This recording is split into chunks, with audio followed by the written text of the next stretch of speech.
vibeBooks presents The Murder of Roger Ackroyd by Agatha Christie. Chapter 1. Dr. Sheppard, at the breakfast table. Mrs. Ferrars died on the night of the 16th-17th September, a Thursday. I was sent for at 8 o'clock on the morning of Friday the 17th. There was nothing to be done. She had been dead some hours. It was just a few minutes after 9 when I reached home once more. I opened the front door with my latchkey, and purposely delayed a few moments in the hall, hanging up my hat and the light overcoat that I had deemed a wise precaution against the chill of an early autumn morning. To tell the truth, I was considerably upset and worried. I am not going to pretend that at that moment I foresaw the events of the next few weeks. I emphatically did not do so, but my instinct told me that there were stirring times ahead. From the dining room on my left, there came the rattle of teacups and the short, dry cough of my sister Caroline. "Is that you, James?" she called. An unnecessary question, since who else could it be? To tell the truth, it was precisely my sister Caroline who was the cause of my few minutes' delay. The motto of the Mongoose family, so Mr. Kipling tells us, is, "Go and find out." If Caroline ever adopts a crest, I should certainly suggest a mongoose rampant. One might omit the first part of the motto. Caroline can do any amount of finding out by sitting placidly at home. I don't know how she manages it, but there it is. I suspect that the servants and the tradesmen constitute her intelligence corps. When she goes out, it is not to gather in information, but to spread it. At that, too, she is amazingly expert. It was really this last-named trait of hers which was causing me these pangs of indecision. Whatever I told Caroline now concerning the demise of Mrs. Ferrars would be common knowledge all over the village within the space of an hour and a half. As a professional man, I naturally aim at discretion. Therefore, I have got into the habit of continually withholding all information possible from my sister. She usually finds out just the same, but I have the moral satisfaction of knowing that I am in no way to blame. Mrs. Ferrars' husband died just over a year ago, and Caroline has constantly asserted, without the least foundation for the assertion, that his wife poisoned him. She scorns my invariable rejoinder that Mr. Ferrars died of acute gastritis, helped on by habitual overindulgence in alcoholic beverages. The symptoms of gastritis and arsenical poisoning are not, I agree, unlike, but Caroline bases her accusation on quite different lines. "You've only got to look at her," I have heard her say. Mrs. Ferrars, though not in her first youth, was a very attractive woman, and her clothes, though simple, always seemed to fit her very well, but all the same, lots of women buy their clothes in Paris, and have not, on that account, necessarily poisoned their husbands. As I stood hesitating in the hall, with all this passing through my mind, Caroline's voice came again, with a sharper note in it. "What on earth are you doing out there, James? Why don't you come and get your breakfast?" "Just coming, my dear," I said hastily. "I've been hanging up my overcoat." You could have hung up half a dozen overcoats in this time. She was quite right. I could have. I walked into the dining room, gave Caroline the accustomed peck on the cheek, and sat down to eggs and bacon. The bacon was rather cold. "You've had an early call," remarked Caroline. "Yes," I said. "King's Paddock, Mrs. Ferrars." "I know," said my sister. "How did you know?" "Annie told me." Annie is the house parlormaid. A nice girl, but an inveterate talker. There was a pause. I continued to eat eggs and bacon. My sister's nose, which is long and thin, quivered a little at the tip, as it always does when she is interested or excited over anything. "Well?" she demanded. "A bad business. Nothing to be done. Must have died in her sleep." "I know," said my sister again. This time I was annoyed. "You can't know," I snapped. "I didn't know myself until I got there, and I haven't mentioned it to a soul yet. If that girl Annie knows, she must be a clairvoyant." "It wasn't Annie who told me. It was the milkman. He had it from the Ferrars cook." As I say, there is no need for Caroline to go out to get information. She sits at home, and it comes to her. My sister continued. "What did she die of? Heart failure?" "Didn't the milkman tell you that?" I inquired sarcastically. Sarcasm is wasted on Caroline. She takes it seriously and answers accordingly. "He didn't know," she explained. After all, Caroline was bound to hear sooner or later. She might as well hear from me. She died of an overdose of Veronal. She's been taking it lately for sleeplessness. Must have taken too much. Nonsense, said Caroline immediately. She took it on purpose. Don't tell me. It is odd how, when you have a secret belief of your own, which you do not wish to acknowledge, the voicing of it by someone else will rouse you to a fury of denial. I burst immediately into indignant speech. There you go again, I said, rushing along without rhyme or reason. Why on earth should Mrs. Ferrars wish to commit suicide? A widow, fairly young still, very well off, good health, and nothing to do but enjoy life. It's absurd. Not at all. Even you must have noticed how different she has been looking lately. It's been coming on for the last 6 months. She's looked positively hag-ridden, and you have just admitted that she hasn't been able to sleep. What is your diagnosis? I demanded coldly. An unfortunate love affair, I suppose. My sister shook her head. Remorse, she said, with great gusto. Remorse? Yes. You never would believe me when I told you she poisoned her husband. I'm more than ever convinced of it now. I don't think you're very logical, I objected. Surely if a woman committed a crime like murder, she'd be sufficiently cold-blooded to enjoy the fruits of it without any weak-minded sentimentality such as repentance. Caroline shook her head. There probably are women like that, but Mrs. Ferrars wasn't one of them. She was a mass of nerves. An overmastering impulse drove her on to get rid of her husband, because she was the sort of person who simply can't endure suffering of any kind, and there's no doubt that the wife of a man like Ashley Ferrars must have had to suffer a good deal. I nodded. And ever since she's been haunted by what she did, I can't help feeling sorry for her. I don't think Caroline ever felt sorry for Mrs. Ferrars while she was alive. Now that she is gone where, presumably, Paris frocks can no longer be worn, Caroline is prepared to indulge in the softer emotions of pity and comprehension.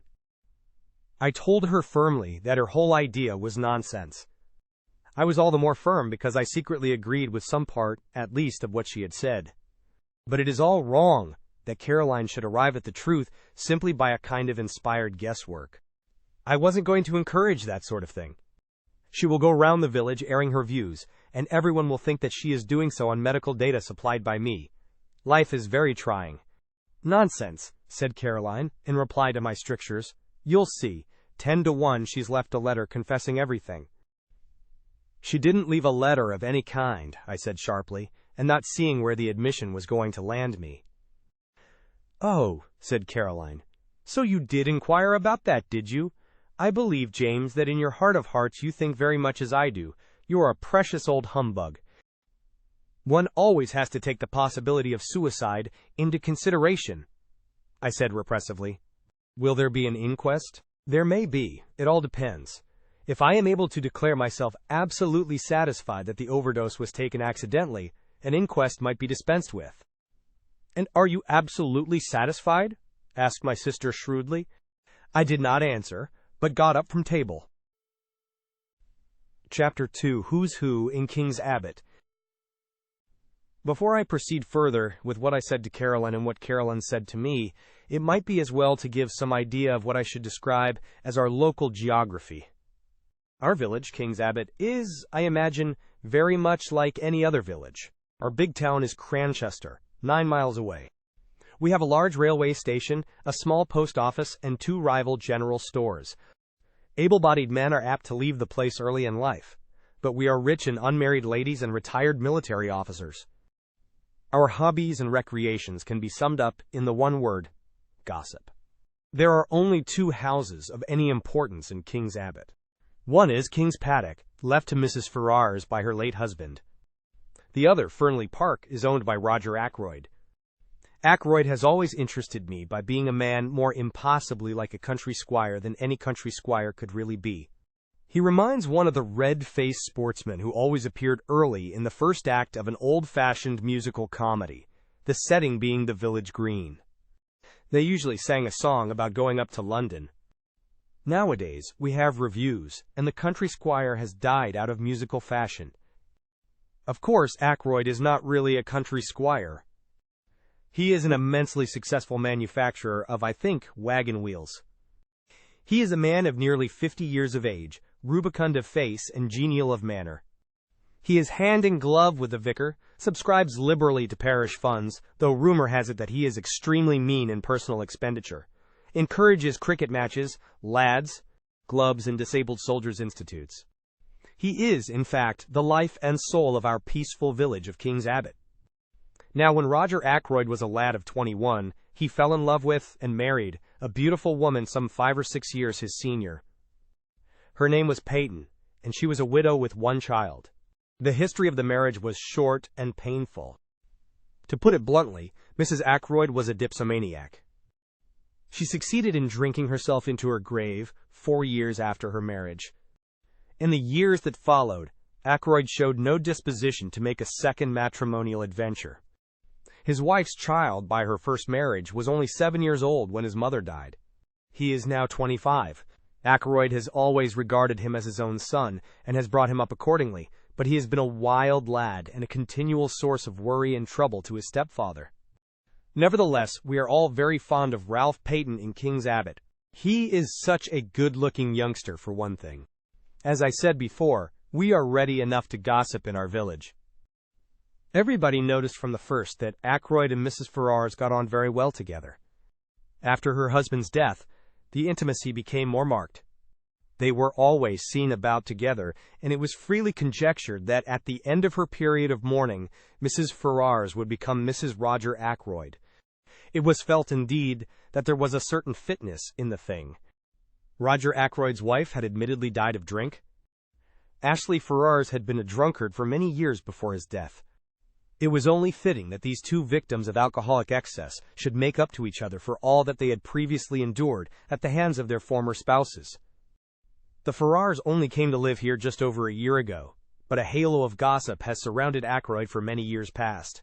All the time that Ralph Paton was growing up to manhood, a series of lady housekeepers presided over Ackroyd's establishment, and each in turn was regarded with lively suspicion by Caroline and her cronies. It is not too much to say that for at least 15 years the whole village has confidently expected Ackroyd to marry one of his housekeepers. The last of them, a redoubtable lady called Miss Russell, has reigned undisputed for 5 years, twice as long as any of her predecessors. It is felt that but for the advent of Mrs. Ferrars, Ackroyd could hardly have escaped. That, and one other factor, the unexpected arrival of a widowed sister-in-law with her daughter from Canada. Mrs. Cecil Ackroyd, widow of Ackroyd's ne'er-do-well younger brother, has taken up her residence at Fernly Park and has succeeded, according to Caroline, in putting Miss Russell in her proper place. I don't know exactly what a proper place constitutes. It sounds chilly and unpleasant. But I know that Miss Russell goes about with pinched lips and what I can only describe as an acid smile, and that she professes the utmost sympathy for poor Mrs. Ackroyd, dependent on the charity of her husband's brother. The bread of charity is so bitter, is it not? I should be quite miserable if I did not work for my living. I don't know what Mrs. Cecil Ackroyd thought of the Ferrars affair when it came on the tapis. It was clearly to her advantage that Ackroyd should remain unmarried. She was always very charming, not to say gushing, to Mrs. Ferrars when they met. Caroline says that proves less than nothing. Such have been our preoccupations in King's Abbot for the last few years. We have discussed Ackroyd and his affairs from every standpoint. Mrs. Ferrars has fitted into her place in the scheme. Now there has been a rearrangement of the kaleidoscope. From a mild discussion of probable wedding presents, we have been jerked into the midst of tragedy. Revolving these and sundry other matters in my mind, I went mechanically on my round. I had no cases of special interest to attend, which was, perhaps as well, for my thoughts returned again and again to the mystery of Mrs. Ferrars' death. Had she taken her own life? Surely, if she had done so, she would have left some word behind to say what she contemplated doing. Women, in my experience, if they once reach the determination to commit suicide, usually wish to reveal the state of mind that led to the fatal action. They covet the limelight. When had I last seen her? Not for over a week. Her manner then had been normal enough considering everything. Then I suddenly remembered that I had seen her, though not to speak to, only yesterday. She had been walking with Ralph Paton, and I'd been surprised because I had had no idea that he was likely to be in King's Abbot. I thought, indeed, that he had quarreled finally with his stepfather. Nothing had been seen of him down here for nearly 6 months. They had been walking along, side by side, their heads close together, and she had been talking very earnestly. I think I can safely say that it was at this moment that a foreboding of the future first swept over me. Nothing tangible as yet, but a vague premonition of the way things were setting. That earnest tête-à-tête between Ralph Paton and Mrs. Ferrars the day before struck me disagreeably. I was still thinking of it when I came face to face with Roger Ackroyd. "Sheppard!" he exclaimed. "Just the man I wanted to get hold of! This is a terrible business!" "You've heard, then?" He nodded. He had felt the blow keenly, I could see. His big red cheek seemed to have fallen in, and he looked a positive wreck of his usual jolly, healthy self. "It's worse than you know," he said quietly. "Look here, Sheppard, I've got to talk to you. Can you come back with me now?" "Hardly. I've got 3 patients to see still, and I must be back by 12 to see my surgery patients. Then this afternoon, no, better still, dine tonight, at 7.30? Will that suit you?" "Yes, I can manage that all right. What's wrong, is it Ralph?" I hardly knew why I said that, except, perhaps, that it had so often been Ralph. Ackroyd stared blankly at me as though he hardly understood. I began to realize that there must be something very wrong indeed somewhere. I had never seen Ackroyd so upset before. "Ralph?" he said vaguely. "Oh, no, it's not Ralph. Ralph's in London. Damn. Here's old Miss Gannett coming. I don't want to have to talk to her about this ghastly business. See you tonight, Sheppard. 7:30. I nodded, and he hurried away, leaving me wondering. Ralph in London? But he had certainly been in King's Abbot the preceding afternoon. He must have gone back to town last night, or early this morning, and yet Ackroyd's manner had conveyed quite a different impression. He had spoken as though Ralph had not been near the place for months. I had no time to puzzle the matter out further. Miss Gannett was upon me, thirsting for information. Miss Gannett has all the characteristics of my sister Caroline, but she lacks that unerring aim in jumping to conclusions, which lends a touch of greatness to Caroline's maneuvers. Miss Gannett was breathless and interrogatory. Wasn't it sad about poor dear Mrs. Ferrars? A lot of people were saying she had been a confirmed drug taker for years. So wicked the way people went about saying things. And yet, the worst of it was, there was usually a grain of truth somewhere in these wild statements. No smoke without fire. They were saying, too, that Mr. Ackroyd had found out about it, and had broken off the engagement, because there was an engagement. She, Miss Gannett, had proof positive of that. Of course I must know all about it. Doctors always did, but they never tell. And all this with a sharp beady eye on me to see how I reacted to these suggestions. Fortunately, long association with Caroline has led me to preserve an impassive countenance, and to be ready with small non-committal remarks. On this occasion I congratulated Miss Gannett on not joining in ill-natured gossip. Rather a neat counterattack, I thought. It left her in difficulties, and before she could pull herself together, I had passed on. I went home thoughtful, to find several patients waiting for me in the surgery. I had dismissed the last of them, as I thought, and was just contemplating a few minutes in the garden before lunch when I perceived one more patient waiting for me. She rose and came towards me as I stood somewhat surprised. I don't know why I should have been, except that there is a suggestion of cast iron about Miss Russell, a something that is above the ills of the flesh. Ackroyd's housekeeper is a tall woman, handsome but forbidding in appearance. She has a stern eye and lips that shut tightly, and I feel that if I were an under-housemaid or a kitchen-maid, I should run for my life whenever I heard her coming. "Good morning, Dr. Sheppard," said Miss Russell. "I should be much obliged if you would take a look at my knee." I took a look, but, truth to tell, I was very little wiser when I had done so. Miss Russell's account of vague pains was so unconvincing that with a woman of less integrity of character I should have suspected a trumped-up tale. It did cross my mind for one moment that Miss Russell might have deliberately invented this affection of the knee in order to pump me on the subject of Mrs. Ferrars' death, but I soon saw that there, at least, I had misjudged her. She made a brief reference to the tragedy, nothing more. Yet she certainly seemed disposed to linger and chat. "Well, thank you very much for this bottle of liniment, doctor," she said at last. "Not that I believe it will do the least good. I didn't think it would either, but I protested in duty bound. After all, it couldn't do any harm, and one must stick up for the tools of one's trade." I don't believe in all these drugs, said Miss Russell, her eyes sweeping over my array of bottles disparagingly. Drugs do a lot of harm. Look at the cocaine habit. Well, as far as that goes, it's very prevalent in high society.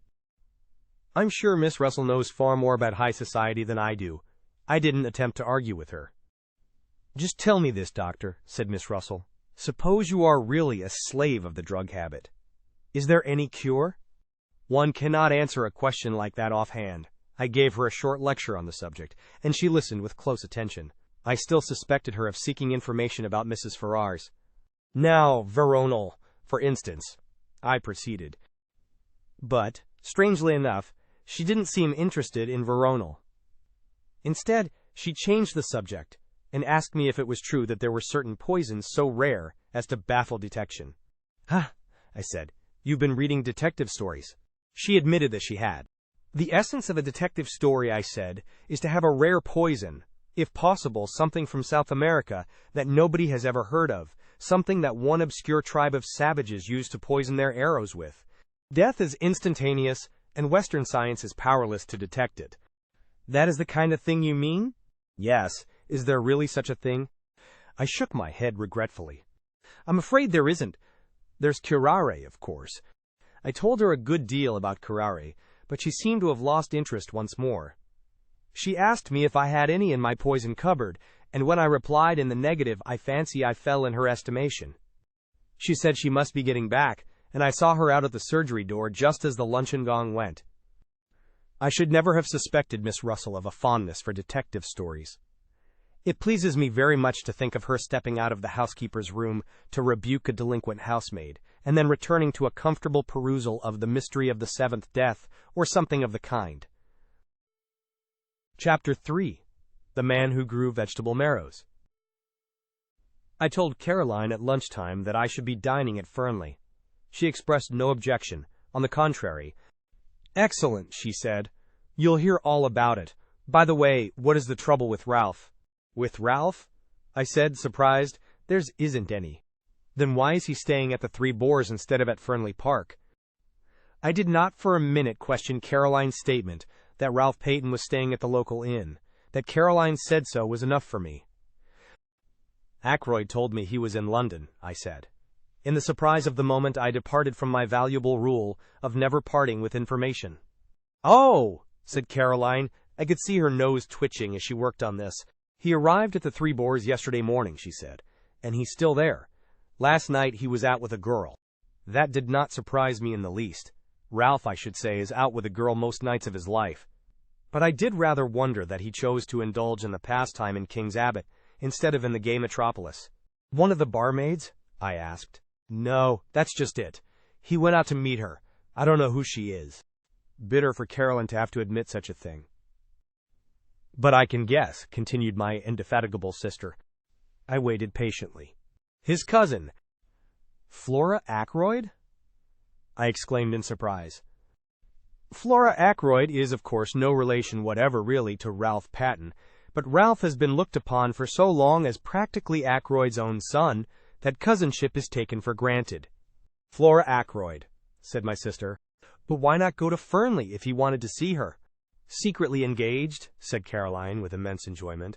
"Old Ackroyd won't hear of it, and they have to meet this way." I saw a good many flaws in Caroline's theory, but I forbore to point them out to her. An innocent remark about our new neighbor created a diversion. The house next door, the Larches, has recently been taken by a stranger. To Caroline's extreme annoyance, she has not been able to find out anything about him, except that he is a foreigner. The intelligence corps has proved a broken reed. Presumably the man has milk and vegetables and joints of meat and occasional whitings just like everybody else, but none of the people who make it their business to supply these things seem to have acquired any information. His name, apparently, is Mr. Poirot, a name which conveys an odd feeling of unreality. The one thing we do know about him is that he is interested in the growing of vegetable marrows, but that is certainly not the sort of information that Caroline is after. She wants to know where he comes from, what he does, whether he is married, what his wife was, or is, like, whether he has children, what his mother's maiden name was, and so on. Somebody very like Caroline must have invented the questions on passports, I think. "My dear Caroline," I said, There's no doubt at all about what the man's profession has been. He's a retired hairdresser. Look at that mustache of his. Caroline dissented. She said that if the man was a hairdresser, he would have wavy hair, not straight. All hairdressers did.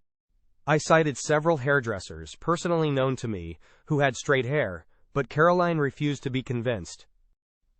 I can't make him out at all, she said, in an aggrieved voice. I borrowed some garden tools the other day, and he was most polite, but I couldn't get anything out of him. I asked him point blank at last whether he was a Frenchman, and he said he wasn't. And somehow, I didn't like to ask him any more. I began to be more interested in our mysterious neighbor. A man who is capable of shutting up Caroline and sending her, like the Queen of Sheba, empty away, must be something of a personality. I believe, said Caroline, that he's got one of those new vacuum cleaners. I saw a meditated loan and the opportunity of further questioning gleaming from her eye. I seized the chance to escape into the garden. I am rather fond of gardening. I was busily exterminating dandelion roots when a shout of warning sounded from close by, and a heavy body whizzed by my ear and fell at my feet with a repellent squelch. It was a vegetable marrow. I looked up angrily. Over the wall, to my left, there appeared a face. An egg-shaped head, partially covered with suspiciously black hair, 2 immense mustaches, and a pair of watchful eyes. It was our mysterious neighbor, Mr. Poirot. He broke at once into fluent apologies. I demand of you 1,000 pardons, monsieur. I am without defense. For some months now I cultivate the Marrows. This morning, suddenly, I enrage myself with these Marrows. I send them to promenade themselves, alas, not only mentally, but physically. I seize the biggest. I hurl him over the wall. Monsieur, I am ashamed. I prostrate myself. Before such profuse apologies, my anger was forced to melt. After all, the wretched vegetable hadn't hit me. But I sincerely hoped that throwing large vegetables over walls was not our new friend's hobby. Such a habit could hardly endear him to us as a neighbor.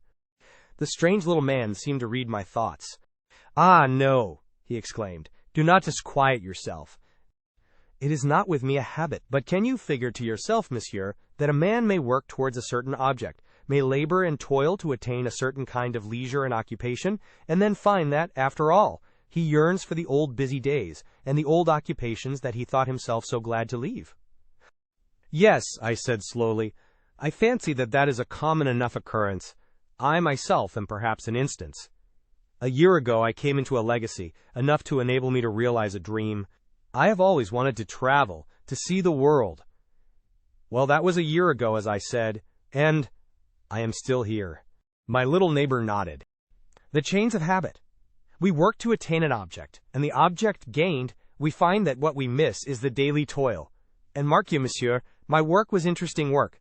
The most interesting work there is in the world. Yes, I said encouragingly. For the moment the spirit of Caroline was strong within me. The study of human nature, monsieur. Just so, I said kindly. Clearly a retired hairdresser. Who knows the secrets of human nature better than a hairdresser? Also, I had a friend who for many years never left my side. Occasionally of an imbecility to make one afraid, nevertheless he was very dear to me. Figure to yourself that I miss even his stupidity.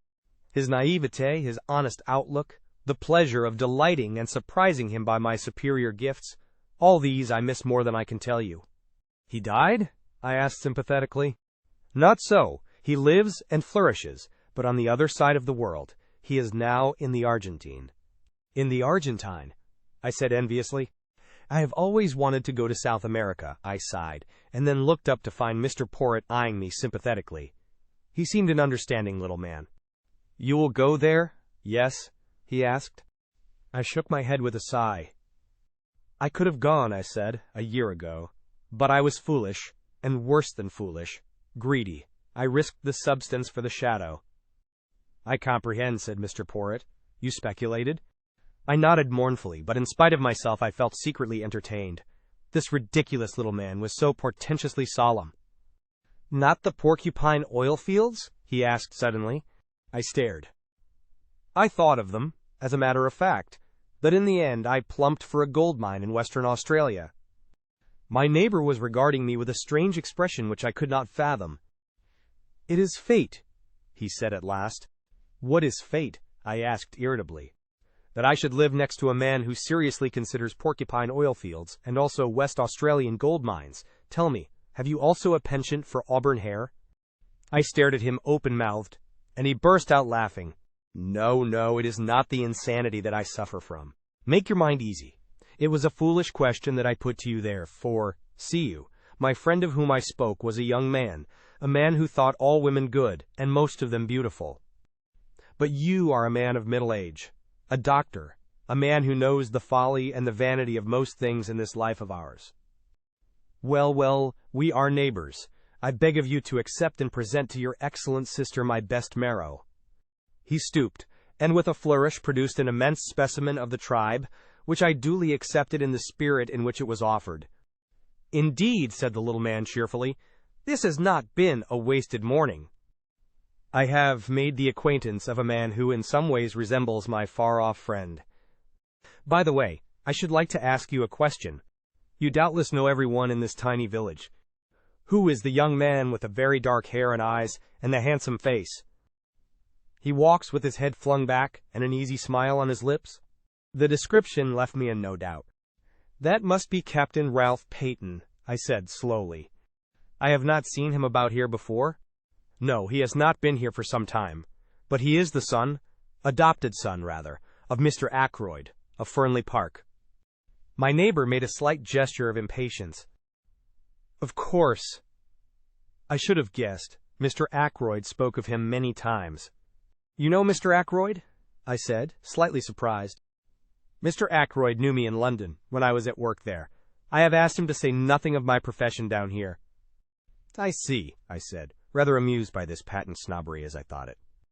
But the little man went on with an almost grandiloquent smirk. "One prefers to remain incognito. I am not anxious for notoriety. I have not even troubled to correct the local version of my name." "Indeed," I said, not knowing quite what to say. "Captain Ralph Paton," mused Mr. Poirot, "and so he is engaged to Mr. Ackroyd's niece, the charming Miss Flora." "Who told you so?" I asked, very much surprised. "Mr. Ackroyd, about a week ago. He is very pleased about it, has long desired that such a thing should come to pass, or so I understood from him. I even believe that he brought some pressure to bear upon the young man. That is never wise. A young man should marry to please himself, not to please a stepfather from whom he has expectations." My ideas were completely upset. I could not see Ackroyd taking a hairdresser into his confidence, and discussing the marriage of his niece and stepson with him. Ackroyd extends a genial patronage to the lower orders, but he has a very great sense of his own dignity. I began to think that Poirot couldn't be a hairdresser after all. To hide my confusion, I said the first thing that came into my head. "What made you notice Ralph Paton? His good looks?" "No, not that alone, though he is unusually good-looking for an Englishman, what your lady novelist would call a Greek god. No, there was something about that young man that I did not understand.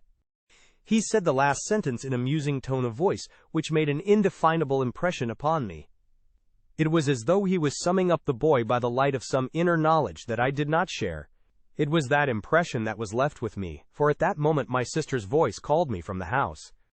I went in. Caroline had her hat on, and had evidently just come in from the village. She began without preamble. "I met Mr. Ackroyd." "Yes," I said.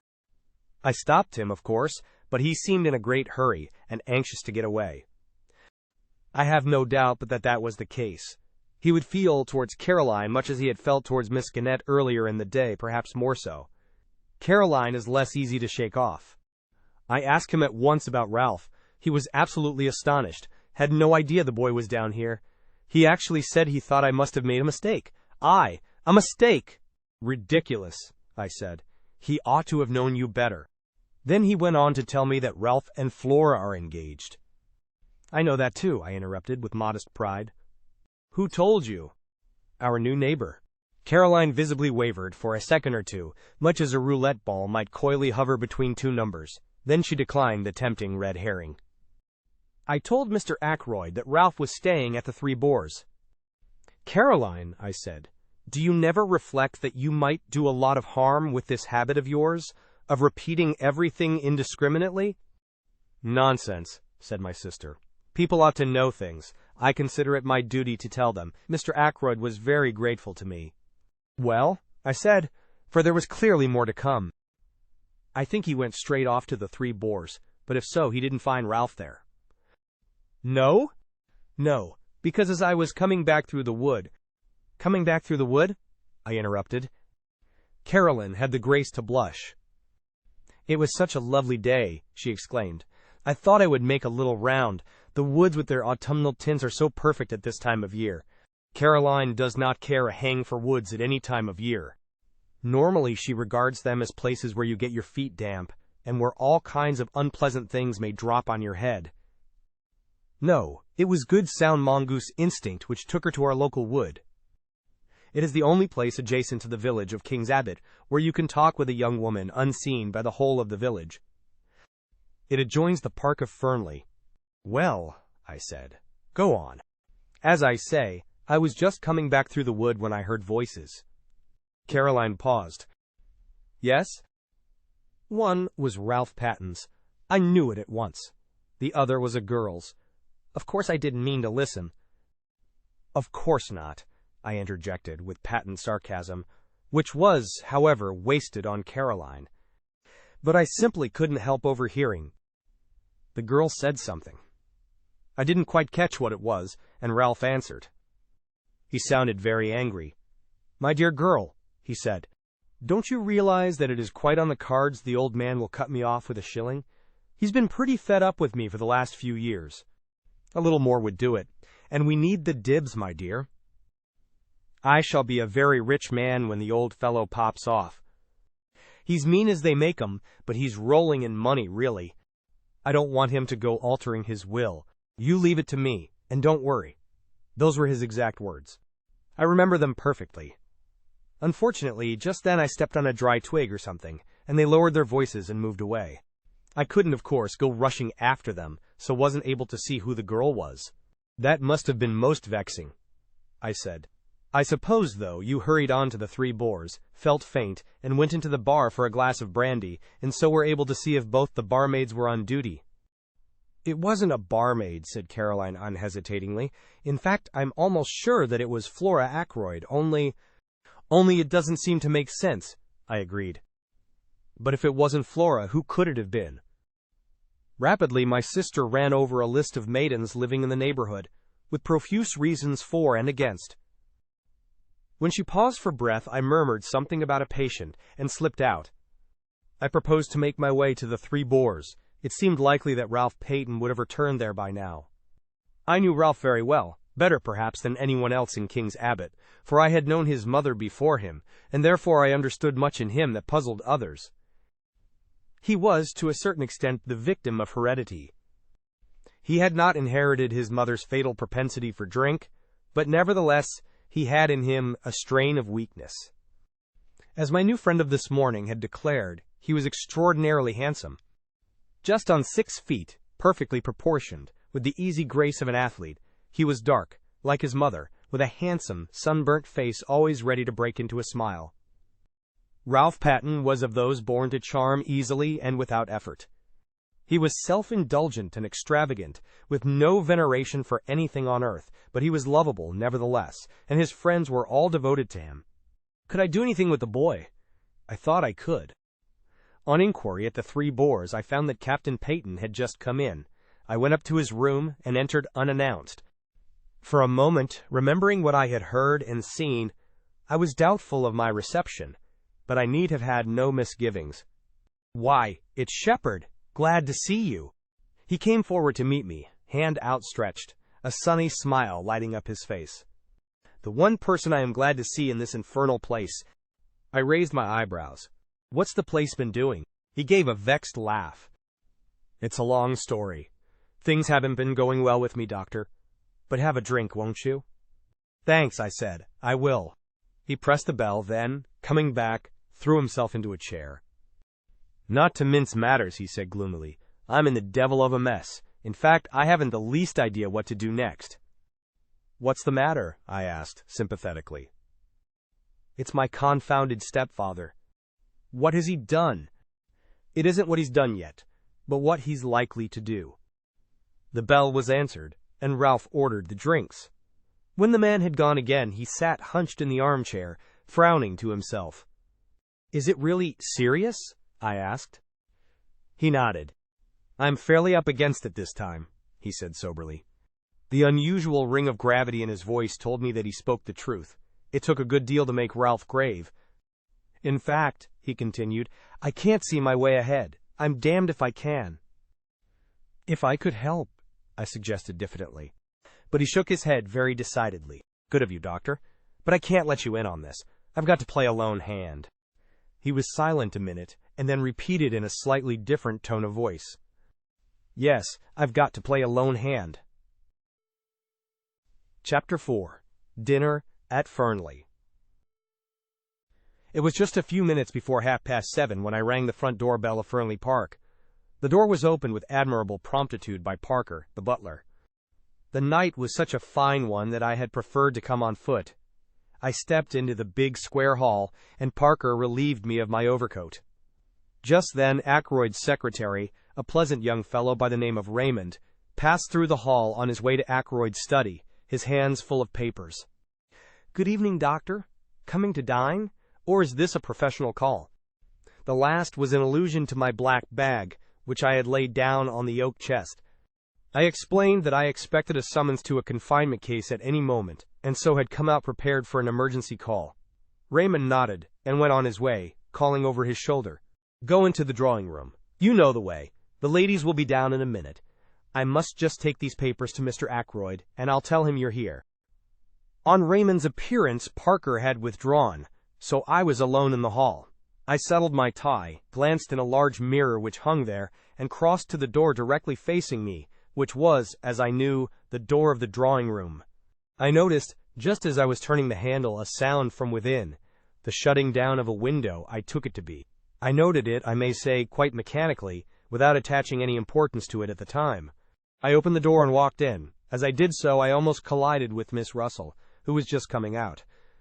We both apologized. For the first time, I found myself appraising the housekeeper and thinking what a handsome woman she must once have been. Indeed, as far as that goes, still was. Her dark hair was unstreaked with gray, and when she had a color, as she had at this minute, the stern quality of her looks was not so apparent. Quite subconsciously, I wondered whether she had been out, for she was breathing hard, as though she had been running. "I'm afraid I'm a few minutes early," I said. "Oh, I don't think so. It's gone 7:30, Dr. Sheppard." She paused a minute before saying, "I didn't know you were expected to dinner tonight." Mr. Ackroyd didn't mention it.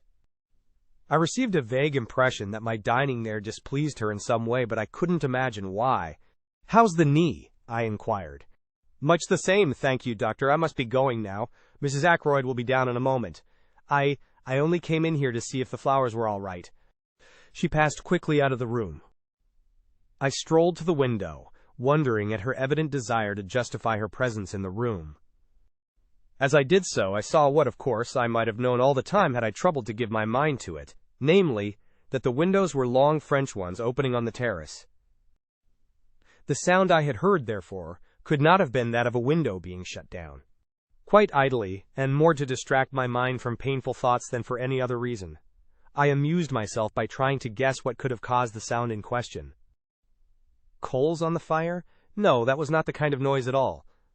A drawer of the bureau pushed in? No, not that.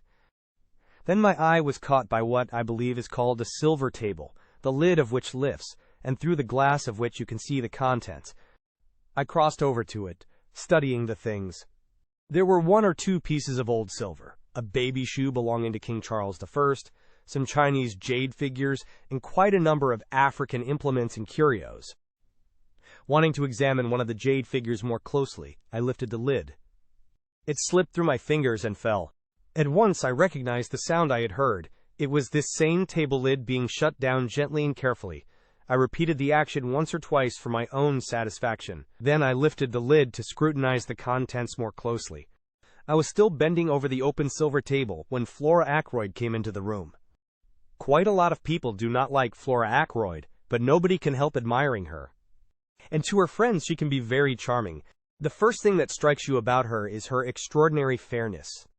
She has the real Scandinavian pale gold hair. Her eyes are blue, blue as the waters of a Norwegian fjord, and her skin is cream and roses. She has square, boyish shoulders and slight hips. And to a jaded medical man, it is very refreshing to come across such perfect health. A simple, straightforward English girl. I may be old-fashioned, but I think the genuine article takes a lot of beating. Flora joined me by the silver table and expressed heretical doubts as to King Charles I ever having worn the baby shoe. And anyway, continued Miss Flora, all this making a fuss about things because someone wore or used them seems to me all nonsense. They're not wearing or using them now. The pen that George Eliot wrote The Mill on the Floss with, that sort of thing. Well, it's only just a pen after all. If you're really keen on George Eliot, why not get The Mill on the Floss in a cheap edition and read it? I suppose you never read such old, out-of-date stuff, Miss Flora? You're wrong, Dr. Sheppard. I loved The Mill on the Floss. I was rather pleased to hear it. The things young women read nowadays, and profess to enjoy, positively frighten me. You haven't congratulated me yet, Dr. Sheppard, said Flora. Haven't you heard? She held out her left hand. On the third finger of it was an exquisitely set single pearl. I'm going to marry Ralph, you know, she went on. Uncle is very pleased. It keeps me in the family, you see. I took both her hands in mine. My dear, I said, I hope you'll be very happy. We've been engaged for about a month, continued Flora in her cool voice, but it was only announced yesterday. Uncle is going to do up Crosstones and give it to us to live in, and we're going to pretend to farm. Really, we shall hunt all the winter, town for the season, and then go yachting. I love the sea, and of course I shall take a great interest in the parish affairs, and attend all the mothers' meetings. Just then Mrs. Ackroyd rustled in, full of apologies for being late. I am sorry to say I detest Mrs. Ackroyd. She is all chains and teeth and bones, a most unpleasant woman. She has small, pale, flinty blue eyes, and however gushing her words may be, those eyes of hers always remain coldly speculative. I went across to her, leaving Flora by the window. She gave me a handful of assorted knuckles and rings to squeeze, and began talking volubly. Had I heard about Flora's engagement? So suitable in every way. The dear young things had fallen in love at first sight. Such a perfect pair, he so dark and she so fair. I can't tell you, my dear Dr. Sheppard, the relief to a mother's heart. Mrs. Ackroyd sighed, a tribute to her mother's heart, whilst her eyes remained shrewdly observant of me. I was wondering. You are such an old friend of dear Roger's. We know how much he trusts to your judgment. So difficult for me, in my position as poor Cecil's widow. But there are so many tiresome things, settlements, you know, all that. I fully believe that Roger intends to make settlements upon dear Flora, but as you know, he is just a leetle peculiar about money. Very usual, I've heard, amongst men who are captains of industry. I wondered, if you could just sound him on the subject. Flora is so fond of you. We feel you are quite an old friend, although we have only really known you just over 2 years. Mrs. Ackroyd's eloquence was cut short as the drawing-room door opened once more. I was pleased at the interruption. I hate interfering in other people's affairs, and I had not the least intention of tackling Ackroyd on the subject of Flora's settlements. In another moment I should have been forced to tell Mrs. Ackroyd as much. You know Major Blunt, don't you, Doctor? Yes, indeed, I said. A lot of people know Hector Blunt, at least by repute.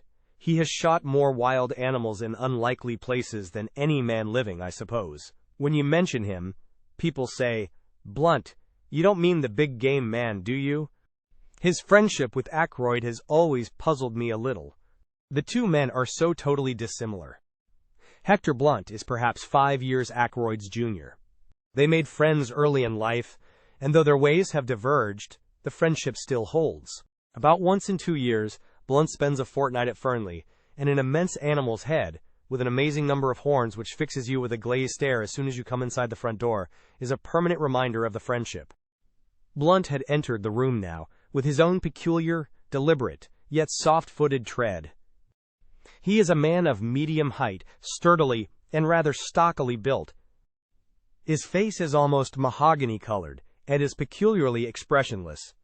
He has gray eyes that give the impression of always watching something that is happening very far away. He talks little, and what he does say is said jerkily, as though the words were forced out of him unwillingly. He said now, "How are you, Sheppard?" in his usual abrupt fashion, and then stood squarely in front of the fireplace looking over our heads as though he saw something very interesting happening in Timbuktu. "Major Blunt," said Flora, "I wish you'd tell me about these African things. I'm sure you know what they all are." I have heard Hector Blunt described as a woman-hater, but I noticed that he joined Flora at the silver table with what might be described as alacrity. They bent over it together.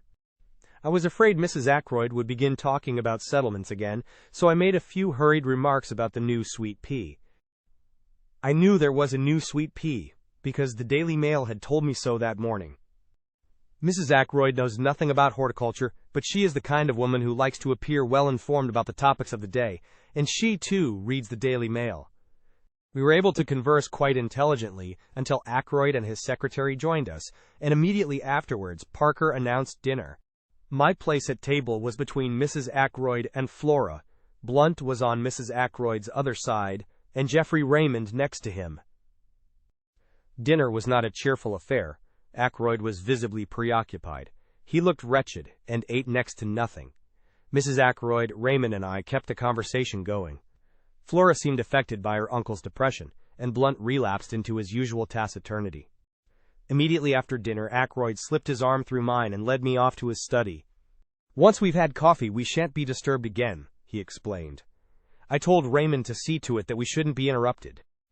I studied him quietly without appearing to do so. He was clearly under the influence of some strong excitement. For a minute or two he paced up and down the room. Then, as Parker entered with the coffee tray, he sank into an armchair in front of the fire. The study was a comfortable apartment. Bookshelves lined one wall of it. The chairs were big and covered in dark blue leather. A large desk stood by the window and was covered with papers neatly docketed and filed. On a round table were various magazines and sporting papers. "I've had a return of that pain after food lately," remarked Ackroyd casually, as he helped himself to coffee. "You must give me some more of those tablets of yours." It struck me that he was anxious to convey the impression that our conference was a medical one. I played up accordingly. "I thought as much. I brought some up with me." "Good man, hand them over now." "They're in my bag in the hall." "I'll get them." Ackroyd arrested me. "Don't you trouble. Parker will get them. Bring in the doctor's bag, will you, Parker?" "Very good, sir." Parker withdrew. As I was about to speak, Ackroyd threw up his hand. "Not yet. Wait. Don't you see I'm in such a state of nerves that I can hardly contain myself?" I saw that plainly enough. And I was very uneasy. All sorts of forebodings assailed me. Ackroyd spoke again, almost immediately. "Make certain that window's closed, will you?" he asked. Somewhat surprised, I got up and went to it. It was not a French window, but one of the ordinary sash type. The heavy blue velvet curtains were drawn in front of it, but the window itself was open at the top. Parker re-entered the room with my bag while I was still at the window.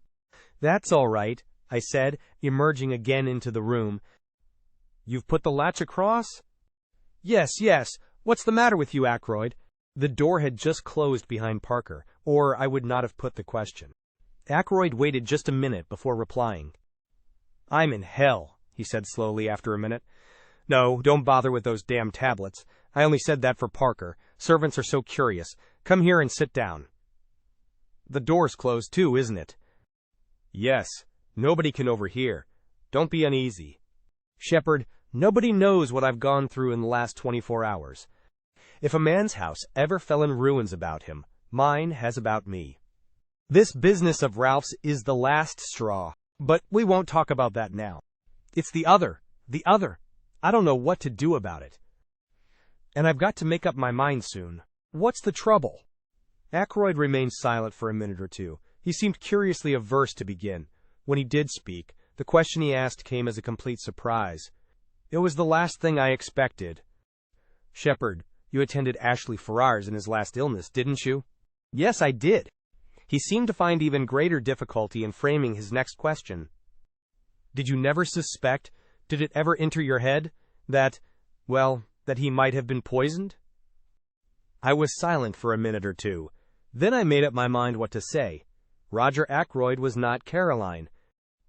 I'll tell you the truth, I said. At the time, I had no suspicion whatever, but since, it was mere idle talk on my sister's part that first put the idea into my head. Since then, I haven't been able to get it out again.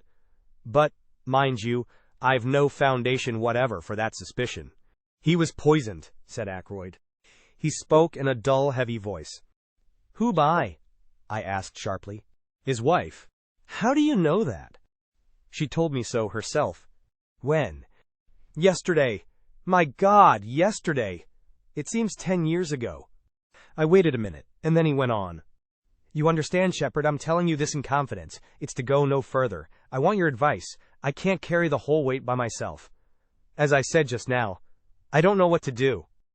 Can you tell me the whole story? I said. I'm still in the dark. How did Mrs. Ferrars come to make this confession to you? It's like this. 3 months ago I asked Mrs. Ferrars to marry me. She refused. I asked her again and she consented, but she refused to allow me to make the engagement public until her year of mourning was up. Yesterday I called upon her, pointed out that a year and 3 weeks had now elapsed since her husband's death, and that there could be no further objection to making the engagement public property.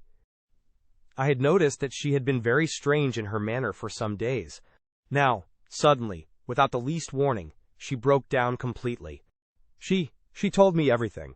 Her hatred of her brute of a husband, her growing love for me, and the dreadful means she had taken. Poison, my God, it was murder in cold blood. I saw the repulsion, the horror, in Ackroyd's face. So Mrs. Ferrars must have seen it. Ackroyd is not the type of the great lover who can forgive all for love's sake. He is fundamentally a good citizen. All that was sound and wholesome and law-abiding in him must have turned from her utterly in that moment of revelation. Yes, he went on, in a low, monotonous voice. She confessed everything. It seems that there is one person who has known all along, who has been blackmailing her for huge sums. It was the strain of that drove her nearly mad. Who was the man? Suddenly before my eyes there arose the picture of Ralph Paton and Mrs. Ferrars side by side, their heads so close together. I felt a momentary throb of anxiety, supposing, but surely that was impossible. I remembered the frankness of Ralph's greeting that very afternoon. Absurd. She wouldn't tell me his name, said Ackroyd slowly. As a matter of fact, she didn't actually say that it was a man. But of course, I agreed. It must have been a man, and you've no suspicion at all. For answer, Ackroyd groaned and dropped his head into his hands. It can't be, he said. I'm mad even to think of such a thing. No, I won't even admit to you the wild suspicion that crossed my mind. I'll tell you this much, though. Something she said made me think that the person in question might be actually among my household, but that can't be so. I must have misunderstood her. What did you say to her? I asked. What could I say? She saw, of course, the awful shock it had been to me. And then there was the question, what was my duty in the matter? She had made me, you see, an accessory after the fact. She saw all that, I think, quicker than I did. I was stunned, you know. She asked me for 24 hours, made me promise to do nothing till the end of that time. And she steadfastly refused to give me the name of the scoundrel who had been blackmailing her. I suppose she was afraid that I might go straight off and hammer him, and then the fat would have been in the fire, as far as she was concerned. She told me that I should hear from her before 24 hours had passed. My God! I swear to you, Sheppard, that it never entered my head what she meant to do. Suicide! And I drove her to it. No, I said. Don't take an exaggerated view of things. The responsibility for her death doesn't lie at your door. The question is, what am I to do now? The poor lady is dead. Why rake up past trouble? I rather agree with you, I said. But there's another point. How am I to get hold of that scoundrel who drove her to death as surely as if he'd killed her? He knew of the first crime, and he fastened onto it like some obscene vulture. She's paid the penalty. Is he to go scot-free? I see, I said slowly. You want to hunt him down? It will mean a lot of publicity, you know. Yes, I've thought of that. I've zigzagged to and fro in my mind. I agree with you that the villain ought to be punished, but the cost has got to be reckoned. Ackroyd rose and walked up and down. Presently he sank into the chair again. Look here, Sheppard, suppose we leave it like this. If no word comes from her, we'll let the dead things lie. What do you mean by word coming from her? I asked curiously. I have the strongest impression that somewhere or somehow she must have left a message for me before she went. I can't argue about it, but there it is. I shook my head. She left no letter or word of any kind, I asked. Sheppard, I'm convinced that she did. And more, I've a feeling that by deliberately choosing death, she wanted the whole thing to come out, if only to be revenged on the man who drove her to desperation. I believe that if I could have seen her then, she would have told me his name and bid me go for him for all I was worth. He looked at me. You don't believe in impressions? Oh, yes, I do, in a sense, if, as you put it, word should come from her. I broke off. The door opened noiselessly, and Parker entered with a salver on which were some letters. The Evening Post, sir, he said, handing the salver to Ackroyd. Then he collected the coffee cups and withdrew. My attention, diverted for a moment, came back to Ackroyd. He was staring like a man turned to stone at a long blue envelope. The other letters he had let dropped to the ground. Her writing, he said in a whisper. She must have gone out and posted it last night, just before. He ripped open the envelope and drew out a thick enclosure. Then he looked up sharply. You're sure you shut the window? He said. Quite sure, I said, surprised. Why? All this evening I've had a queer feeling of being watched, spied upon. What's that? He turned sharply. So did I. We both had the impression of hearing the latch of the door give ever so slightly. I went across to it and opened it. There was no one there. Nerves, murmured Ackroyd to himself. He unfolded the thick sheets of paper and read aloud in a low voice. My dear, my very dear Roger, a life calls for a life. I see that. I saw it in your face this afternoon. So I am taking the only road open to me. I leave to you the punishment of the person who has made my life a hell upon earth for the last year. I would not tell you the name this afternoon, but I propose to write it to you now. I have no children or near relations to be spared, so do not fear publicity. If you can, Roger, my very dear Roger, forgive me the wrong I meant to do you, since when the time came, I could not do it after all. Ackroyd, his finger on the sheet to turn it over, paused. Sheppard, forgive me, but I must read this alone, he said unsteadily. It was meant for my eyes, and my eyes only. He put the letter in the envelope, and laid it on the table. Later, when I am alone. No! I cried impulsively. Read it now. Ackroyd stared at me in some surprise. I beg your pardon, I said, reddening. I do not mean read it aloud to me, but read it through whilst I am still here. Ackroyd shook his head. No, I'd rather wait. But for some reason, obscure to myself, I continued to urge him. At least, read the name of the man, I said. Now Ackroyd is essentially pig-headed. The more you urge him to do a thing, the more determined he is not to do it.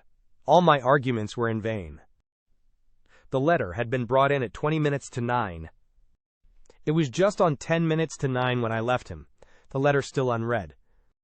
I hesitated with my hand on the door handle, looking back and wondering if there was anything I had left undone. I could think of nothing. With a shake of the head, I passed out and closed the door behind me. I was startled by seeing the figure of Parker close at hand. He looked embarrassed, and it occurred to me that he might have been listening at the door. What a fat, smug, oily face the man had, and surely there was something decidedly shifty in his eye. Mr. Ackroyd, particularly, does not want to be disturbed, I said coldly. He told me to tell you so. Quite so, sir. I fancied I heard the bell ring. This was such a palpable untruth that I did not trouble to reply. Preceding me to the hall, Parker held me on with my overcoat, and I stepped out into the night. The moon was overcast, and everything seemed very dark and still. The village church clock chimed 9 o'clock as I passed through the lodge gates. I turned to the left towards the village, and almost cannoned into a man coming in the opposite direction. This the way to Fernly Park, mister? Asked the stranger in a hoarse voice. I looked at him. He was wearing a hat pulled down over his eyes, and his coat collar turned up. I could see little or nothing of his face, but he seemed a young fellow. The voice was rough and uneducated. "These are the lodge gates here," I said.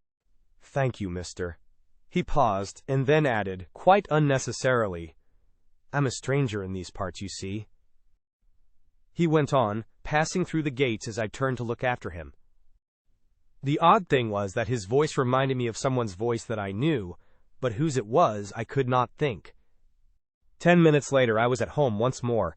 Caroline was full of curiosity to know why I had returned so early. I had to make up a slightly fictitious account of the evening in order to satisfy her, and I had an uneasy feeling that she saw through the transparent device.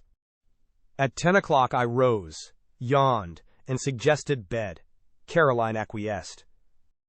It was Friday night, and on Friday night I wind the clocks. I did it as usual, whilst Caroline satisfied herself that the servants had locked up the kitchen properly. It was 10:15 as we went up the stairs. I had just reached the top when the telephone rang in the hall below. "Mrs. Bates?" said Caroline immediately. "I'm afraid so," I said ruefully. I ran down the stairs and took up the receiver. "What?" I said. "What?" "Certainly, I'll come at once." I ran upstairs, caught up my bag, and stuffed a few extra dressings into it. "Parker telephoning," I shouted to Caroline. "From Fernly. They've just found Roger Ackroyd murdered." Chapter 5. Murder. I got out the car in next to no time and drove rapidly to Fernly. Jumping out, I pulled the bell impatiently. There was some delay in answering, and I rang again. Then I heard the rattle of the chain, and Parker, his impassivity of countenance quite unmoved, stood in the open doorway. I pushed past him into the hall. "Where is he?" I demanded sharply. "I beg your pardon, sir?" "Your master, Mr. Ackroyd." "Don't stand there staring at me, man. Have you notified the police?" "The police, sir? Did you say the police?" Parker stared at me as though I were a ghost. "What's the matter with you, Parker? If, as you say, your master has been murdered—" A gasp broke from Parker. "The master? Murdered? Impossible, sir!" It was my turn to stare. "Didn't you telephone to me, not 5 minutes ago, and tell me that Mr. Ackroyd had been found murdered?" "Me, sir? Oh, no indeed, sir. I wouldn't dream of doing such a thing." "Do you mean to say it's all a hoax? That there's nothing the matter with Mr. Ackroyd?" "Excuse me, sir. Did the person telephoning use my name?" "I'll give you the exact words I heard. Is that Dr. Sheppard?" "Parker, the butler at Fernly, speaking. Will you please come at once, sir? Mr. Ackroyd has been murdered." Parker and I stared at each other blankly. "A very wicked joke to play, sir," he said at last in a shocked tone. "Fancy saying a thing like that." "Where is Mr. Ackroyd?" I asked suddenly. "Still in the study, I fancy, sir. The ladies have gone to bed, and Major Blunt and Mr. Raymond are in the billiard room." "I think I'll just look in and see him for a minute," I said.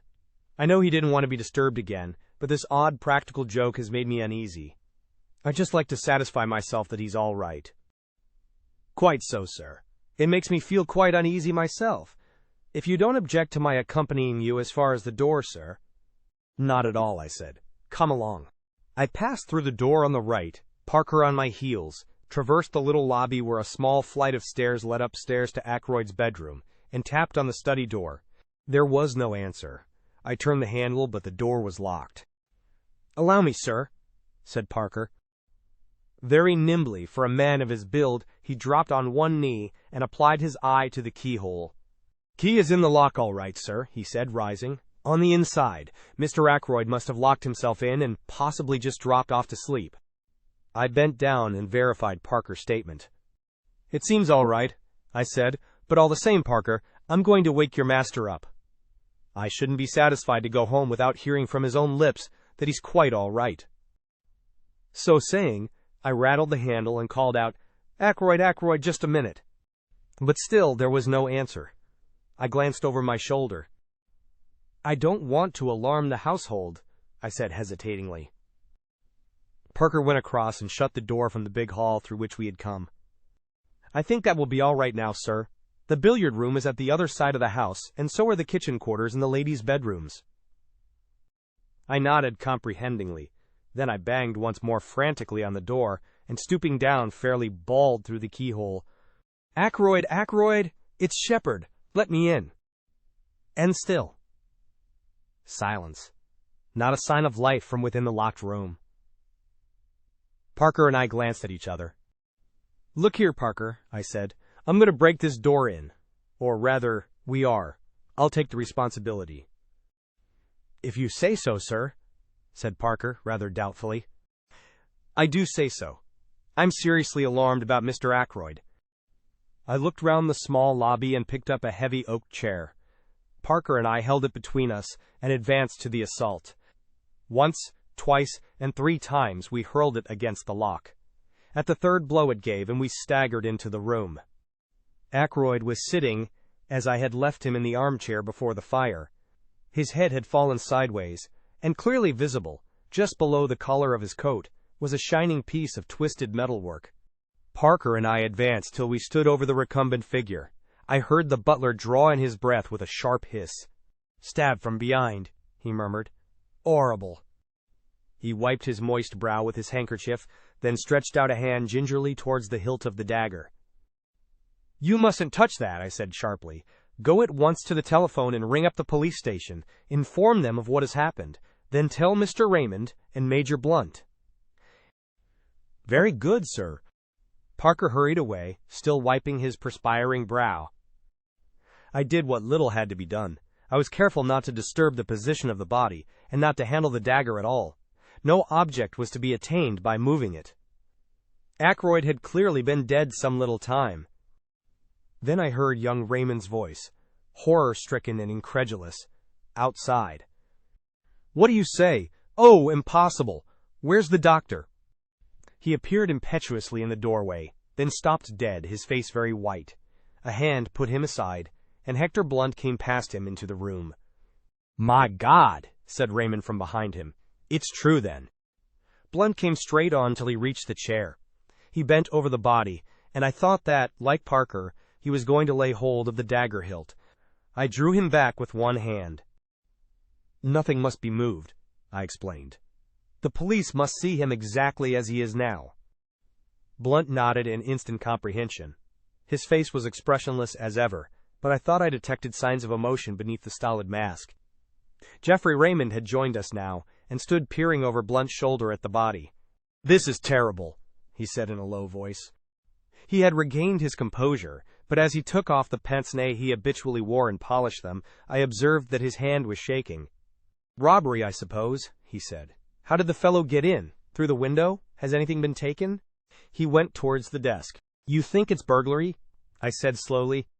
"What else could it be? There's no question of suicide, I suppose?" "No man could stab himself in such a way," I said confidently. "It's murder right enough. But with what motive?" "Roger hadn't an enemy in the world," said Blunt quietly. "Must have been burglars. But what was the thief after? Nothing seems to be disarranged." He looked round the room. Raymond was still sorting the papers on the desk. "There seems nothing missing, and none of the drawers show signs of having been tampered with," the secretary observed at last. "It's very mysterious." Blunt made a slight motion with his head. "There are some letters on the floor here," he said. I looked down. 3 or 4 letters still lay where Ackroyd had dropped them earlier in the evening. But the blue envelope containing Mrs. Ferrars's letter had disappeared. I half opened my mouth to speak, but at that moment the sound of a bell pealed through the house. There was a confused murmur of voices in the hall, and then Parker appeared with our local inspector and a police constable. "Good evening, gentlemen," said the inspector. "I'm terribly sorry for this. A good, kind gentleman like Mr. Ackroyd. The butler says it is murder. No possibility of accident or suicide, doctor?" "None whatever," I said. "Ah, a bad business." He came and stood over the body. "Been moved at all?" he asked sharply. "Beyond making certain that life was extinct, an easy matter, I have not disturbed the body in any way." "Ah, and everything points to the murderer having got clear away, for the moment, that is. Now then, let me hear all about it. Who found the body?" I explained the circumstances carefully. "A telephone message, you say? From the butler?" "A message that I never sent," declared Parker earnestly. "I've not been near the telephone the whole evening. The others can bear me out that I haven't. Very odd that. Did it sound like Parker's voice, Doctor? Well, I can't say I noticed. I took it for granted, you see. Naturally. Well, you got up here, broke in the door, and found poor Mr. Ackroyd like this. How long should you say he had been dead, Doctor? Half an hour at least, perhaps longer, I said. The door was locked on the inside, you say. What about the window? I myself closed and bolted it earlier in the evening at Mr. Ackroyd's request. The inspector strode across to it and threw back the curtains. Well, it's open now anyway, he remarked. True enough, the window was open, the lower sash being raised to its fullest extent. The inspector produced a pocket torch and flashed it along the sill outside. This is the way he went all right, he remarked, and got in. See here. In the light of the powerful torch, several clearly defined footmarks could be seen. They seemed to be those of shoes with rubber studs in the soles. One particularly clear one pointed inwards, another, slightly overlapping it, pointed outwards. Plain as a pikestaff, said the inspector. Any valuables missing? Geoffrey Raymond shook his head. Not so that we can discover. Mr. Ackroyd never kept anything of particular value in this room. Said the inspector. Man found an open window. Climbed in, saw Mr. Ackroyd sitting there. Maybe he'd fallen asleep. Man stabbed him from behind, then lost his nerve and made off. But he's left his tracks pretty clearly. We ought to get hold of him without much difficulty. No suspicious stranger's been hanging about anywhere. Oh, I said suddenly. What is it, Doctor? I met a man this evening, just as I was turning out of the gate. He asked me the way to Fernly Park. What time would that be? Just 9 o'clock. I heard it chime the hour as I was turning out of the gate. Can you describe him? I did so to the best of my ability. The inspector turned to the butler. Anyone answering that description come to the front door? No, sir. No one has been to the house at all this evening. What about the back? I don't think so, sir, but I'll make inquiries. He moved towards the door, but the inspector held up a large hand. No, thanks. I'll do my own inquiring, but first of all I want to fix the time a little more clearly. When was Mr. Ackroyd last seen alive? Probably by me, I said. When I left at, let me see, about 10 minutes to 9. He told me that he didn't wish to be disturbed, and I repeated the order to Parker. Just so, sir, said Parker respectfully. Mr. Ackroyd was certainly alive at 9:30, put in Raymond, for I heard his voice in here talking. Who was he talking to? That I don't know. Of course, at the time I took it for granted that it was Dr. Sheppard who was with him. I wanted to ask him a question about some papers I was engaged upon, but when I heard the voices, I remembered that he had said he wanted to talk to Dr. Sheppard without being disturbed, and I went away again. But now it seems that the doctor had already left? I nodded. I was at home by 9:15, I said. I didn't go out again until I received the telephone call. Who could have been with him at 9:30? Queried the inspector. It wasn't you, Mr. Major Blunt, I said. Major Hector Blunt? Asked the inspector, a respectful tone creeping into his voice. Blunt merely jerked his head affirmatively. I think we've seen you down here before, sir, said the inspector. I didn't recognize you for the moment, but you were staying with Mr. Ackroyd a year ago last May. June, corrected Blunt. Just so, June it was. Now, as I was saying, it wasn't you with Mr. Ackroyd at 9:30 this evening? Blunt shook his head. Never saw him after dinner, he volunteered. The inspector turned once more to Raymond. You didn't overhear any of the conversation going on, did you, sir? I did catch just a fragment of it, said the secretary, and supposing as I did that it was Dr. Sheppard who was with Mr. Ackroyd, that fragment struck me as distinctly odd. As far as I can remember, the exact words were these. Mr. Ackroyd was speaking. The calls on my purse have been so frequent of late, that is what he was saying, of late, that I fear it is impossible for me to accede to your request. I went away again at once, of course, so did not hear any more. But I rather wondered because Dr. Sheppard does not ask for loans for himself or subscriptions for others, I finished. A demand for money, said the inspector musingly. It may be that here we have a very important clue. He turned to the butler. You say, Parker, that nobody was admitted by the front door this evening?" "That's what I say, sir." "Then it seems almost certain that Mr. Ackroyd himself must have admitted this stranger. But I don't quite see—" The inspector went into a kind of daydream for some minutes. "One thing's clear," he said at length, rousing himself from his absorption. "Mr. Ackroyd was alive and well at 9:30. That is the last moment at which he is known to have been alive." Parker gave vent to an apologetic cough which brought the inspector's eyes on him at once. "Well?" he said sharply. "If you'll excuse me, sir, Miss Flora saw him after that." "Miss Flora?" "Yes, sir. About 9:45, that would be. It was after that she told me Mr. Ackroyd wasn't to be disturbed again tonight." "Did he send her to you with that message?" "Not exactly, sir. I was bringing a tray with soda and whiskey when Miss Flora, who was just coming out of this room, stopped me and said her uncle didn't want to be disturbed." The inspector looked at the butler with rather closer attention than he had bestowed on him up to now. "You'd already been told that Mr. Ackroyd didn't want to be disturbed, hadn't you?" Parker began to stammer. His hands shook. Yes, sir, quite so, sir." "And yet you were proposing to do so?" "I'd forgotten, sir." "At least, I always bring the whiskey and soda about that time, sir, and ask if there's anything more, and I thought, well, I was doing as usual without thinking." It was at this moment that it began to dawn upon me that Parker was most suspiciously flustered. The man was shaking and twitching all over.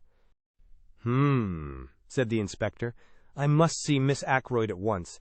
For the moment we'll leave this room exactly as it is. I can return here after I've heard what Miss Ackroyd has to tell me. I shall just take the precaution of shutting and bolting the window." This precaution accomplished, he led the way into the hall, and we followed him. He paused a moment as he glanced up at the little staircase, then spoke over his shoulder to the constable. "Jones, you'd better stay here. Don't let anyone go into that room." Parker interposed deferentially. "If you'll excuse me, sir, if you were to lock the door into the main hall, nobody could gain access to this part. That staircase leads only to Mr. Ackroyd's bedroom and bathroom. There is no communication with the other part of the house. There once was a door through, but Mr. Ackroyd had it blocked up. He liked to feel that his suite was entirely private. To make things clear and explain the position, I have appended a rough sketch of the right-hand wing of the house. The small staircase leads, as Parker explained, to a big bedroom, made by two being knocked into one, and an adjoining bathroom and lavatory." The inspector took in the position at a glance. We went through into the large hall, and he locked the door behind him, slipping the key into his pocket. Then he gave the constable some low-voiced instructions, and the latter prepared to depart. "We must get busy on those shoe tracks," explained the inspector. "But first of all, I must have a word with Miss Ackroyd. She was the last person to see her uncle alive." "Does she know yet?" Raymond shook his head. "Well, no need to tell her for another 5 minutes. She can answer my questions better, without being upset by knowing the truth about her uncle. Tell her there's been a burglary, and ask her if she would mind dressing and coming down to answer a few questions. It was Raymond who went upstairs on this errand." "Miss Ackroyd will be down in a minute," he said, when he returned. "I told her just what you suggested." In less than 5 minutes, Flora descended the staircase. She was wrapped in a pale pink silk kimono. She looked anxious and excited. The inspector stepped forward. "Good evening, Miss Ackroyd," he said civilly. "We're afraid there's been an attempt at robbery, and we want you to help us. What's this room?" "The billiard room. Come in here and sit down." Flora sat down composedly on the wide divan which ran the length of the wall and looked up at the inspector. "I don't quite understand. What has been stolen? What do you want me to tell you?" "It's just this, Miss Ackroyd. Parker here says you came out of your uncle's study at about 9:45. Is that right?" "Quite right. I had been to say good night to him." "And the time is correct?" "Well, it must have been about then. I can't say exactly. It might have been later." "Was your uncle alone, or was there anyone with him?" "He was alone. Dr. Sheppard had gone." "Did you happen to notice whether the window was open or shut?" Flora shook her head. "I can't say. The curtains were drawn." "Exactly. And your uncle seemed quite as usual." "I think so. Do you mind telling us exactly what passed between you?" Flora paused a minute, as though to collect her recollections. I went in and said, "Good night, Uncle. I'm going to bed now. I'm tired tonight." He gave a sort of grunt, and I went over and kissed him, and he said something about my looking nice in the frock I had on, and then he told me to run away as he was busy. So I went. Did he ask specially not to be disturbed? Oh yes, I forgot. He said, "Tell Parker I don't want anything more tonight, and that he's not to disturb me." I met Parker just outside the door and gave him Uncle's message. "Just so," said the inspector. "Won't you tell me what it is that has been stolen?" "We're not quite certain," said the inspector hesitatingly. A wide look of alarm came into the girl's eyes. She started up. "What is it? You're hiding something from me?" Moving in his usual, unobtrusive manner, Hector Blunt came between her and the inspector.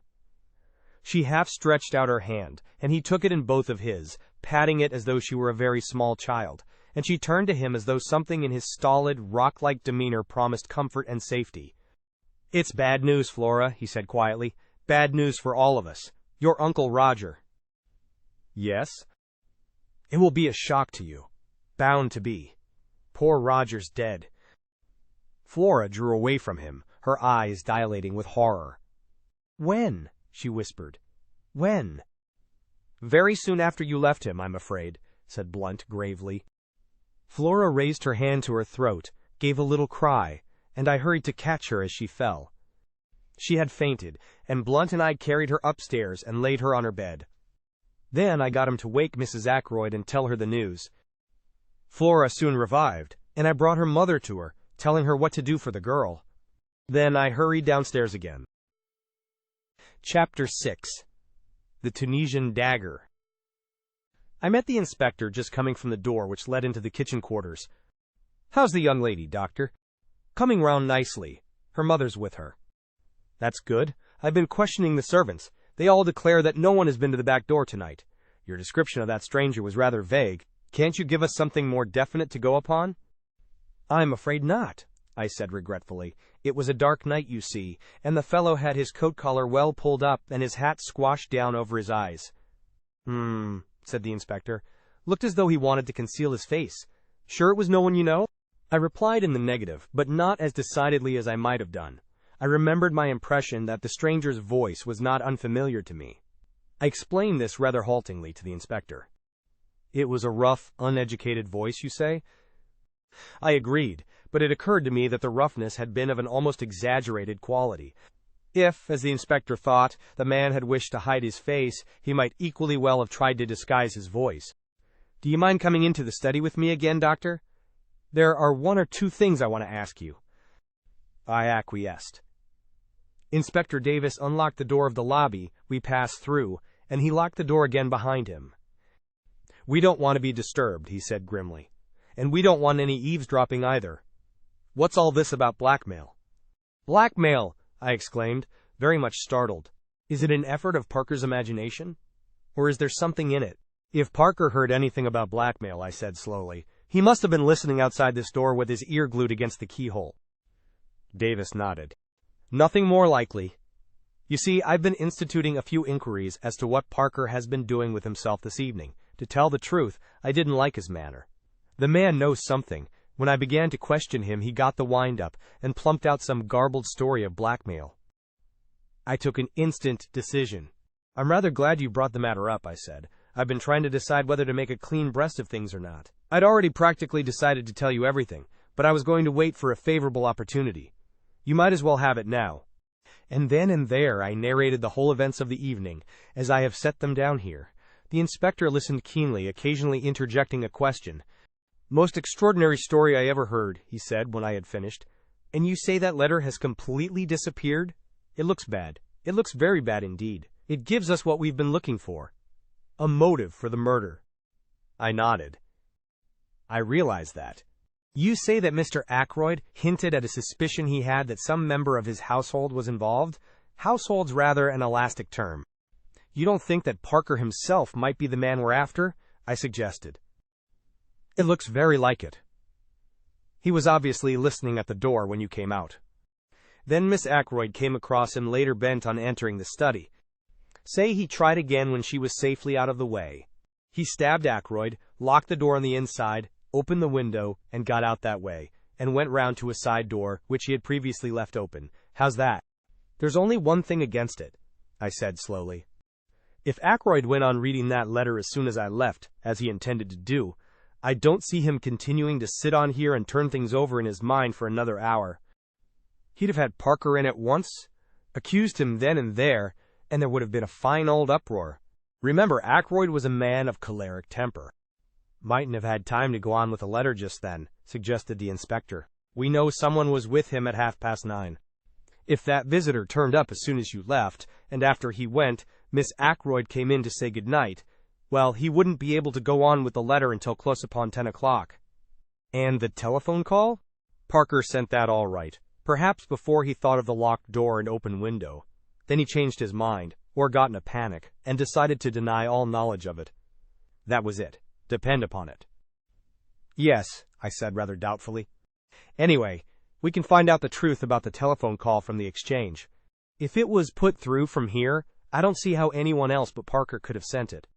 Depend upon it, he's our man. But keep it dark. We don't want to alarm him just yet, till we've got all the evidence. I'll see to it he doesn't give us the slip. To all appearances, we'll be concentrating on your mysterious stranger. He rose from where he had been sitting astride the chair belonging to the desk, and crossed over to the still form in the armchair. The weapon ought to give us a clue, he remarked, looking up. It's something quite unique, a curio, I should think, by the look of it.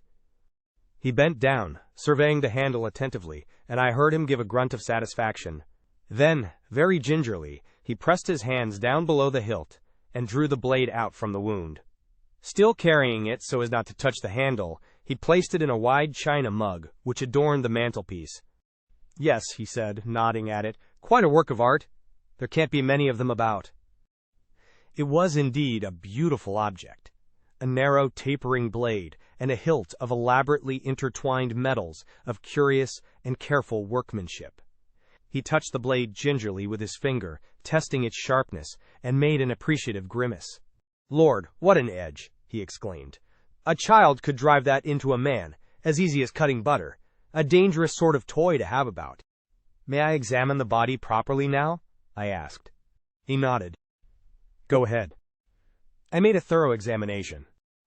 Well, said the inspector when I had finished. I'll spare you the technical language, I said. We'll keep that for the inquest. The blow was delivered by a right-handed man standing behind him, and death must have been instantaneous. By the expression on the dead man's face, I should say that the blow was quite unexpected. He probably died without knowing who his assailant was. Butlers can creep about as soft-footed as cats, said Inspector Davis. There's not going to be much mystery about this crime. Take a look at the hilt of that dagger. I took the look. I dare say they're not apparent to you, but I can see them clearly enough. He lowered his voice. Fingerprints! He stood off a few steps to judge of his effect. Yes, I said mildly. I guess that. I do not see why I should be supposed to be totally devoid of intelligence. After all, I read detective stories and the newspapers, and am a man of quite average ability. If there had been toe marks on the dagger handle, now, that would have been quite a different thing. I would then have registered any amount of surprise and awe. I think the inspector was annoyed with me for declining to get thrilled. He picked up the china mug and invited me to accompany him to the billiard room. I want to see if Mr. Raymond can tell us anything about this dagger, he explained. Locking the outer door behind us again, we made our way to the billiard room, where we found Geoffrey Raymond.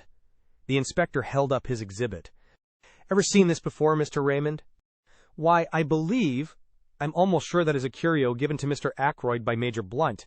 It comes from Morocco. No, Tunis. So the crime was committed with that? What an extraordinary thing. It seems almost impossible, and yet there could hardly be two daggers the same. May I fetch Major Blunt? Without waiting for an answer, he hurried off. Nice young fellow that, said the inspector. Something honest and ingenuous about him. I agreed. In the 2 years that Geoffrey Raymond has been secretary to Ackroyd, I have never seen him ruffled or out of temper, and he has been, I know, a most efficient secretary. In a minute or two, Raymond returned, accompanied by Blunt. I was right, said Raymond excitedly. It is the Tunisian dagger. Major Blunt hasn't looked at it yet, objected the inspector. Saw it the moment I came into the study, said the quiet man. You recognized it then? Blunt nodded. You said nothing about it, said the inspector suspiciously. Wrong moment, said Blunt. Lot of harm done by blurting out things at the wrong time. He returned the inspector's stare placidly enough. The latter grunted at last and turned away. He brought the dagger over to Blunt. You're quite sure about it, sir? You identify it positively? Absolutely, no doubt whatever. Where was this, curio usually kept? Can you tell me that, sir? It was the secretary who answered. In the silver table in the drawing room. What? I exclaimed. The others looked at me. Yes, doctor, said the inspector encouragingly. It's nothing. Yes, doctor, said the inspector again, still more encouragingly. It's so trivial, I explained apologetically. Only that when I arrived last night for dinner I heard the lid of the silver table being shut down in the drawing room. I saw profound skepticism and a trace of suspicion on the inspector's countenance. How did you know it was the silver table lid? I was forced to explain in detail, a long, tedious explanation which I would infinitely rather not have had to make. The inspector heard me to the end. Was the dagger in its place when you were looking over the contents? He asked. I don't know, I said. I can't say I remember noticing it, but, of course, it may have been there all the time. We'd better get hold of the housekeeper, remarked the inspector, and pulled the bell. A few minutes later Miss Russell, summoned by Parker, entered the room. I don't think I went near the silver table, she said, when the inspector had posed his question. I was looking to see that all the flowers were fresh. Oh yes, I remember now. The silver table was open, which it had no business to be, and I shut the lid down as I passed.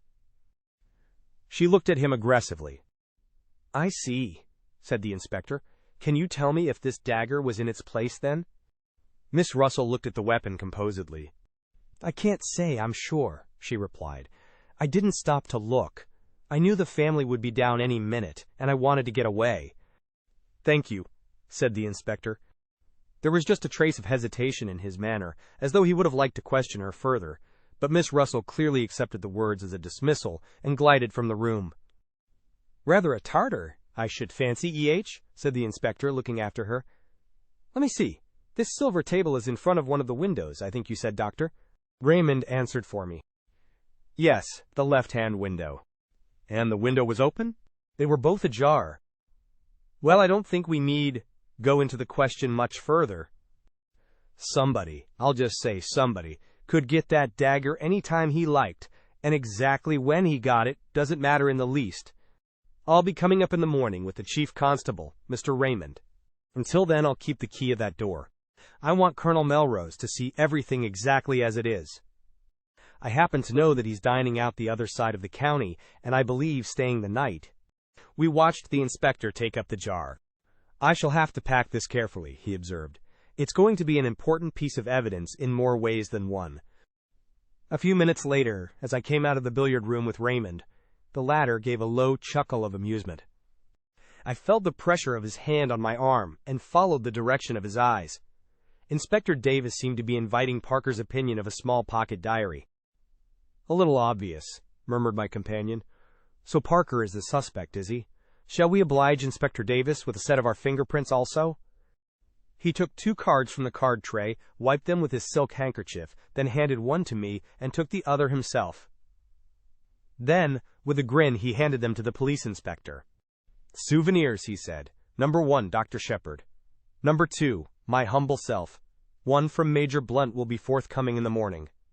Youth is very buoyant. Even the brutal murder of his friend and employer could not dim Geoffrey Raymond's spirits for long. Perhaps that is as it should be. I do not know.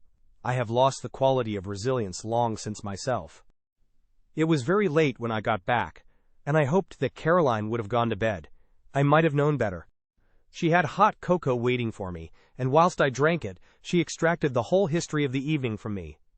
I said nothing of the blackmailing business, but contented myself with giving her the facts of the murder. The police suspect Parker, I said, as I rose to my feet and prepared to ascend to bed. There seems a fairly clear case against him. Parker, said my sister. Fiddlesticks! That inspector must be a perfect fool. Parker indeed. Don't tell me." With which obscure pronouncement we went up to bed. Chapter 7. I learn my neighbor's profession.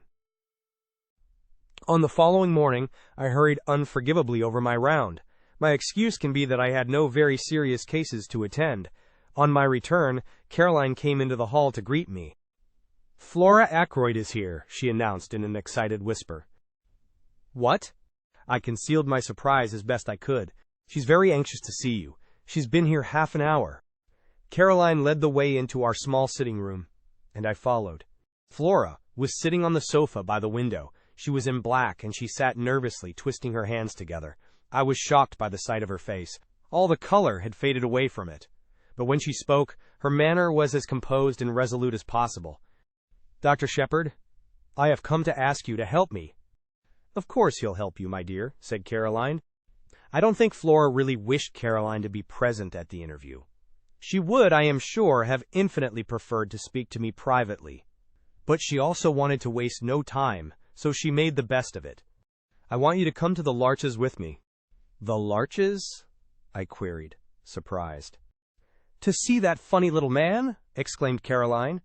"Yes. You know who he is, don't you?" "We fancied," I said, "that he might be a retired hairdresser." Flora's blue eyes opened very wide. "Why, he's Hercule Poirot." "You know who I mean, the private detective? They say he's done the most wonderful things, just like detectives do in books.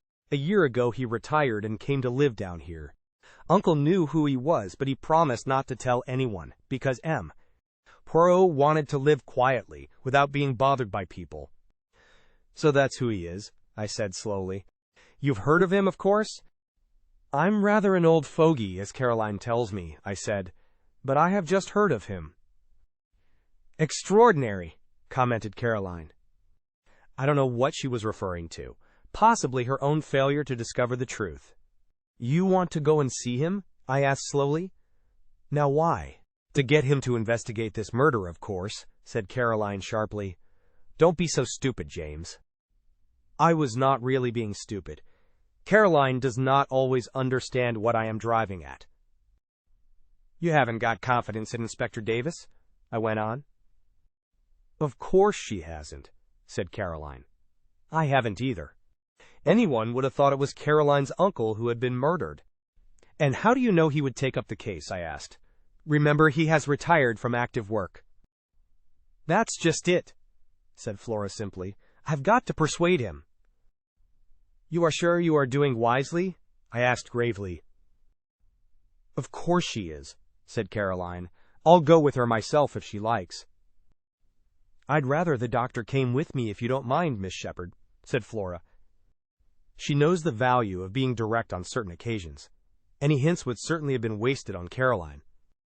"You see," she explained, following directness with tact, "Dr. Sheppard, being the doctor, and having found the body, he would be able to give all the details to Monsieur Poirot." "Yes," said Caroline grudgingly, "I see that." I took a turn or two up and down the room. "Flora," I said gravely, "be guided by me. I advise you not to drag this detective into the case." Flora sprang to her feet. The color rushed into her cheeks. "I know why you say that," she cried. "But it's exactly for that reason I'm so anxious to go. You're afraid, but I'm not. I know Ralph better than you do." "Ralph," said Caroline. "What has Ralph got to do with it?" Neither of us heeded her. "Ralph may be weak," continued Flora. "He may have done foolish things in the past, wicked things even, but he wouldn't murder anyone." "No, no," I exclaimed. "I never thought it of him." "Then why did you go to the Three Boars last night?" demanded Flora. "On your way home, after Uncle's body was found." I was momentarily silenced. I had hoped that that visit of mine would remain unnoticed. "How did you know about that?" I countered. "I went there this morning," said Flora. "I heard from the servants that Ralph was staying there." I interrupted her. "You had no idea that he was in King's Abbot?" "No. I was astounded. I couldn't understand it. I went there and asked for him. They told me, what I suppose they told you last night, that he went out at about 9 o'clock yesterday evening and never came back." Her eyes met mine defiantly, and as though answering something in my look, she burst out. "Well, why shouldn't he? He might have gone anywhere. He may even have gone back to London." "Leaving his luggage behind?" I asked gently. Flora stamped her foot. "I don't care. There must be a simple explanation." "And that's why you want to go to Hercule Poirot. Isn't it better to leave things as they are? The police don't suspect Ralph in the least, remember. They're working on quite another tack." "But that's just it," cried the girl. "They do suspect him. A man from Cranchester turned up this morning. Inspector Raglan, a horrid, weaselly little man. I found he had been to the Three Boars this morning before me. They told me all about his having been there, and the questions he had asked. He must think Ralph did it." "That's a change of mind from last night, if so," I said slowly. "He doesn't believe in Davis's theory, that it was Parker then?" "Parker indeed," said my sister, and snorted. Flora came forward and laid her hand on my arm. "Oh, Dr. Sheppard, let us go at once to this Monsieur Poirot. He will find out the truth." "My dear Flora," I said gently, laying my hand on hers, "are you quite sure it is the truth we want?" She looked at me, nodding her head gravely. "You're not sure," she said. "I am. I know Ralph better than you do." "Of course he didn't do it," said Caroline, who had been keeping silent with great difficulty. "Ralph may be extravagant, but he's a dear boy and has the nicest manners." I wanted to tell Caroline that large numbers of murderers have had nice manners, but the presence of Flora restrained me. Since the girl was determined, I was forced to give in to her, and we started at once, getting away before my sister was able to fire off any more pronouncements, beginning with her favorite words, "Of course." An old woman with an immense Breton cap opened the door of the Larches to us. Monsieur Poirot was at home, it seemed. We were ushered into a little sitting room, arranged with formal precision, and there, after the lapse of a minute or so, my friend of yesterday came to us. "Monsieur le Docteur," he said, smiling. "Mademoiselle." He bowed to Flora. "Perhaps," I began, "you have heard of the tragedy which occurred last night." His face grew grave. "But certainly I have heard. It is horrible. I offer Mademoiselle all my sympathy. In what way can I serve you?" "Miss Ackroyd," I said, "wants you to find the murderer," said Flora in a clear voice. "I see," said the little man. "But the police will do that, will they not?" "They might make a mistake," said Flora. "They are on their way to make a mistake now, I think. Please, Monsieur Poirot, won't you help us? If it is a question of money?" Poirot held up his hand. "Not that, I beg of you, mademoiselle. Not that I do not care for money." His eyes showed a momentary twinkle. "Money, it means much to me, and always has done. No, if I go into this, you must understand one thing clearly. I shall go through with it to the end. The good dog, he does not leave the scent, remember. You may wish that, after all, you had left it to the local police." "I want the truth," said Flora, looking him straight in the eyes. "All the truth?" "All the truth." "Then I accept," said the little man quietly, "and I hope you will not regret those words. Now tell me all the circumstances." "Dr. Sheppard had better tell you," said Flora. "He knows more than I do." Thus enjoined, I plunged into a careful narrative, embodying all the facts I have previously set down. Poirot listened carefully, inserting a question here and there, but for the most part sitting in silence, his eyes on the ceiling. I brought my story to a close with the departure of the inspector and myself from Fernly Park the previous night. "And now," said Flora as I finished, "tell him all about Ralph." I hesitated, but her imperious glance drove me on. "You went to this inn, this Three Boars, last night on your way home?" asked Poirot, as I brought my tale to a close. "Now exactly why was that?" I paused a moment to choose my words carefully. I thought someone ought to inform the young man of his uncle's death.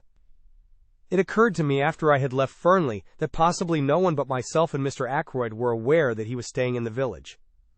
Poirot nodded. "Quite so. That was your only motive in going there, E.H.?" "That was my only motive," I said stiffly.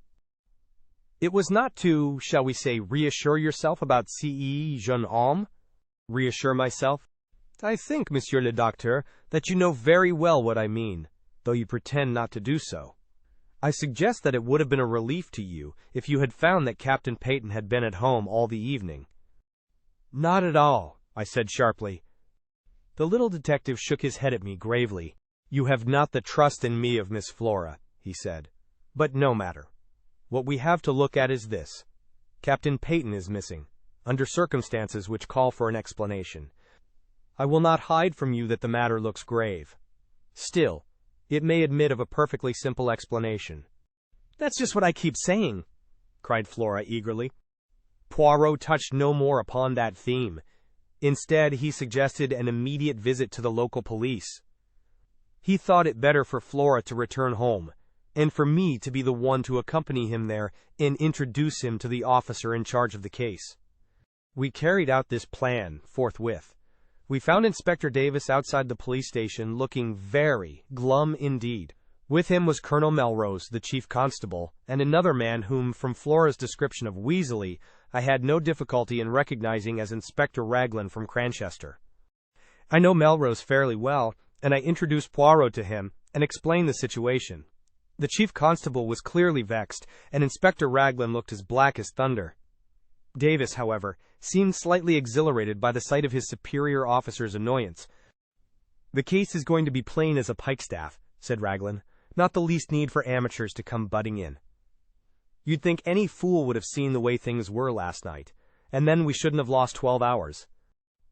He directed a vengeful glance at poor Davis, who received it with perfect stolidity.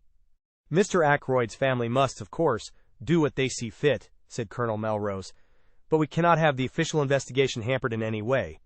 I know Monsieur Poirot's great reputation, of course," he added courteously.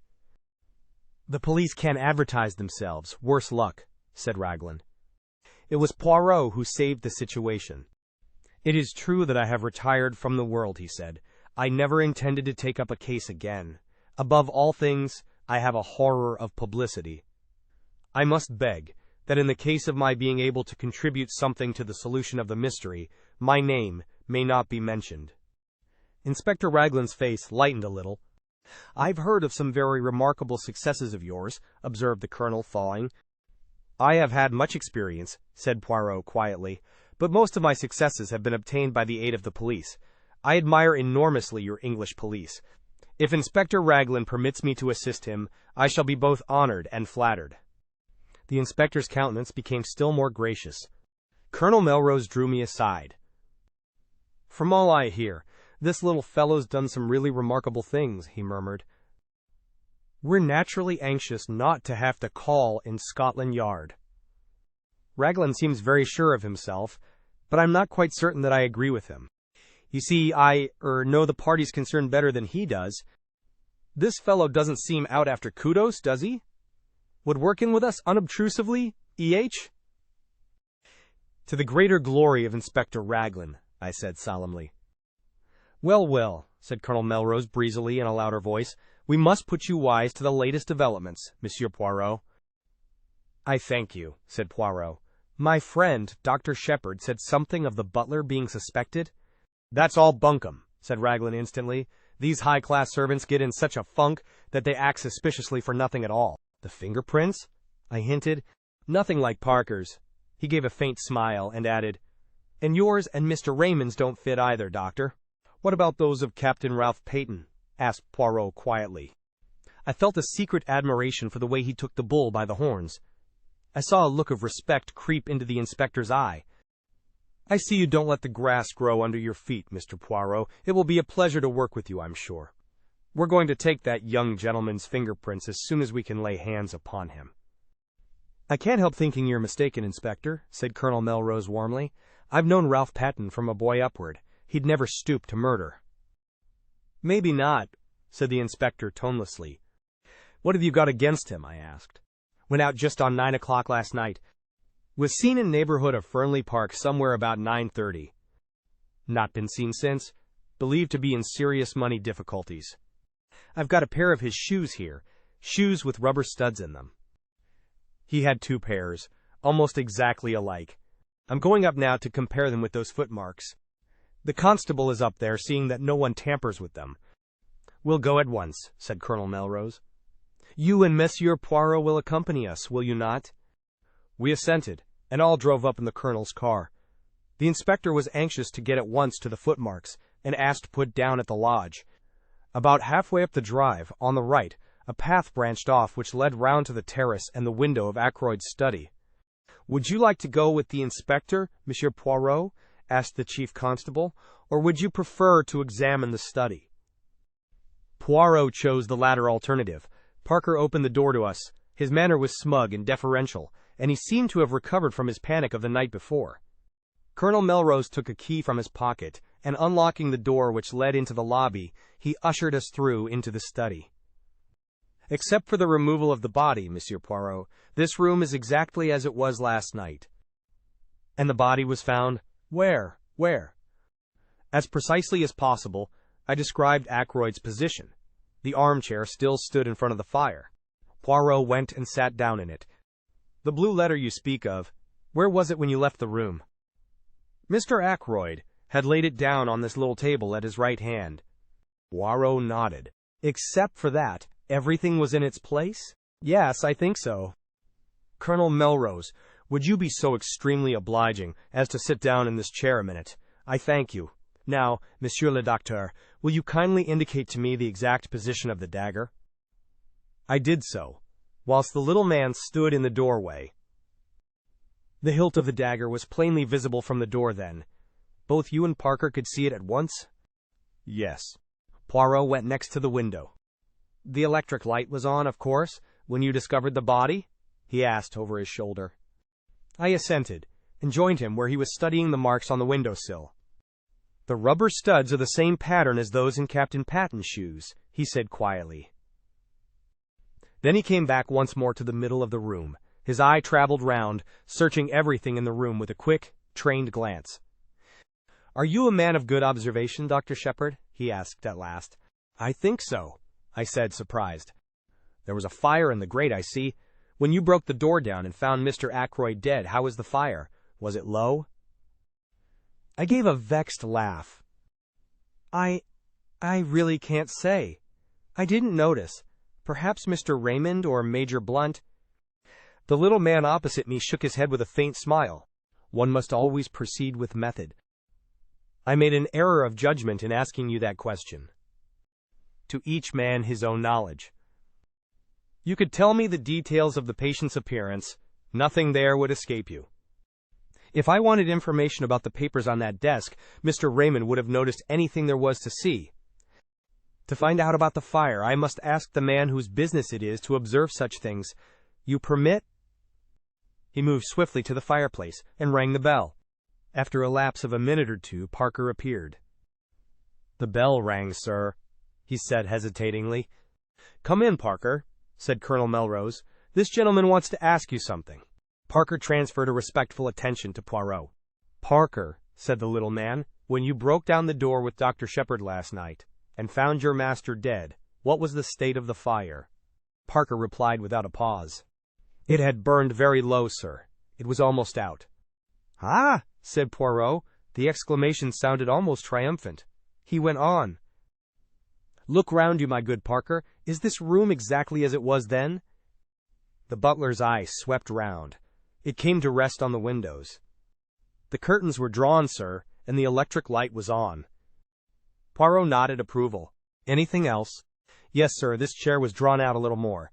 He indicated a big grandfather chair to the left of the door between it and the window. I append a plan of the room with the chair in question marked with an X. "Just show me," said Poirot. The butler drew the chair in question out a good 2 feet from the wall, turning it so that the seat faced the door. "Voilà ce qui est curieux," murmured Poirot. "No one would want to sit in a chair in such a position, I fancy. Now who pushed it back into place again, I wonder?" "Did you, my friend?" "No, sir," said Parker. "I was too upset with seeing the master and all." Poirot looked across at me. "Did you, doctor?" I shook my head. "It was back in position when I arrived with the police, sir," put in Parker. "I'm sure of that." "Curious," said Poirot again. "Raymond or Blunt must have pushed it back," I suggested. "Surely it isn't important?" "It is completely unimportant," said Poirot. That is why it is so interesting, he added softly. Excuse me a minute, said Colonel Melrose. He left the room with Parker. Do you think Parker is speaking the truth? I asked. About the chair, yes. Otherwise I do not know. You will find, Monsieur le Docteur, if you have much to do with cases of this kind, that they all resemble each other in one thing. What is that? I asked curiously. Everyone concerned in them has something to hide. Have I asked, smiling. Poirot looked at me attentively. I think you have, he said quietly. But, have you told me everything known to you about this young man, Paton? He smiled as I grew red. Oh, do not fear. I will not press you. I shall learn it in good time. I wish you'd tell me something of your methods, I said hastily, to cover my confusion. The point about the fire, for instance?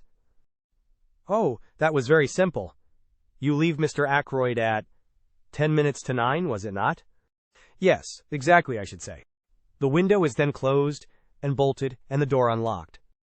At 10:15, when the body is discovered, the door is locked and the window is open. Who opened it? Clearly only Mr. Ackroyd himself could have done so, and for one of two reasons. Either because the room became unbearably hot, but since the fire was nearly out and there was a sharp drop in temperature last night, that cannot be the reason. Or because he admitted someone that way.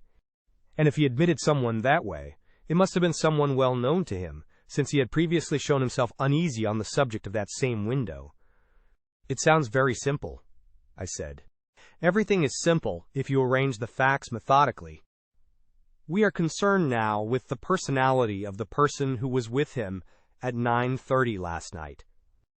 Everything goes to show that that was the individual admitted by the window, and though Mr. Ackroyd was seen alive later by Miss Flora, we cannot approach a solution of the mystery until we know who that visitor was. The window may have been left open after his departure, and so afforded entrance to the murderer, or the same person may have returned a second time.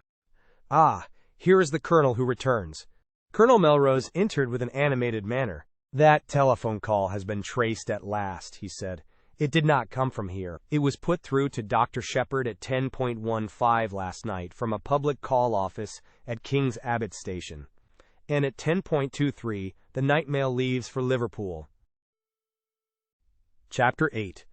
Inspector Raglan is confident. We looked at each other. You'll have inquiries made at the station, of course, I said. Naturally, but I'm not over-sanguine as to the result. You know what that station is like. I did. King's Abbot is a mere village, but its station happens to be an important junction. Most of the big expresses stop there, and trains are shunted, resorted, and made up. It has 2 or 3 public telephone boxes.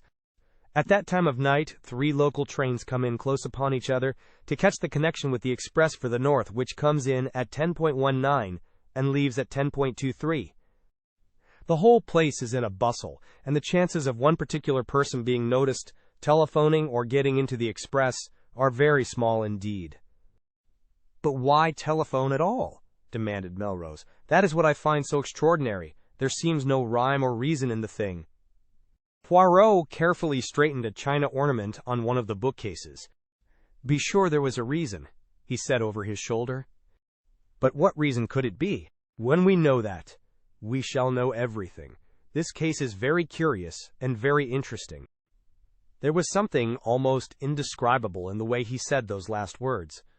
I felt that he was looking at the case from some peculiar angle of his own, and what he saw I could not tell. He went to the window and stood there, looking out. You say it was 9 o'clock, Dr. Sheppard, when you met this stranger outside the gate? He asked the question without turning round. Yes, I replied. I heard the church clock chime the hour. How long would it take him to reach the house, to reach this window, for instance?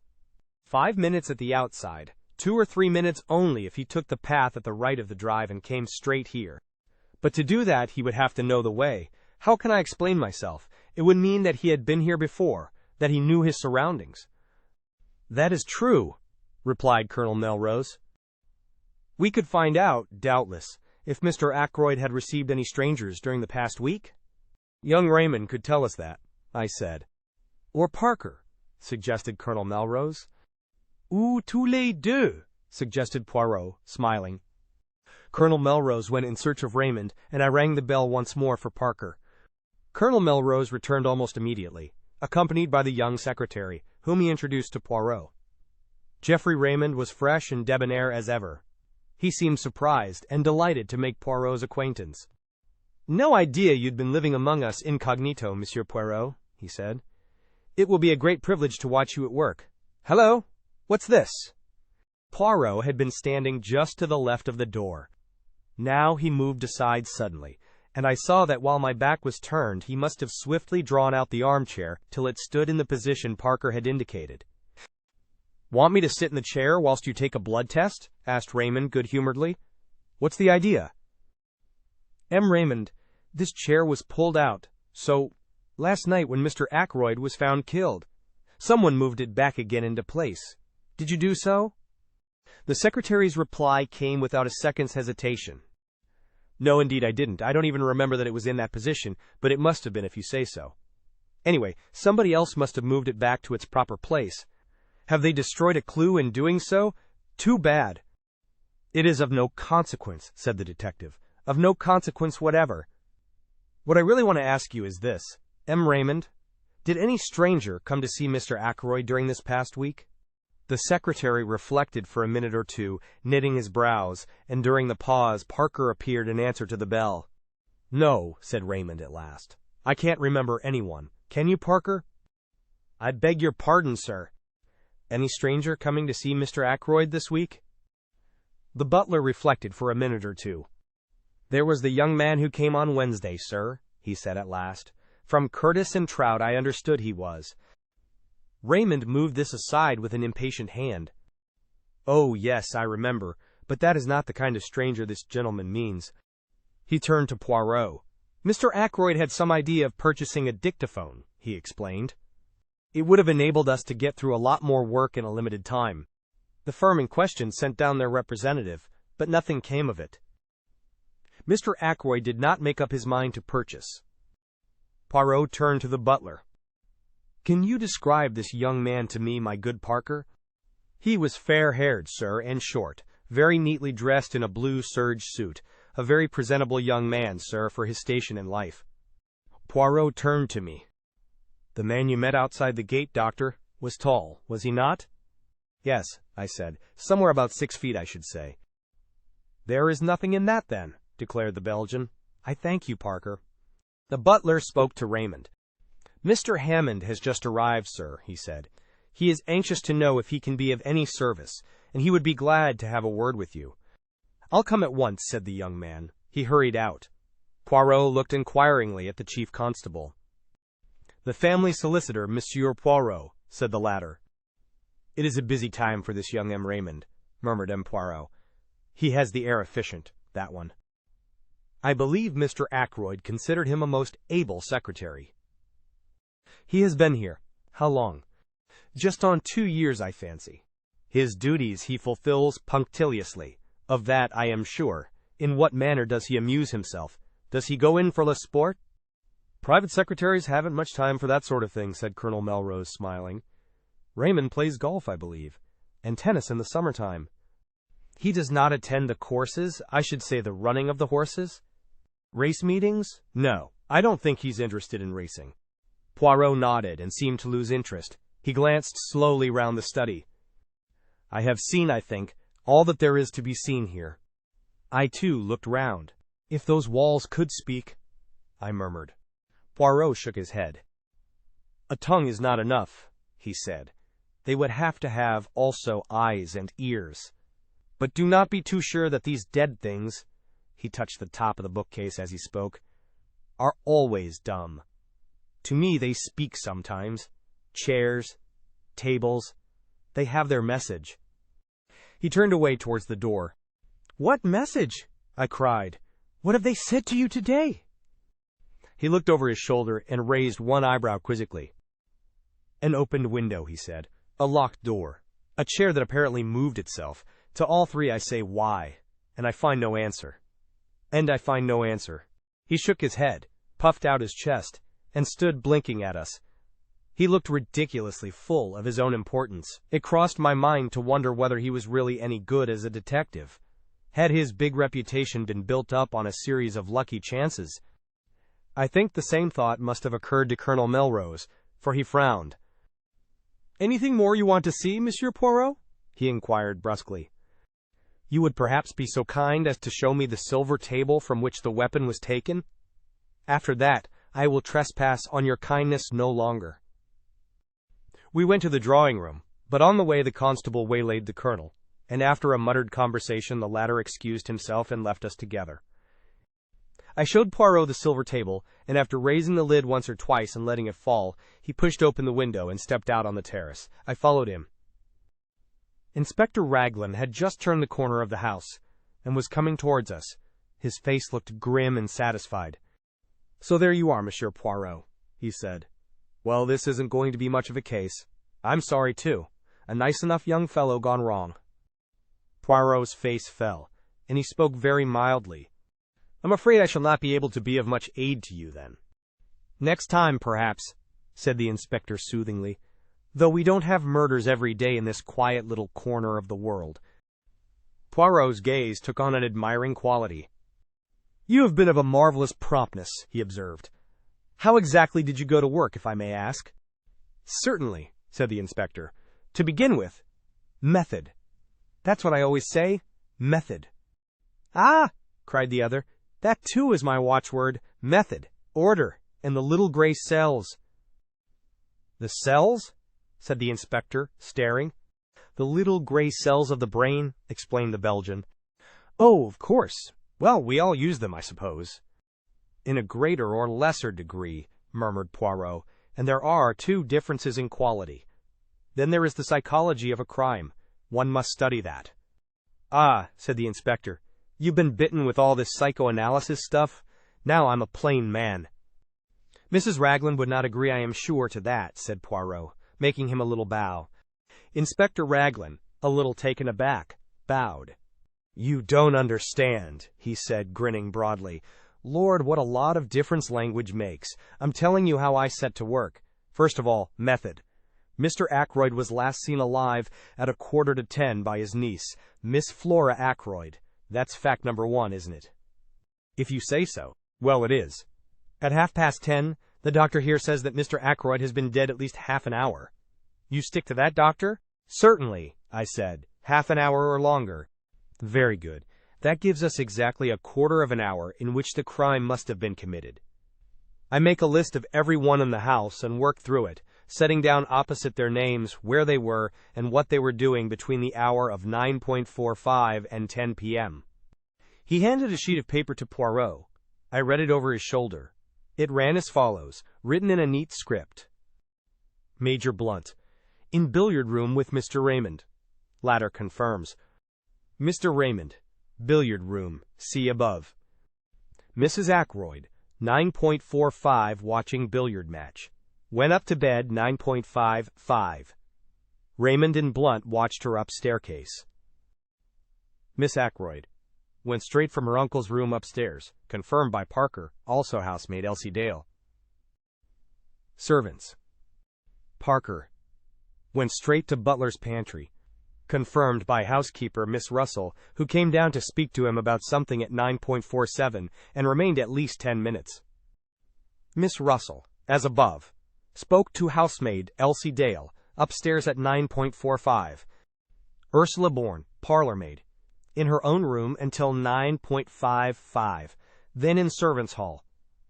Mrs. Cooper, cook, in servants' hall. Gladys Jones, second housemaid, in servants' hall. Elsie Dale, upstairs in bedroom, seen there by Miss Russell and Miss Flora Ackroyd. Mary Thrip, kitchen maid, servants' hall. The cook has been here 7 years, the parlormaid 18 months, and Parker just over a year. The others are new. Except for something fishy about Parker, they all seem quite all right. A very complete list, said Poirot, handing it back to him. I am quite sure that Parker did not do the murder, he added gravely. So is my sister, I struck in, and she's usually right. Nobody paid any attention to my interpolation. That disposes pretty effectually of the household, continued the inspector. Now we come to a very grave point. The woman at the lodge. Mary Black was pulling the curtains last night when she saw Ralph Paton turn in at the gate and go up towards the house." "She is sure of that?" I asked sharply. "Quite sure. She knows him well by sight. He went past very quickly and turned off by the path to the right, which is a shortcut to the terrace." "And what time was that?" asked Poirot, who had sat with an immovable face. "Exactly 25 minutes past 9, said the inspector gravely. There was a silence. Then the inspector spoke again. "It's all clear enough.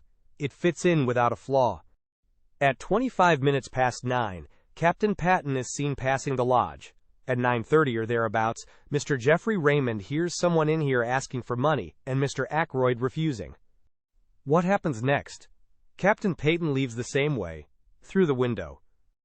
He walks along the terrace, angry and baffled. He comes to the open drawing-room window. Say it's now 9:45. Miss Flora Ackroyd is saying good night to her uncle.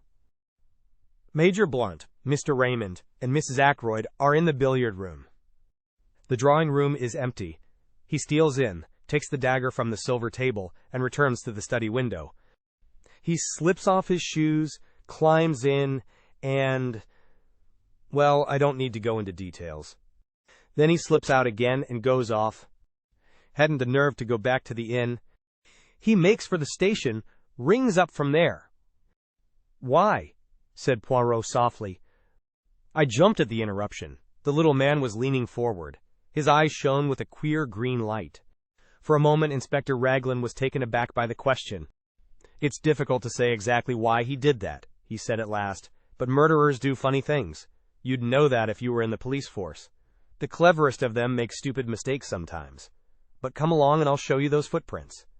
We followed him round the corner of the terrace to the study window. At a word from Raglan, a police constable produced the shoes which had been obtained from the local inn.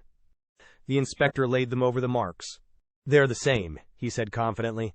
"That is to say, they're not the same pair that actually made these prints. He went away in those. This is a pair just like them, but older. See how the studs are worn down?" "Surely a great many people wear shoes with rubber studs in them?"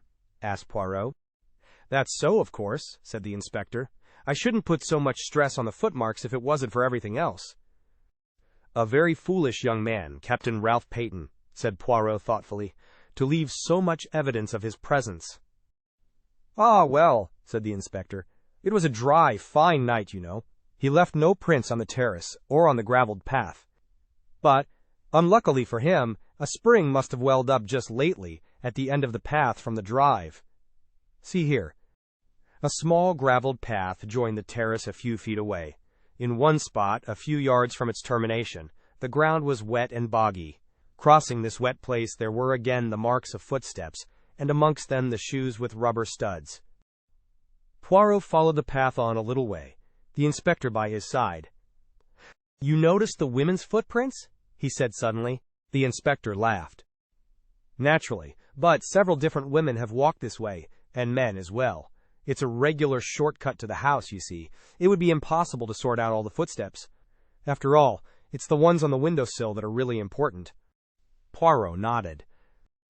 "It's no good going farther," said the inspector, as we came in view of the drive. "It's all gravelled again here, and hard as it can be." Again Poirot nodded, but his eyes were fixed on a small garden house, a kind of superior summer house. It was a little to the left of the path ahead of us, and a gravelled walk ran up to it. Poirot lingered about until the inspector had gone back towards the house. Then he looked at me. "You must have indeed been sent from the good God to replace my friend Hastings," he said with a twinkle. "I observe that you do not quit my side. How say you, Dr. Sheppard? Shall we investigate that summer house? It interests me." He went up to the door and opened it. Inside, the place was almost dark. There were 1 or 2 rustic seats, a croquet set, and some folded deck chairs. I was startled to observe my new friend. He had dropped to his hands and knees and was crawling about the floor. Every now and then he shook his head as though not satisfied. Finally, he sat back on his heels. "Nothing," he murmured. "Well, perhaps it was not to be expected, but it would have meant so much." He broke off, stiffening all over. Then he stretched out his hand to one of the rustic chairs. He detached something from one side of it. "What is it?" I cried. "What have you found?" He smiled, unclosing his hand so that I should see what lay in the palm of it. A scrap of stiff white cambric. I took it from him, looked at it curiously, and then handed it back. "What do you make of it, my friend?" he asked, eyeing me keenly. "A scrap torn from a handkerchief," I suggested, shrugging my shoulders. He made another dart and picked up a small quill, a goose quill by the look of it. "And that?" he cried triumphantly. "What do you make of that?" I only stared. He slipped the quill into his pocket and looked again at the scrap of white stuff. "A fragment of a handkerchief?" he mused. "Perhaps you are right, but remember this: a good laundry does not starch a handkerchief." He nodded at me triumphantly. Then he put away the scrap carefully in his pocketbook. Chapter 9. The Goldfish Pond. We walked back to the house together. There was no sign of the inspector. Poirot paused on the terrace and stood with his back to the house, slowly turning his head from side to side. "Une belle propriété," he said at last appreciatively. "Who inherits it?" His words gave me almost a shock. It is an odd thing, but until that moment the question of inheritance had never come into my head. Poirot watched me keenly. "It is a new idea to you, that," he said at last. "You had not thought of it before, E.H.?" "No," I said truthfully. "I wish I had." He looked at me again curiously. "I wondered just what you mean by that," he said thoughtfully. "Ah, no," as I was about to speak. "Inutile, you would not tell me your real thought." "Everyone has something to hide," I quoted, smiling. "Exactly. You still believe that?" "More than ever, my friend, but it is not easy to hide things from Hercule Poirot. He has a knack of finding out." He descended the steps of the Dutch garden as he spoke. "Let us walk a little," he said over his shoulder. "The air is pleasant today." I followed him. He led me down a path to the left enclosed in yew hedges. A walk led down the middle, bordered each side with formal flower beds, and at the end was a round paved recess with a seat and a pond of goldfish. Instead of pursuing the path to the end, Poirot took another which wound up the side of a wooded slope. In one spot the trees had been cleared away, and a seat had been put. Sitting there, one had a splendid view over the countryside, and one looked right down on the paved recess and the goldfish pond. "England is very beautiful," said Poirot, his eyes straying over the prospect. Then he smiled. "And so are English girls," he said in a lower tone. "Hush, my friend, and look at the pretty picture below us." It was then that I saw Flora. She was moving along the path we had just left, and she was humming a little snatch of song. Her step was more dancing than walking, and in spite of her black dress there was nothing but joy in her whole attitude. She gave a sudden pirouette on her toes, and her black draperies swung out. At the same time she flung her head back and laughed outright. As she did so, a man stepped out from the trees. It was Hector Blunt. The girl started. Her expression changed a little. "How you startled me." "I didn't see you." Blunt said nothing, but stood looking at her for a minute or two in silence. "What I like about you," said Flora, with a touch of malice, "is your cheery conversation." I fancy that at that Blunt reddened under his tan. His voice, when he spoke, sounded different. It had a curious sort of humility in it. "Never was much of a fellow for talking. Not even when I was young." "That was a very long time ago, I suppose," said Flora gravely. I caught the undercurrent of laughter in her voice, but I don't think Blunt did. "Yes," he said simply, "it was." "How does it feel to be Methuselah?" asked Flora. This time the laughter was more apparent, but Blunt was following out an idea of his own. "Remember the Johnny who sold his soul to the devil in return for being made young again? There's an opera about it." "Faust, you mean?" "That's the beggar. Rum story. Some of us would do it if we could." "Anyone would think you were creaking at the joints to hear you talk," cried Flora, half vexed, half amused. Blunt said nothing for a minute or two. Then he looked away from Flora into the middle distance and observed to an adjacent tree trunk that it was about time he got back to Africa. "Are you going on another expedition? Shooting things?" "Expect so. Usually do, you know. Shoot things, I mean." "You shot that head in the hall, didn't you?" Blunt nodded. Then he jerked out, going rather red as he did so. Care for some decent skins any time? If so, I could get 'em for you. Oh, please do, cried Flora. Will you really? You won't forget? I shan't forget, said Hector Blunt. He added, in a sudden burst of communicativeness, Time I went. I'm no good in this sort of life. Haven't got the manners for it. I'm a rough fellow, no use in society. Never remember the things one's expected to say. Yes, time I went. But you're not going at once, cried Flora. Not while we're in all this trouble. Oh, please, if you go. She turned away a little. You want me to stay? Asked Blunt. He spoke deliberately, but quite simply. We all... I meant you personally, said Blunt with directness. Flora turned slowly back again and met his eyes. I want you to stay, she said, if that makes any difference. It makes all the difference, said Blunt. There was a moment's silence. They sat down on the stone seat by the Goldfish pond. It seemed as though neither of them knew quite what to say next. It's such a lovely morning, said Flora at last. You know, I can't help feeling happy, in spite of everything. That's awful, I suppose? Quite natural, said Blunt. Never saw your uncle until 2 years ago, did you? Can't be expected to grieve very much. Much better to have no humbug about it. There's something awfully consoling about you, said Flora. You make things so simple. Things are simple as a rule, said the big game hunter. Not always, said Flora. Her voice had lowered itself, and I saw Blunt turn and look at her, bringing his eyes back from, apparently, the coast of Africa to do so.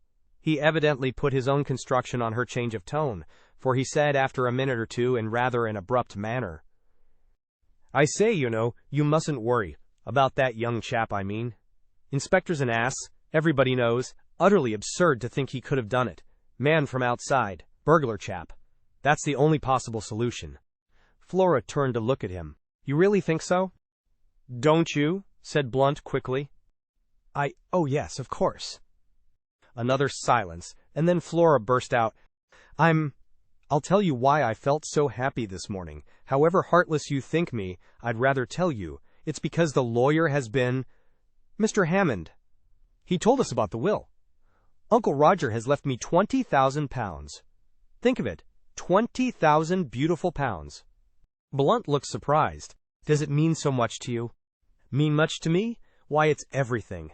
Freedom, life, no more scheming and scraping and lying. Lying? Said Blunt, sharply interrupting. Flora seemed taken aback for a minute. You know what I mean, she said uncertainly. Pretending to be thankful for all the nasty cast-off things rich relations give you, last year's coats and skirts and hats. Don't know much about ladies' clothes. Should have said you were always very well turned out. It's cost me something, though, said Flora in a low voice. Don't let's talk of horrid things. I'm so happy. I'm free. Free to do what I like. Free not to... She stopped suddenly. Not to what? Asked Blunt quickly. I forget now. Nothing important. Blunt had a stick in his hand, and he thrust it into the pond, poking at something. What are you doing, Major Blunt? There's something bright down there. Wondered what it was. Looks like a gold brooch. Now I've stirred up the mud, and it's gone. Perhaps it's a crown, suggested Flora, like the one Melisande saw in the water. Melisande, said Blunt reflectively. She's in an opera, isn't she? Yes, you seem to know a lot about operas. People take me sometimes, said Blunt sadly. Funny idea of pleasure, worse racket than the natives make with their tom-toms. Flora laughed. I remember Melisande, continued Blunt, married an old chap old enough to be her father. He threw a small piece of flint into the goldfish pond. Then, with a change of manner, he turned to Flora. Miss Ackroyd, can I do anything? About Paton, I mean. I know how dreadfully anxious you must be. Thank you, said Flora in a cold voice. There is really nothing to be done. Ralph will be all right. I've got hold of the most wonderful detective in the world, and he's going to find out all about it. For some time I had felt uneasy as to our position. We were not exactly eavesdropping, since the two in the garden below had only to lift their heads to see us. Nevertheless, I should have drawn attention to our presence before now, had not my companion put a warning pressure on my arm. Clearly he wished me to remain silent. but now he rose briskly to his feet, clearing his throat. "I demand pardon," he cried. "I cannot allow mademoiselle thus extravagantly to compliment me and not draw attention to my presence. They say the listener hears no good of himself, but that is not the case this time. To spare my blushes, I must join you and apologize." He hurried down the path with me close behind him and joined the others by the pond. "This is Monsieur Hercule Poirot," said Flora. "I expect you've heard of him." Poirot bowed. "I know Major Blunt by reputation," he said politely. "I am glad to have encountered you, monsieur. I am in need of some information that you can give me." Blunt looked at him inquiringly. "When did you last see M. Ackroyd alive?" "At dinner." "And you neither saw nor heard anything of him after that?" "Didn't see him, heard his voice." "How was that?" "I strolled out on the terrace." "Pardon me, what time was this?" "About 9:30. I was walking up and down smoking in front of the drawing-room window. I heard Ackroyd talking in his study." Poirot stooped and removed a microscopic weed. "Surely you couldn't hear voices in the study from that part of the terrace," he murmured. He was not looking at Blunt, but I was, and to my intense surprise, I saw the latter flush. "Went as far as the corner," he explained, unwillingly. "Ah, indeed," said Poirot. In the mildest manner he conveyed an impression that more was wanted. "Thought I saw a woman disappearing into the bushes. Just a gleam of white, you know. Must have been mistaken. It was while I was standing at the corner of the terrace that I heard Ackroyd's voice speaking to that secretary of his." "Speaking to Mr. Geoffrey Raymond?" "Yes, that's what I supposed at the time. Seems I was wrong." "Mr. Ackroyd didn't address him by name?" "Oh, no." "Then, if I may ask, why did you think—" Blunt explained laboriously. "Took it for granted that it would be Raymond, because he had said just before I came out that he was taking some papers to Ackroyd. Never thought of it being anybody else." "Can you remember what the words you heard were?" "Afraid I can't. Something quite ordinary and unimportant. Only caught a scrap of it. I was thinking of something else at the time." "It is of no importance," murmured Poirot. "Did you move a chair back against the wall when you went into the study after the body was discovered?" "Chair? No. Why should I?" Poirot shrugged his shoulders but did not answer. He turned to Flora. "There is one thing I should like to know from you, mademoiselle. When you were examining the things in the silver table with Dr. Sheppard, was the dagger in its place or was it not?" Flora's chin shot up. "Inspector Raglan has been asking me that," she said resentfully. "I've told him, and I'll tell you. I'm perfectly certain the dagger was not there. He thinks it was, and that Ralph sneaked it later in the evening. And he doesn't believe me. He thinks I'm saying it to shield Ralph." "And aren't you?" I asked gravely. Flora stamped her foot. "You too, Dr. Sheppard. Oh, it's too bad." Poirot tactfully made a diversion. "It is true what I heard you say, Major Blunt. There is something that glitters in this pond. Let us see if I can reach it." He knelt down by the pond, baring his arm to the elbow, and lowered it in very slowly, so as not to disturb the bottom of the pond. But in spite of all his precautions, the mud eddied and swirled, and he was forced to draw his arm out again empty-handed. He gazed ruefully at the mud upon his arm. I offered him my handkerchief, which he accepted with fervent protestations of thanks. Blunt looked at his watch. "Nearly lunchtime," he said. "We'd better be getting back to the house." "You will lunch with us, Monsieur Poirot?" asked Flora. "I should like you to meet my mother. She is very fond of Ralph." The little man bowed. "I shall be delighted, mademoiselle. And you will stay too, won't you, Dr. Sheppard?" I hesitated. "Oh, do!" I wanted to, so I accepted the invitation without further ceremony. We set out towards the house, Flora and Blunt walking ahead. "What hair," said Poirot to me in a low tone, nodding towards Flora. "The real gold! They will make a pretty couple. She and the dark, handsome Captain Paton, will they not?" I looked at him inquiringly, but he began to fuss about a few microscopic drops of water on his coat sleeve. The man reminded me in some ways of a cat. His green eyes and his finicking habits. "And all for nothing, too," I said sympathetically. "I wonder what it was in the pond." "Would you like to see?" asked Poirot. I stared at him. He nodded. "My good friend," he said gently and reproachfully, "Hercule Poirot does not run the risk of disarranging his costume without being sure of attaining his object. To do so would be ridiculous and absurd. I am never ridiculous." "But you brought your hand out empty," I objected. "There are times when it is necessary to have discretion. Do you tell your patients everything? Everything, doctor?" "I think not." "Nor do you tell your excellent sister everything either, is it not so?" Before showing my empty hand, I dropped what it contained into my other hand. You shall see what that was. He held out his left hand, palm open. On it lay a little circlet of gold, a woman's wedding ring. I took it from him. "Look inside," commanded Poirot. I did so. Inside was an inscription in fine writing. "From R. March 13th. I looked at Poirot, but he was busy inspecting his appearance in a tiny pocket glass. He paid particular attention to his mustaches, and none at all to me. I saw that he did not intend to be communicative. Chapter 10. The Parlormaid. We found Mrs. Ackroyd in the hall. With her was a small, dried-up little man, with an aggressive chin and sharp gray eyes, and lawyer written all over him. "Mr. Hammond is staying to lunch with us," said Mrs. Ackroyd. "You know Major Blunt, Mr. Hammond? And dear Dr. Sheppard, also a close friend of poor Roger's. And let me see." She paused, surveying Hercule Poirot in some perplexity. "This is Monsieur Poirot, mother," said Flora. "I told you about him this morning." "Oh, yes," said Mrs. Ackroyd vaguely. "Of course, my dear, of course. He is to find Ralph, is he not?" "He is to find out who killed Uncle," said Flora. "Oh, my dear," cried her mother. "Please, my poor nerves. I am a wreck this morning, a positive wreck. Such a dreadful thing to happen. I can't help feeling that it must have been an accident of some kind. Roger was so fond of handling queer curios, his hand must have slipped, or something." This theory was received in polite silence. I saw Poirot edge up to the lawyer, and speak to him in a confidential undertone. They moved aside into the embrasure of the window. I joined them, then hesitated. "Perhaps I'm intruding," I said. "Not at all," cried Poirot heartily.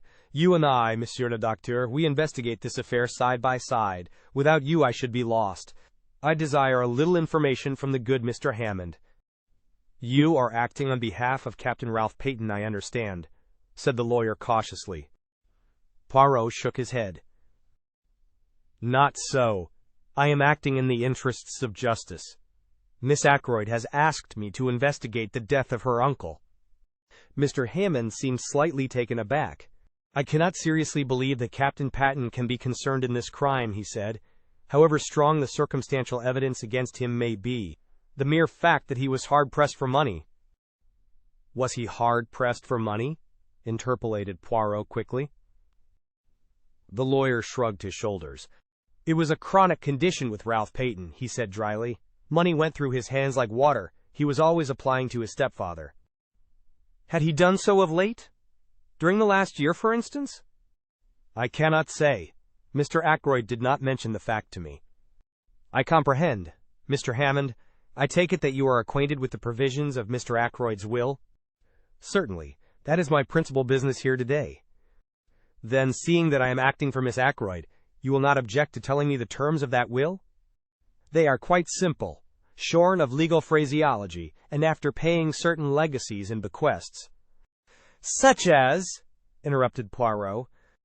Mr. Hammond seemed a little surprised. £1,000 to his housekeeper, Miss Russell. £50 to the cook, Emma Cooper. £500 to his secretary, Mr. Geoffrey Raymond. Then to various hospitals. Poirot held up his hand. "Ah, the charitable bequests, they interest me not." "Quite so. The income on £10,000 worth of shares to be paid to Mrs. Cecil Ackroyd during her lifetime. Miss Flora Ackroyd inherits £20,000 outright.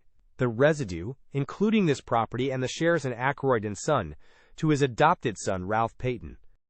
"Mr. Ackroyd possessed a large fortune?" "A very large fortune. Captain Paton will be an exceedingly wealthy young man." There was a silence. Poirot and the lawyer looked at each other.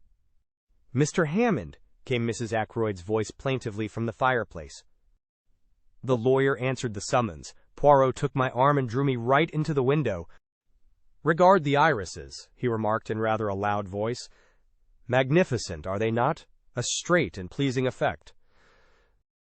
At the same time I felt the pressure of his hand on my arm, and he added in a low tone, "Do you really wish to aid me? To take part in this investigation?" "Yes, indeed," I said eagerly. "There's nothing I should like better. You don't know what a dull, old fogey's life I lead. Never anything out of the ordinary." "Good. We will be colleagues then. In a minute or two I fancy Major Blunt will join us. He is not happy with the good mamma. Now, there are some things I want to know, but I do not wish to seem to want to know them. You comprehend? So it will be your part to ask the questions." "What questions do you want me to ask?" I asked apprehensively. "I want you to introduce the name of Mrs. Ferrars." "Yes?" "Speak of her in a natural fashion.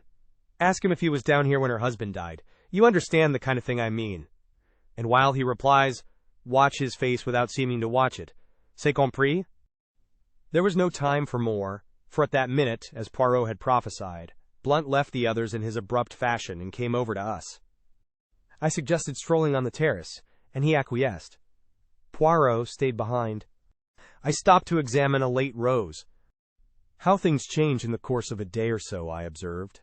"I was up here last Wednesday, I remember, walking up and down this same terrace. Ackroyd was with me, full of spirits. And now, 3 days later, Ackroyd's dead, poor fellow. Mrs. Ferrars dead. You knew her, didn't you? But of course you did." Blunt nodded his head. "Had you seen her since you'd been down this time?" "Went with Ackroyd to call. Last Tuesday, think it was.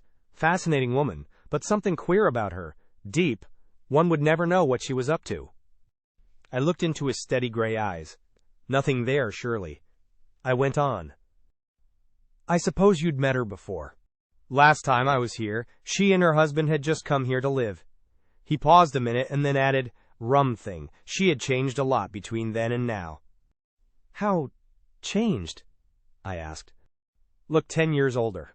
"Were you down here when her husband died?" I asked, trying to make the question sound as casual as possible. "No. From all I heard, it would be a good riddance. Uncharitable, perhaps, but the truth." I agreed. Ashley Ferrars was by no means a pattern husband, I said cautiously. "Blackguard, I thought," said Blunt. "No," I said. "Only a man with more money than was good for him." "Oh, money. All the troubles in the world can be put down to money, or the lack of it." "Which has been your particular trouble?" I asked. "I've enough for what I want. I'm one of the lucky ones." "Indeed." "I'm not too flush just now, as a matter of fact. Came into a legacy a year ago, and like a fool let myself be persuaded into putting it into some wildcat scheme." I sympathized, and narrated my own similar trouble. Then the gong pealed out, and we all went in to lunch. Poirot drew me back a little. Bien?" "He's all right," I said. "I'm sure of it." "Nothing disturbing?" "He had a legacy just a year ago," I said. "But why not? Why shouldn't he? I'll swear the man is perfectly square and above board." Without doubt," said Poirot soothingly. "Do not upset yourself." He spoke as though to a fractious child. We all trooped into the dining room. It seemed incredible that less than 24 hours had passed since I last sat at that table. Afterwards, Mrs. Ackroyd took me aside and sat down with me on a sofa. "I can't help feeling a little hurt," she murmured, producing a handkerchief of the kind obviously not meant to be cried into. "Hurt, I mean, by Roger's lack of confidence in me. That £20,000 ought to have been left to me, not to Flora. A mother could be trusted to safeguard the interests of her child. A lack of trust, I call it." "You forget, Mrs. Ackroyd," I said. "Flora was Ackroyd's own niece, a blood relation. It would have been different had you been his sister instead of his sister-in-law." "As poor Cecil's widow, I think my feelings ought to have been considered," said the lady, touching her eyelashes gingerly with the handkerchief. "But Roger was always most peculiar, not to say mean, about money matters. It has been a most difficult position for both Flora and myself. He did not even give the poor child an allowance. He would pay her bills, you know, and even that with a good deal of reluctance and asking what she wanted all those fal-lals for, so like a man. But now I've forgotten what it was I was going to say." Oh yes, not a penny we could call our own, you know. Flora resented it. Yes, I must say she resented it. Very strongly. Though devoted to her uncle, of course, but any girl would have resented it. Yes, I must say Roger had very strange ideas about money. He wouldn't even buy new face towels, though I told him the old ones were in holes. And then, proceeded Mrs. Ackroyd, with a sudden leap highly characteristic of her conversation, to leave all that money, £1,000, fancy, £1,000, to that woman. What woman?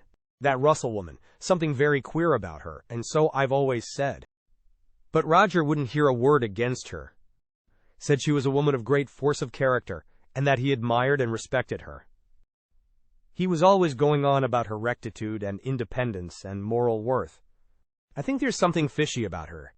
She was certainly doing her best to marry Roger. But I soon put a stop to that. She's always hated me. Naturally. I saw through her. I began to wonder if there was any chance of stemming Mrs. Ackroyd's eloquence and getting away. Mr. Hammond provided the necessary diversion by coming up to say goodbye. I seized my chance and rose also. About the inquest, I said. Where would you prefer it to be held? Here? Or at the Three Boars? Mrs. Ackroyd stared at me with a dropped jaw. The inquest? She asked, the picture of consternation. But surely there won't have to be an inquest. Mr. Hammond gave a dry little cough and murmured, Inevitable, under the circumstances, in two short little barks. But surely Dr. Sheppard can arrange. There are limits to my powers of arrangement, I said dryly. If his death was an accident? He was murdered, Mrs. Ackroyd, I said brutally. She gave a little cry.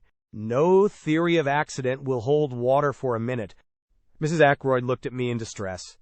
I had no patience with what I thought was her silly fear of unpleasantness. If there's an inquest, I shan't have to answer questions and all that, shall I? She asked. I don't know what will be necessary, I answered. I imagine Mr. Raymond will take the brunt of it off you. He knows all the circumstances and can give formal evidence of identification. The lawyer assented with a little bow. I really don't think there is anything to dread, Mrs. Ackroyd, he said. You will be spared all unpleasantness. Now, as to the question of money, have you all you need for the present, I mean, he added as she looked at him inquiringly. Ready money. Cash, you know. If not, I can arrange to let you have whatever you require. That ought to be all right, said Raymond, who was standing by. Mr. Ackroyd cashed a check for £100 yesterday. £100? Yes, for wages and other expenses due today. At the moment, it is still intact. Where is this money? In his desk? No, he always kept his cash in his bedroom, in an old collar box, to be accurate. Funny idea, wasn't it? I think, said the lawyer, we ought to make sure the money is there before I leave. Certainly, agreed the secretary. I'll take you up now. Oh, I forgot, the door's locked. Inquiry from Parker elicited the information that Inspector Raglan was in the housekeeper's room asking a few supplementary questions. A few minutes later, the inspector joined the party in the hall, bringing the key with him.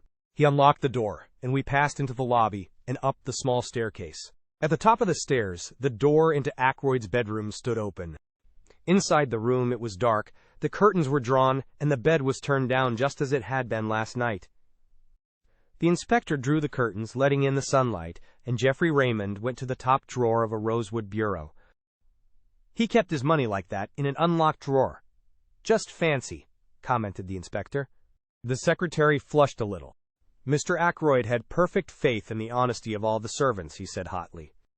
Oh, quite so, said the inspector hastily. Raymond opened the drawer, took out a round leather collar box from the back of it, and opening it, drew out a thick wallet. Here is the money, he said, taking out a fat roll of notes.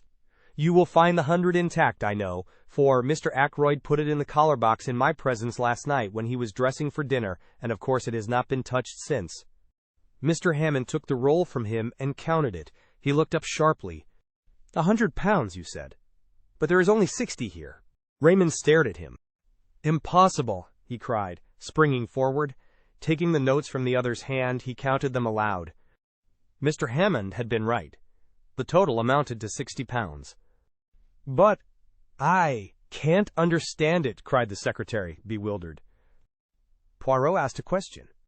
You saw Mr. Ackroyd put this money away last night when he was dressing for dinner? You were sure he had not paid away any of it already? I'm sure he hadn't. He even said, I don't want to take £100 down to dinner with me, too bulgy. Then the affair is very simple, remarked Poirot. Either he paid out that £40 sometime last evening, or else it has been stolen. That's the matter in a nutshell, agreed the inspector. He turned to Mrs. Ackroyd. Which of the servants would come in here yesterday evening? I suppose the housemaid would turn down the bed.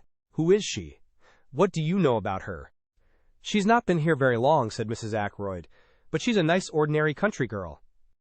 I think we ought to clear this matter up, said the inspector. If Mr. Ackroyd paid that money away himself, it may have a bearing on the mystery of the crime. The other servants all right, as far as you know? Oh, I think so. Not missed anything before? No. None of them leaving or anything like that? The parlourmaid is leaving. When? She gave notice yesterday, I believe. To you? Oh no, I have nothing to do with the servants. Miss Russell attends to the household matters. The inspector remained lost in thought for a minute or two. Then he nodded his head and remarked, I think I'd better have a word with Miss Russell, and I'll see the girl Dale as well. Poirot and I accompanied him to the housekeeper's room. Miss Russell received us with her usual sang-froid. Elsie Dale had been at Fernly 5 months. A nice girl, quick at her duties and most respectable. Good references. The last girl in the world to take anything not belonging to her. What about the parlourmaid? She too was a most superior girl, very quiet and ladylike, an excellent worker. Then why is she leaving? Asked the inspector. Miss Russell pursed up her lips. It was none of my doing.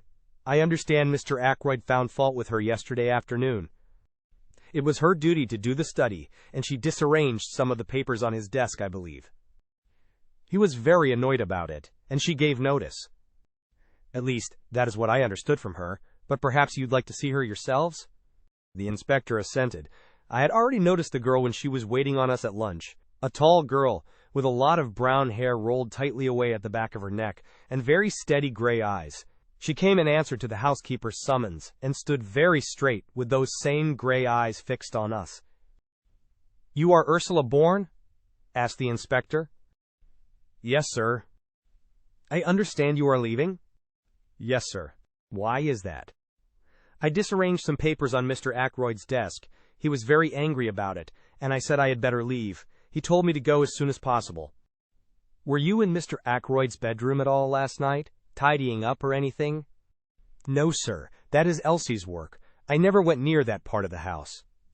I must tell you, my girl, that a large sum of money is missing from Mr. Ackroyd's room. At last I saw her roused. A wave of color swept over her face. I know nothing about any money. If you think I took it, and that is why Mr. Ackroyd dismissed me, you are wrong. I'm not accusing you of taking it, my girl, said the inspector. Don't flare up so. The girl looked at him coldly. You can search my things if you like, she said disdainfully, but you won't find anything. Poirot suddenly interposed. It was yesterday afternoon that Mr. Ackroyd dismissed you, or you dismissed yourself, was it not? He asked. The girl nodded. How long did the interview last? The interview? Yes, the interview between you and Mr. Ackroyd in the study? I don't know. 20 minutes? Half an hour? Something like that. Not longer? Not longer than half an hour, certainly. Thank you, mademoiselle. I looked curiously at him. He was rearranging a few objects on the table, setting them straight with precise fingers. His eyes were shining. That'll do, said the inspector. Ursula Bourne disappeared. The inspector turned to Miss Russell. How long has she been here? Have you got a copy of the reference you had with her? Without answering the first question, Miss Russell moved to an adjacent bureau, opened one of the drawers, and took out a handful of letters clipped together with a patent fastener. She selected one and handed it to the inspector. Said he. Reads all right. Mrs. Richard Folliot, Marby Grange, Marby. Who's this woman? Quite good county people, said Miss Russell. Well, said the inspector, handing it back, let's have a look at the other one, Elsie Dale. Elsie Dale was a big, fair girl, with a pleasant but slightly stupid face. She answered our questions readily enough, and showed much distress and concern at the loss of the money. "I don't think there's anything wrong with her," observed the inspector, after he had dismissed her. "What about Parker?" Miss Russell pursed her lips together and made no reply. "I've a feeling there's something wrong about that man," the inspector continued thoughtfully. "The trouble is that I don't quite see when he got his opportunity. He'd be busy with his duties immediately after dinner, and he's got a pretty good alibi all through the evening. I know, for I've been devoting particular attention to it." "Well, thank you very much, Miss Russell. We'll leave things as they are for the present. It's highly probable Mr. Ackroyd paid that money away himself." The housekeeper bade us a dry good afternoon, and we took our leave. I left the house with Poirot. "I wonder," I said, breaking the silence, "what the papers the girl disarranged could have been for Ackroyd to have got into such a state about them. I wonder if there is any clue there to the mystery." "The secretary said there were no papers of particular importance on the desk," said Poirot quietly. "Yes, but—" I paused. "It strikes you as odd that Ackroyd should have flown into a rage about so trivial a matter?" "Yes, it does rather." "But was it a trivial matter?" "Of course," I admitted. "We don't know what those papers may have been. But Raymond certainly said—" "Leave Raymond out of it for a minute. What did you think of that girl?" "Which girl? The parlormaid?" "Yes, the parlormaid, Ursula Bourne." "She seemed a nice girl," I said hesitatingly.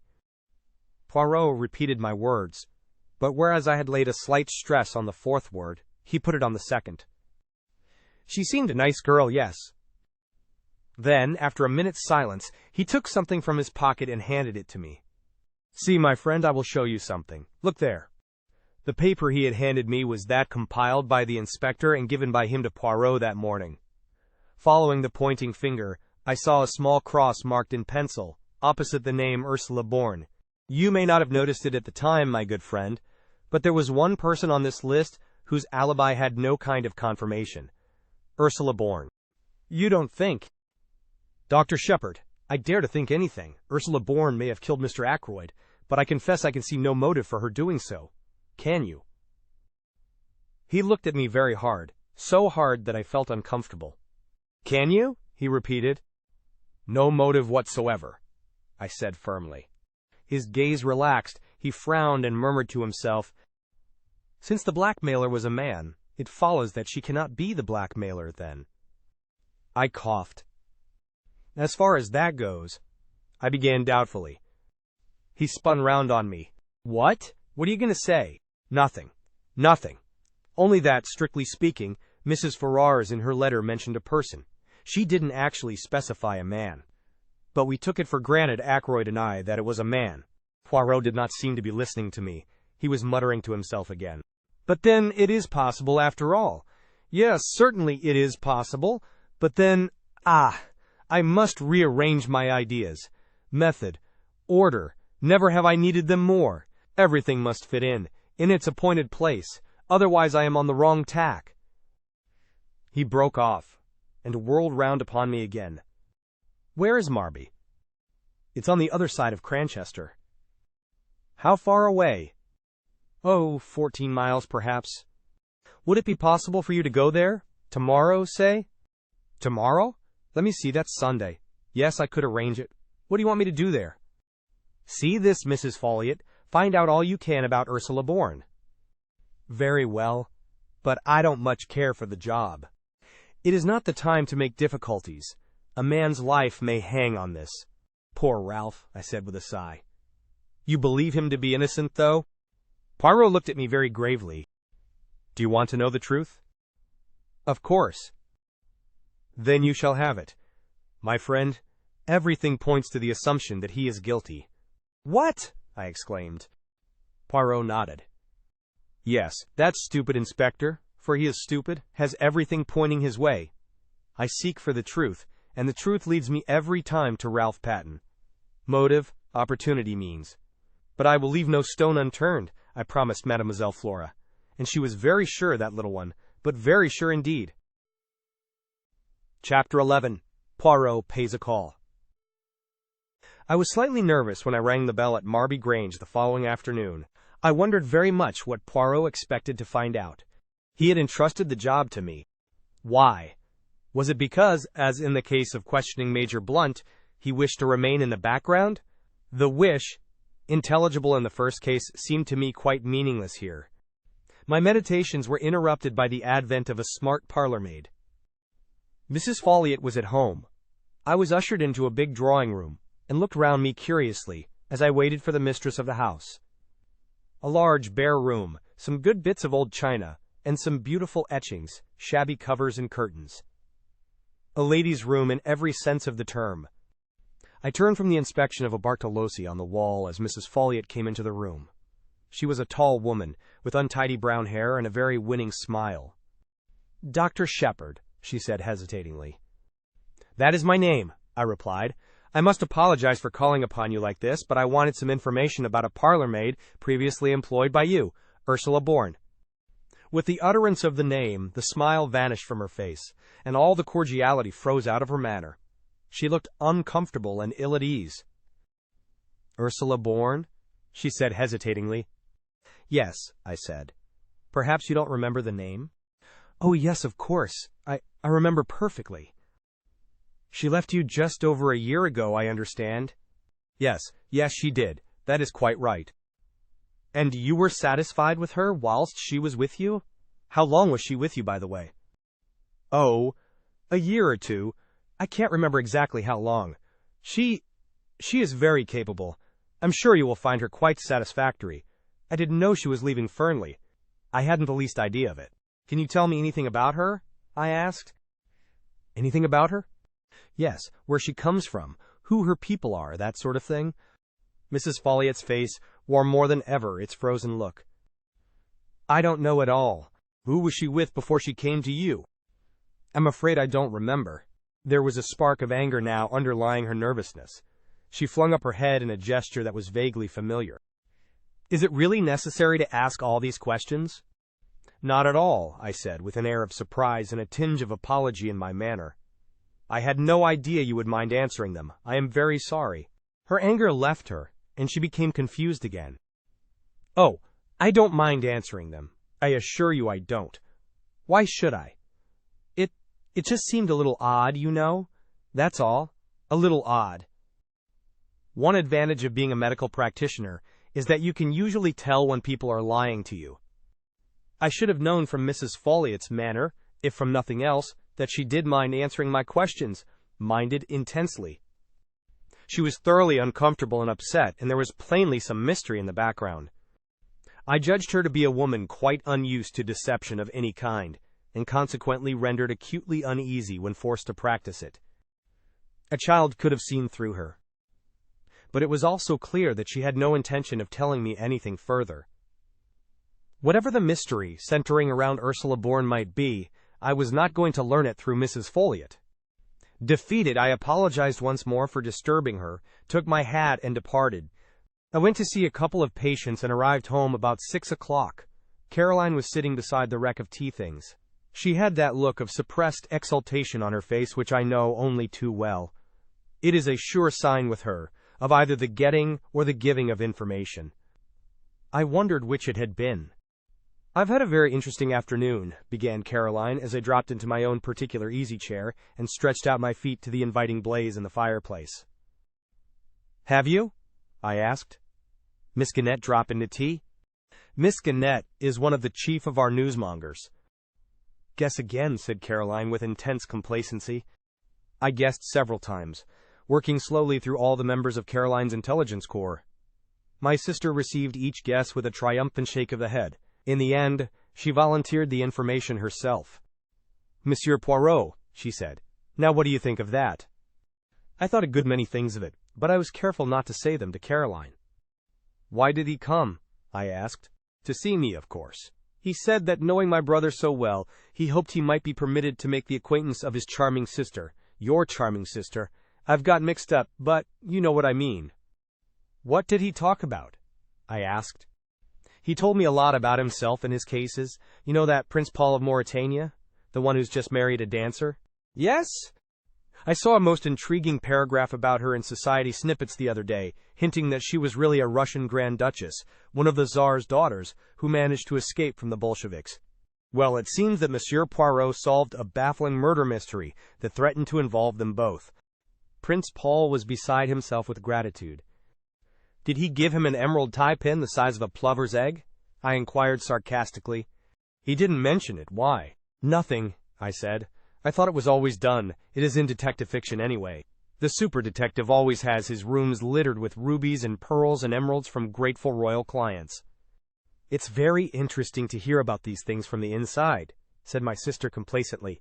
It would be, to Caroline. I could not but admire the ingenuity of Monsieur Hercule Poirot, who had selected unerringly the case of all others that would most appeal to an elderly maiden lady living in a small village. Did he tell you if the dancer was really a Grand Duchess? I inquired. He was not at liberty to speak, said Caroline importantly. I wondered how far Poirot had strained the truth in talking to Caroline. Probably not at all. He had conveyed his innuendos by means of his eyebrows and his shoulders.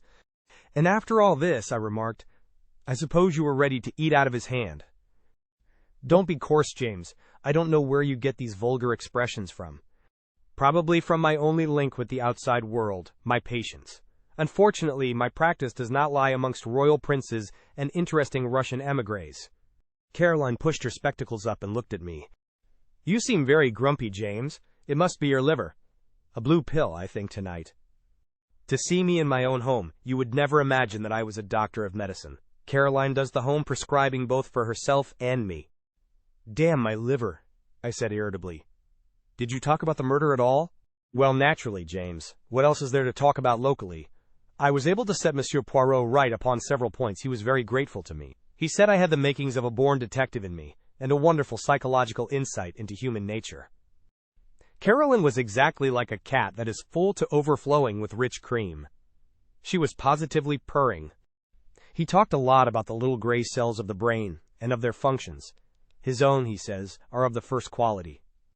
He would say so, I remarked bitterly. Modesty is certainly not his middle name. I wish you would not be so horribly American, James. He thought it very important that Ralph should be found as soon as possible, and induced to come forward and give an account of himself. He says that his disappearance will produce a very unfortunate impression at the inquest. And what did you say to that? I agreed with him, said Caroline importantly, and I was able to tell him the way people were already talking about it. Caroline, I said sharply, did you tell Monsieur Poirot what you overheard in the wood that day? I did, said Caroline complacently. I got up and began to walk about. You realize what you're doing, I hope, I jerked out. You're putting a halter round Ralph Paton's neck as surely as you're sitting in that chair. Not at all, said Caroline, quite unruffled. I was surprised you hadn't told him.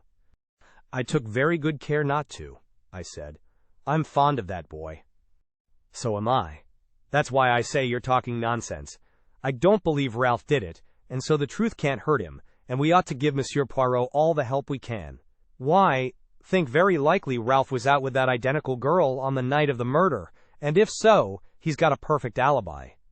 If he's got a perfect alibi, I retorted, why doesn't he come forward and say so? Might get the girl into trouble, said Caroline sapiently, but if Monsieur Poirot gets hold of her and puts it to her as her duty, she'll come forward of her own accord and clear Ralph. You seem to have invented a romantic fairy story of your own, I said. You read too many trashy novels, Caroline. I've always told you so. I dropped into my chair again. Did Poirot ask you any more questions? I inquired. Only about the patients you had that morning. The patients? I demanded, unbelievingly. Yes, your surgery patients. How many and who they were. Do you mean to say you were able to tell him that? I demanded. Caroline is really amazing. Why not? Asked my sister triumphantly. I can see the path up to the surgery door perfectly from this window, and I've got an excellent memory, James. Much better than yours, let me tell you. I'm sure you have, I murmured mechanically. My sister went on, checking the names on her fingers. There was old Mrs. Bennet, and that boy from the farm with the bad finger, Dolly Grice to have a needle out of her finger, that American steward off the liner. Let me see, that's 4. Yes, and old George Evans with his ulcer. And lastly, she paused significantly. Well? Caroline brought out her climax triumphantly. She hissed in the most approved style, aided by the fortunate number of S's at her disposal. Miss Russell. She sat back in her chair and looked at me meaningly, and when Caroline looks at you meaningly, it is impossible to miss it. I don't know what you mean, I said, quite untruthfully. Why shouldn't Miss Russell consult me about her bad knee? Bad knee? Said Caroline. Fiddlesticks. No more bad knee than you and I. She was after something else. What? I asked. Caroline had to admit that she didn't know. But depend upon it, that was what he was trying to get at, Monsieur Poirot, I mean. There's something fishy about that woman, and he knows it. Precisely the remark Mrs. Ackroyd made to me yesterday, I said, that there was something fishy about Miss Russell. Ah, said Caroline darkly. Mrs. Ackroyd, there's another. Another what? Caroline refused to explain her remarks. She merely nodded her head several times, rolled up her knitting, and went upstairs to don the high mauve silk blouse and the gold locket which she calls dressing for dinner. I stayed there staring into the fire and thinking over Caroline's words. Had Poirot really come to gain information about Miss Russell, or was it only Caroline's tortuous mind that interpreted everything according to her own ideas? There had certainly been nothing in Miss Russell's manner that morning to arouse suspicion. At least, I remembered her persistent conversation on the subject of drug-taking, and from that, she had led the conversation to poisons and poisoning. But there was nothing in that. Ackroyd had not been poisoned. Still, it was odd. I heard Caroline's voice, rather acid in note, calling from the top of the stairs, "James, you will be late for dinner." I put some coal on the fire and went upstairs obediently. It is well at any price to have peace in the home. Chapter 12. Round the Table. A joint inquest was held on Monday. I do not propose to give the proceedings in detail. To do so would only be to go over the same ground again and again. By arrangement with the police, very little was allowed to come out. I gave evidence as to the cause of Ackroyd's death and the probable time. The absence of Ralph Paton was commented on by the coroner, but not unduly stressed. Afterwards, Poirot and I had a few words with Inspector Raglan. The inspector was very grave. "It looks bad, Mr. Poirot," he said. "I'm trying to judge the thing fair and square. I'm a local man, and I've seen Captain Paton many times in Cranchester. I'm not wanting him to be the guilty one, but it's bad whichever way you look at it. If he's innocent, why doesn't he come forward? We've got evidence against him, but it's just possible that that evidence could be explained away. Then why doesn't he give an explanation?" A lot more lay behind the inspector's words than I knew at the time. Ralph's description had been wired to every port and railway station in England. The police everywhere were on the alert. His rooms in town were watched, and any houses he had been known to be in the habit of frequenting. With such a cordon, it seemed impossible that Ralph should be able to evade detection. He had no luggage, and as far as anyone knew, no money. "I can't find anyone who saw him at the station that night," continued the inspector, "and yet he's well known down here, and you'd think somebody would have noticed him. There's no news from Liverpool either." "You think he went to Liverpool?" queried Poirot. "Well, it's on the cards. That telephone message from the station just 3 minutes before the Liverpool express left. There ought to be something in that. Unless it was deliberately intended to throw you off the scent, that might just possibly be the point of the telephone message." "That's an idea," said the inspector eagerly. "Do you really think that's the explanation of the telephone call?" "My friend," said Poirot gravely, "I do not know. But I will tell you this. I believe that when we find the explanation of that telephone call, we shall find the explanation of the murder." "You said something like that before, I remember," I observed, looking at him curiously. Poirot nodded. "I always come back to it," he said seriously. "It seems to me utterly irrelevant," I declared. "I wouldn't say that," demurred the inspector, "but I must confess I think Mr. Poirot here harps on it a little too much. We've better clues than that. The fingerprints on the dagger, for instance." Poirot became suddenly very foreign in manner, as he often did when excited over anything. "Monsieur l'inspecteur," he said, "beware of the blind, comment dire? The little street that has no end to it." Inspector Raglan stared, but I was quicker. "You mean a blind alley?" I said. "That is it, the blind street that leads nowhere. So it may be with those fingerprints. They may lead you nowhere." "I don't see how that can well be," said the police officer. I suppose you're hinting that they're faked? I've read of such things being done, though I can't say I've ever come across it in my experience. But fake or true, they're bound to lead somewhere. Poirot merely shrugged his shoulders, flinging out his arms wide. The inspector then showed us various enlarged photographs of the fingerprints, and proceeded to become technical on the subject of loops and whorls. "Come now," he said at last, annoyed by Poirot's detached manner, "you've got to admit that those prints were made by someone who was in the house that night?" "Bien entendu," said Poirot, nodding his head.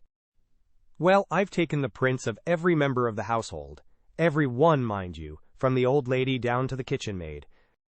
I don't think Mrs. Ackroyd would enjoy being referred to as the old lady. She must spend a considerable amount on cosmetics." "Everyone's," repeated the inspector fussily. "Including mine," I said dryly. "Very well, none of them correspond. That leaves us two alternatives, Ralph Paton, or the mysterious stranger the doctor here tells us about. When we get hold of those two—" "Much valuable time may have been lost," broke in Poirot. "I don't quite get you, Mr. Poirot." "You have taken the prints of everyone in the house, you say," murmured Poirot. "Is that the exact truth you are telling me there, Monsieur l'Inspecteur?" "Certainly. Without overlooking anyone?" "Without overlooking anyone." "The quick or the dead?" For a moment the inspector looked bewildered at what he took to be a religious observation. Then he reacted slowly. "You mean—" "The dead, Monsieur l'Inspecteur." The inspector still took a minute or two to understand. "I'm suggesting," said Poirot placidly, "that the fingerprints on the dagger handle are those of Mr. Ackroyd himself. It is an easy matter to verify. His body is still available." "But why? What would be the point of it? You're surely not suggesting suicide, Mr. Poirot?" "Ah, no. My theory is that the murderer wore gloves or wrapped something round his hand. After the blow was struck, he picked up the victim's hand and closed it round the dagger handle." "But why?" Poirot shrugged his shoulders again. "To make a confusing case even more confusing." "Well," said the inspector, "I'll look into it. What gave you the idea in the first place?" "When you were so kind as to show me the dagger and draw attention to the fingerprints. I know very little of loops and whorls. See, I confess my ignorance frankly. But it did occur to me that the position of the prints was somewhat awkward. Not so would I have held a dagger in order to strike. Naturally, with the right hand brought up over the shoulder backwards, it would have been difficult to put it in exactly the right position." Inspector Raglan stared at the little man. Poirot, with an air of great unconcern, flecked a speck of dust from his coat sleeve. "Well," said the inspector, "it's an idea. I'll look into it all right, but don't you be disappointed if nothing comes of it." He endeavored to make his tone kindly and patronizing. Poirot watched him go off. Then he turned to me with twinkling eyes. "Another time," he observed, "I must be more careful of his amour propre. And now that we are left to our own devices, what do you think, my good friend, of a little reunion of the family?" The little reunion, as Poirot called it, took place about half an hour later. We sat round the table in the dining-room at Fernly, Poirot at the head of the table, like the chairman of some ghastly board meeting. The servants were not present, so we were 6 in all. Mrs. Ackroyd, Flora, Major Blunt, young Raymond, Poirot, and myself. When everyone was assembled, Poirot rose and bowed. "Messieurs, mesdames, I have called you together for a certain purpose." He paused. "To begin with, I want to make a very special plea to mademoiselle." "To me?" said Flora. "Mademoiselle, you are engaged to Captain Ralph Paton. If anyone is in his confidence, you are. I beg you, most earnestly, if you know of his whereabouts, to persuade him to come forward." "One little minute," as Flora raised her head to speak. "Say nothing till you have well reflected. Mademoiselle, his position grows daily more dangerous. If he had come forward at once, no matter how damning the facts, he might have had a chance of explaining them away. But this silence, this flight, what can it mean? Surely only one thing, knowledge of guilt. Mademoiselle, if you really believe in his innocence, persuade him to come forward before it is too late." Flora's face had gone very white. "Too late," she repeated, very low. Poirot leant forward, looking at her. "See now, mademoiselle," he said very gently. It is Papa Poirot who asks you this. The old Papa Poirot who has much knowledge and much experience.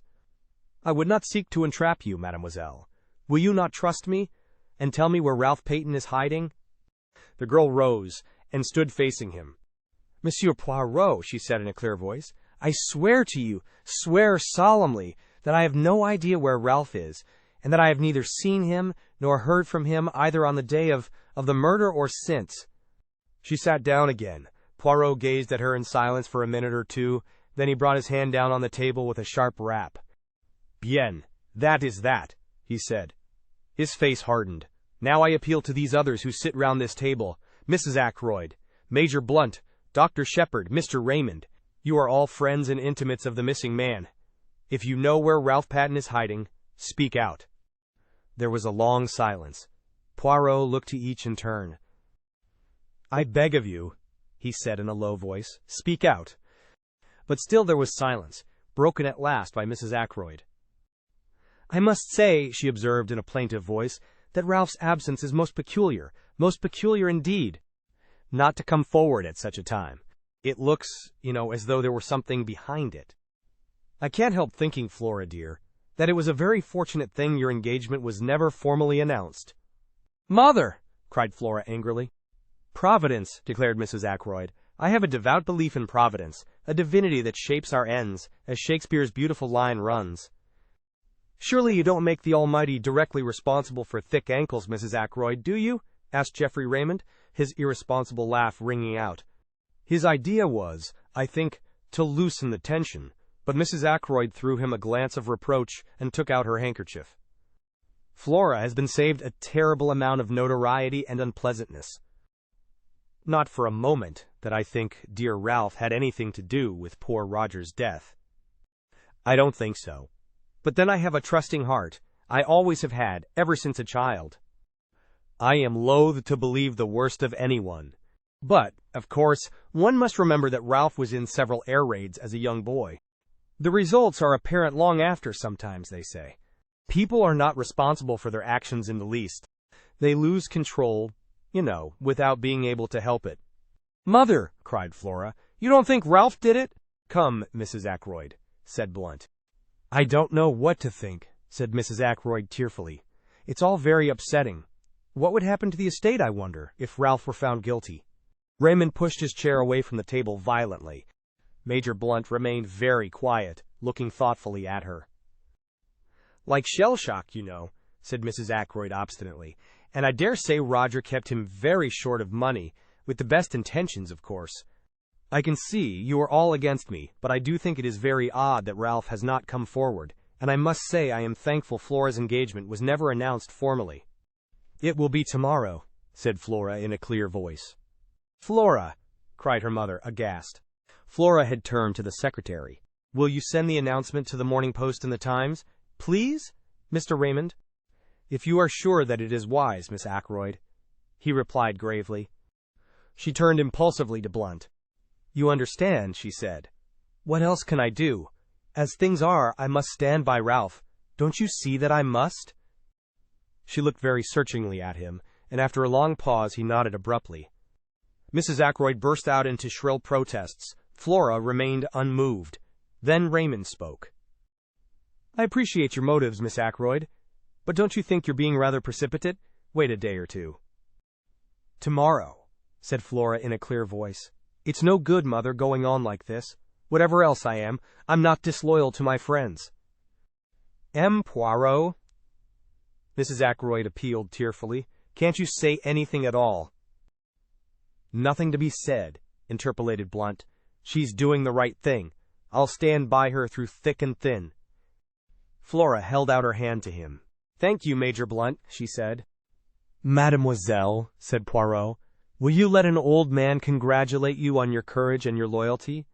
And will you not misunderstand me if I ask you most solemnly, to postpone the announcement you speak of for at least 2 days more? Flora hesitated. I ask it in Ralph Paton's interests as much as in yours, mademoiselle. You frown. You do not see how that can be, but I assure you that it is so. Pas de blague. You put the case into my hands. You must not hamper me now. Flora paused a few minutes before replying. I do not like it, she said at last, but I will do what you say. She sat down again at the table. And now, messieurs et mesdames, said Poirot rapidly, I will continue with what I was about to say. Understand this, I mean to arrive at the truth. The truth, however ugly in itself, is always curious and beautiful to the seeker after it. I am much aged, my powers may not be what they were. Here he clearly expected a contradiction. In all probability, this is the last case I shall ever investigate. But Hercule Poirot does not end with a failure. Messieurs et mesdames, I tell you, I mean to know. And I shall know, in spite of you all. He brought out the last words provocatively, hurling them in our face, as it were. I think we all flinched back a little, excepting Geoffrey Raymond, who remained good-humored and imperturbable as usual. How do you mean, in spite of us all? He asked, with slightly raised eyebrows. But, just that, monsieur. Every one of you in this room is concealing something from me. He raised his hand as a faint murmur of protest arose. Yes, I know what I am saying. It may be something unimportant, trivial, which is supposed to have no bearing on the case, but there it is. Each one of you has something to hide. Come now, am I right? His glance, challenging and accusing, swept round the table, and every pair of eyes dropped before his. Yes, mine as well. I am answered, said Poirot, with a curious laugh. He got up from his seat. I appeal to you all. Tell me the truth. The whole truth. There was a silence. Will no one speak? He gave the same short laugh again. C'est dommage, he said, and went out. Chapter 13. The Goose Quill. That evening, at Poirot's request, I went over to his house after dinner. Caroline saw me depart with visible reluctance. I think she would have liked to have accompanied me. Poirot greeted me hospitably. He had placed a bottle of Irish whiskey, which I detest, on a small table, with a soda-water siphon and a glass. He himself was engaged in brewing hot chocolate. It was a favorite beverage of his, I discovered later. He inquired politely after my sister, whom he declared to be a most interesting woman. I'm afraid you've been giving her a swelled head, I said dryly. What about Sunday afternoon? He laughed and twinkled. I always like to employ the expert, he remarked obscurely, but he refused to explain the remark. You got all the local gossip anyway, I remarked. True and untrue. And a great deal of valuable information, he added quietly. Such as? He shook his head. Why not have told me the truth, he countered. In a place like this, all Ralph Paton'S doings were bound to be known. If your sister had not happened to pass through the wood that day, somebody else would have done so. I suppose they would, I said grumpily. What about this interest of yours in my patients? Again he twinkled.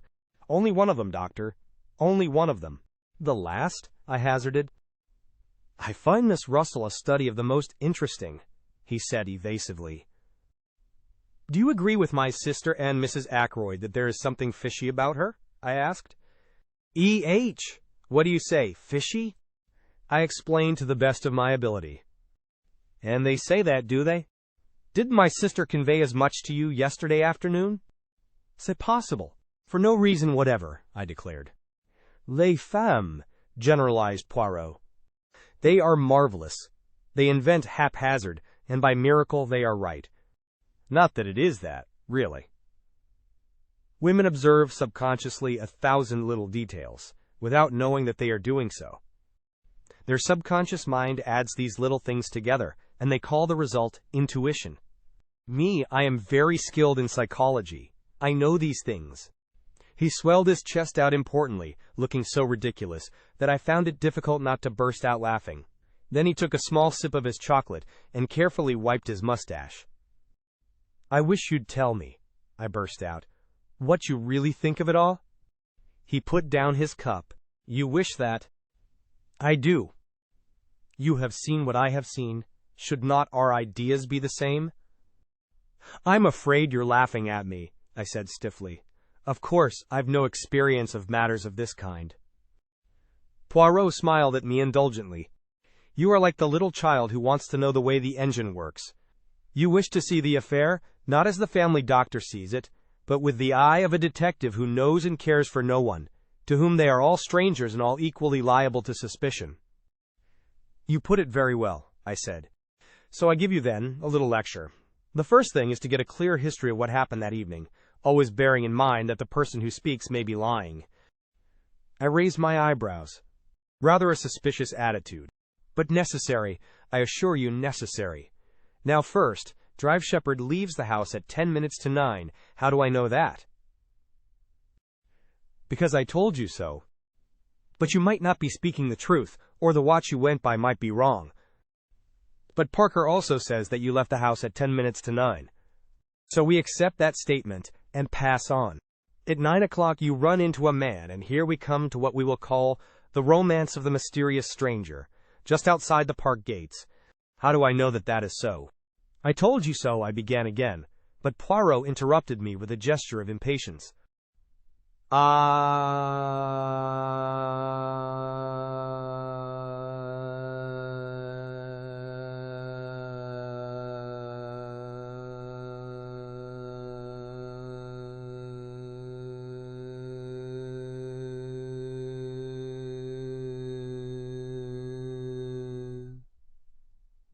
You know that it is so, but how am I to know?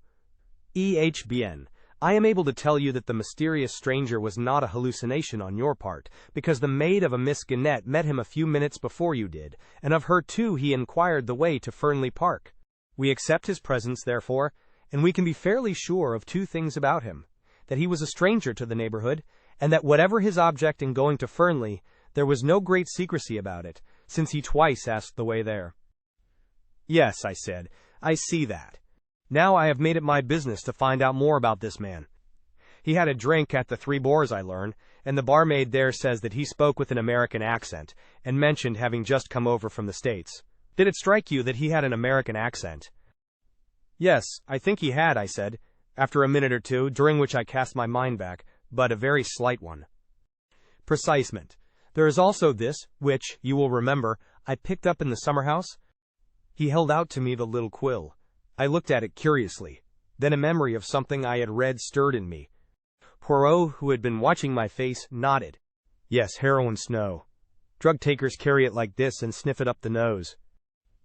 Diamorphine hydrochloride, I murmured mechanically. This method of taking the drug is very common on the other side. Another proof, if we wanted one, that the man came from Canada or the States. What first attracted your attention to that summer-house? I asked curiously. My friend the inspector took it for granted that anyone using that path did so as a shortcut to the house, but as soon as I saw the summer-house, I realized that the same path would be taken by anyone using the summer-house as a rendezvous. Now it seems fairly certain that the stranger came neither to the front nor to the back door. Then did someone from the house go out and meet him? If so, what could be a more convenient place than that little summer-house? I searched it with the hope that I might find some clue inside. I found two, the scrap of cambric and the quill. And the scrap of cambric? I asked curiously. What about that? Poirot raised his eyebrows. You do not use your little gray cells, he remarked dryly. The scrap of starched cambric should be obvious. Not very obvious to me. I changed the subject. Anyway, I said, this man went to the summer-house to meet somebody. Who was that somebody? Exactly the question, said Poirot. You will remember that Mrs. Ackroyd and her daughter came over from Canada to live here? Is that what you meant today when you accused them of hiding the truth? Perhaps. Now another point. What did you think of the parlourmaid's story? What story? The story of her dismissal. Does it take half an hour to dismiss a servant? Was the story of those important papers a likely one? And remember, though she says she was in her bedroom from 9:30 until 10 o'clock, there is no one to confirm her statement. You bewilder me, I said. To me it grows clearer. But tell me now your own ideas and theories. I drew a piece of paper from my pocket. I just scribbled down a few suggestions, I said apologetically. But excellent, you have method. Let us hear them. I read out in a somewhat embarrassed voice. To begin with, one must look at the thing logically. Just what my poor Hastings used to say, interrupted Poirot, but alas, he never did so. Point number 1. Mr. Ackroyd was heard talking to someone at 9:30. Point number 2. At some time during the evening, Ralph Paton must have come in through the window, as evidenced by the prints of his shoes. Point number 3. Mr. Ackroyd was nervous that evening and would only have admitted someone he knew. Point number 4. The person with Mr. Ackroyd at 9:30 was asking for money. We know Ralph Paton was in a scrape. These 4 points go to show that the person with Mr. Ackroyd at 9:30 was Ralph Paton. But we know that Mr. Ackroyd was alive at 9:45, therefore it was not Ralph who killed him. Ralph left the window open. Afterwards, the murderer came in that way. And who was the murderer? Inquired Poirot. The American stranger. He may have been in league with Parker, and possibly in Parker we have the man who blackmailed Mrs. Ferrars. If so, Parker may have heard enough to realize the game was up, have told his accomplice so, and the latter did the crime with the dagger which Parker gave him. It is a theory that, admitted Poirot. Decidedly, you have cells of a kind, but it leaves a good deal unaccounted for. Such as the telephone call, the pushed-out chair. Do you really think the latter important? I interrupted. Perhaps not, admitted my friend. It may have been pulled out by accident, and Raymond or Blunt may have shoved it into place unconsciously under the stress of emotion. Then there is the missing £40. Given by Ackroyd to Ralph, I suggested. He may have reconsidered his first refusal. That still leaves one thing unexplained. What? Why was Blunt so certain in his own mind that it was Raymond with Mr. Ackroyd at 9:30? He explained that, I said. You think so? I will not press the point. Tell me instead, what were Ralph Paton's reasons for disappearing? That's rather more difficult, I said slowly. I shall have to speak as a medical man. Ralph's nerves must have gone foot. If he suddenly found out that his uncle had been murdered within a few minutes of his leaving him, after perhaps a rather stormy interview, well, he might get the wind-up and clear right out. Men have been known to do that, act guiltily when they're perfectly innocent. Yes, that is true, said Poirot. But we must not lose sight of one thing. I know what you're going to say, I remarked. Motive. Ralph Paton inherits a great fortune by his uncle's death. That is one motive, agreed Poirot. One? Mais oui. Do you realize that there are 3 separate motives staring us in the face? Somebody certainly stole the blue envelope and its contents. That is one motive. Blackmail! Ralph Paton may have been the man who blackmailed Mrs. Ferrars. Remember, as far as Hammond knew, Ralph Paton had not applied to his uncle for help of late. That looks as though he were being supplied with money elsewhere. Then there is the fact that he was in some, scrape, which he feared might get to his uncle's ears. And finally, there is the one you have just mentioned. Dear me, I said, rather taken aback. The case does seem black against him. Does it? Said Poirot. That is where we disagree, you and I. 3 motives. It is almost too much. I am inclined to believe that, after all, Ralph Paton is innocent. Chapter 14. Mrs. Ackroyd. After the evening talk I have just chronicled, the affair seemed to me to enter on a different phase. The whole thing can be divided into 2 parts, each clear and distinct from the other. Part 1 ranges from Ackroyd's death on the Friday evening to the following Monday night. It is the straightforward narrative of what occurred, as presented to Hercule Poirot. I was at Poirot's elbow the whole time. I saw what he saw. I tried my best to read his mind. As I know now, I failed in this latter task. Though Poirot showed me all his discoveries, as for instance the gold wedding ring, he held back the vital and yet logical impressions that he formed. As I came to know later, this secrecy was characteristic of him. He would throw out hints and suggestions, but beyond that he would not go. As I say, up till the Monday evening my narrative might have been that of Poirot himself. I played Watson to his Sherlock. But after Monday our ways diverged. Poirot was busy on his own account. I got to hear of what he was doing, because in King's Abbot you get to hear of everything, but he did not take me into his confidence beforehand. And I, too, had my own preoccupations. On looking back, the thing that strikes me most is the piecemeal character of this period. Everyone had a hand in the elucidation of the mystery. It was rather like a jigsaw puzzle, to which everyone contributed their own little piece of knowledge or discovery. But their task ended there. To Poirot alone belongs the renown of fitting those pieces into their correct place. Some of the incidents seemed at the time irrelevant and unmeaning. There was, for instance, the question of the black boots. But that comes later. To take things strictly in chronological order, I must begin with the summons from Mrs. Ackroyd. She sent for me early on Tuesday morning, and since the summons sounded an urgent one, I hastened there, expecting to find her in extremis. The lady was in bed. So much did she concede to the etiquette of the situation, she gave me her bony hand and indicated a chair drawn up to the bedside. "Well, Mrs. Ackroyd," I said, "and what's the matter with you?" I spoke with that kind of spurious geniality which seems to be expected of general practitioners. "I'm prostrated," said Mrs. Ackroyd in a faint voice. "Absolutely prostrated. It's the shock of poor Roger's death. They say these things often aren't felt at the time, you know. It's the reaction afterwards. It is a pity that a doctor is precluded by his profession from being able sometimes to say what he really thinks. I would have given anything to be able to answer, 'Bunkum!' Instead, I suggested a tonic." Mrs. Ackroyd accepted the tonic. One move in the game seemed now to be concluded. Not for a moment did I imagine that I had been sent for because of the shock occasioned by Ackroyd's death. But Mrs. Ackroyd is totally incapable of pursuing a straightforward course on any subject. She always approaches her object by tortuous means. I wondered very much why it was she had sent for me. "And then that scene yesterday," continued my patient. She paused as though expecting me to take up a cue. "What scene?" "Doctor, how can you? Have you forgotten? That dreadful little Frenchman, or Belgian, or whatever he is, bullying us all like he did. It has quite upset me. Coming on top of Roger's death." "I'm very sorry, Mrs. Ackroyd," I said. "I don't know what he meant, shouting at us like he did. I should hope I know my duty too well to dream of concealing anything. I have given the police every assistance in my power." Mrs. Ackroyd paused, and I said, "Quite so." I was beginning to have a glimmering of what all the trouble was about. "No one can say that I have failed in my duty," continued Mrs. Ackroyd. "I am sure Inspector Raglan is perfectly satisfied. Why should this little upstart of a foreigner make a fuss?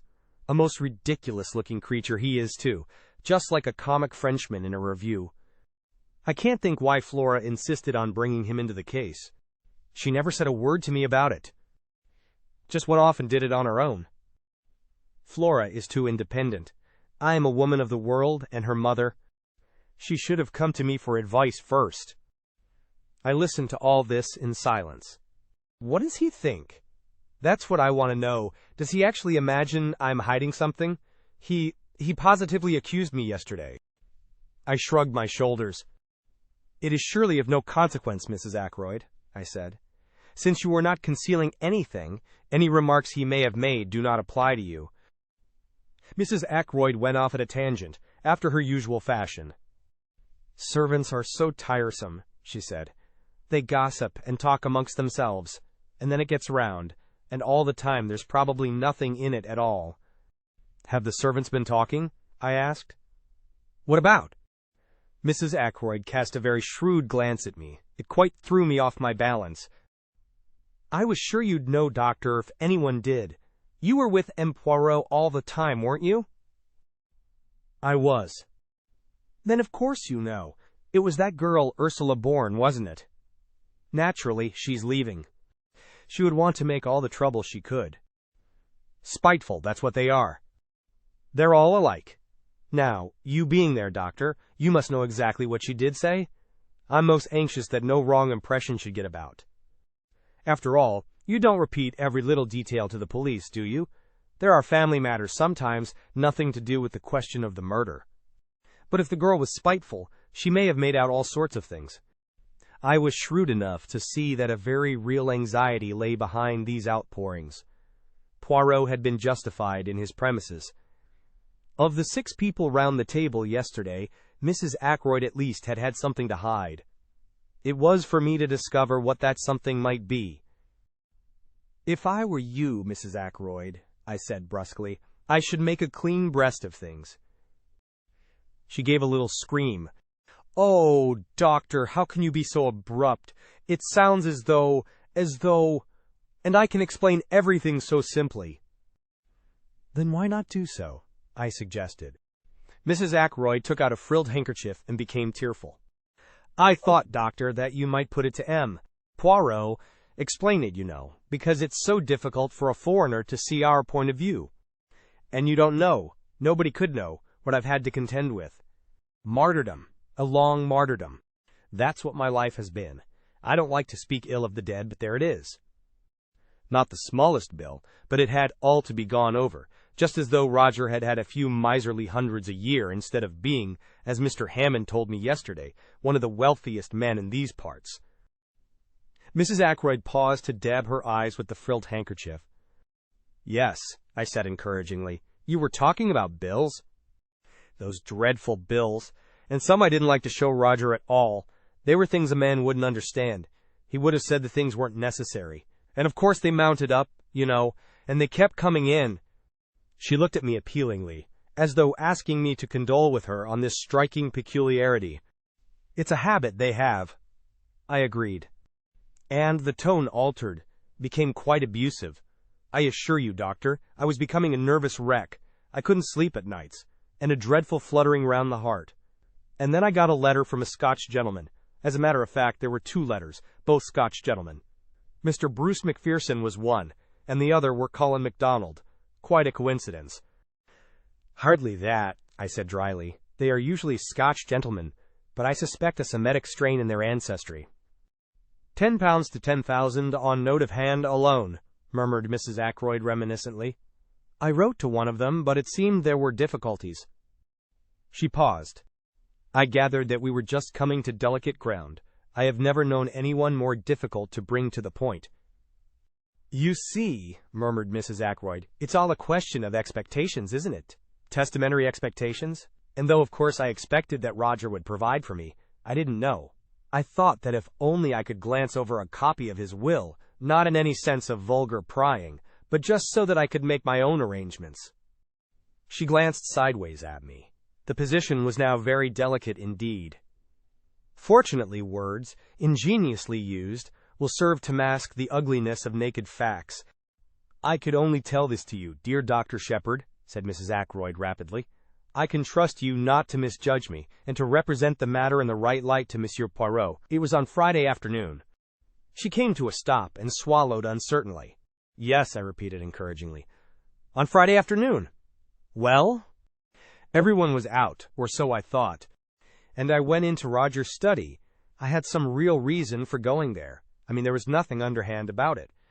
And as I saw all the papers heaped on the desk, it just came to me, like a flash. I wonder if Roger keeps his will in one of the drawers of the desk.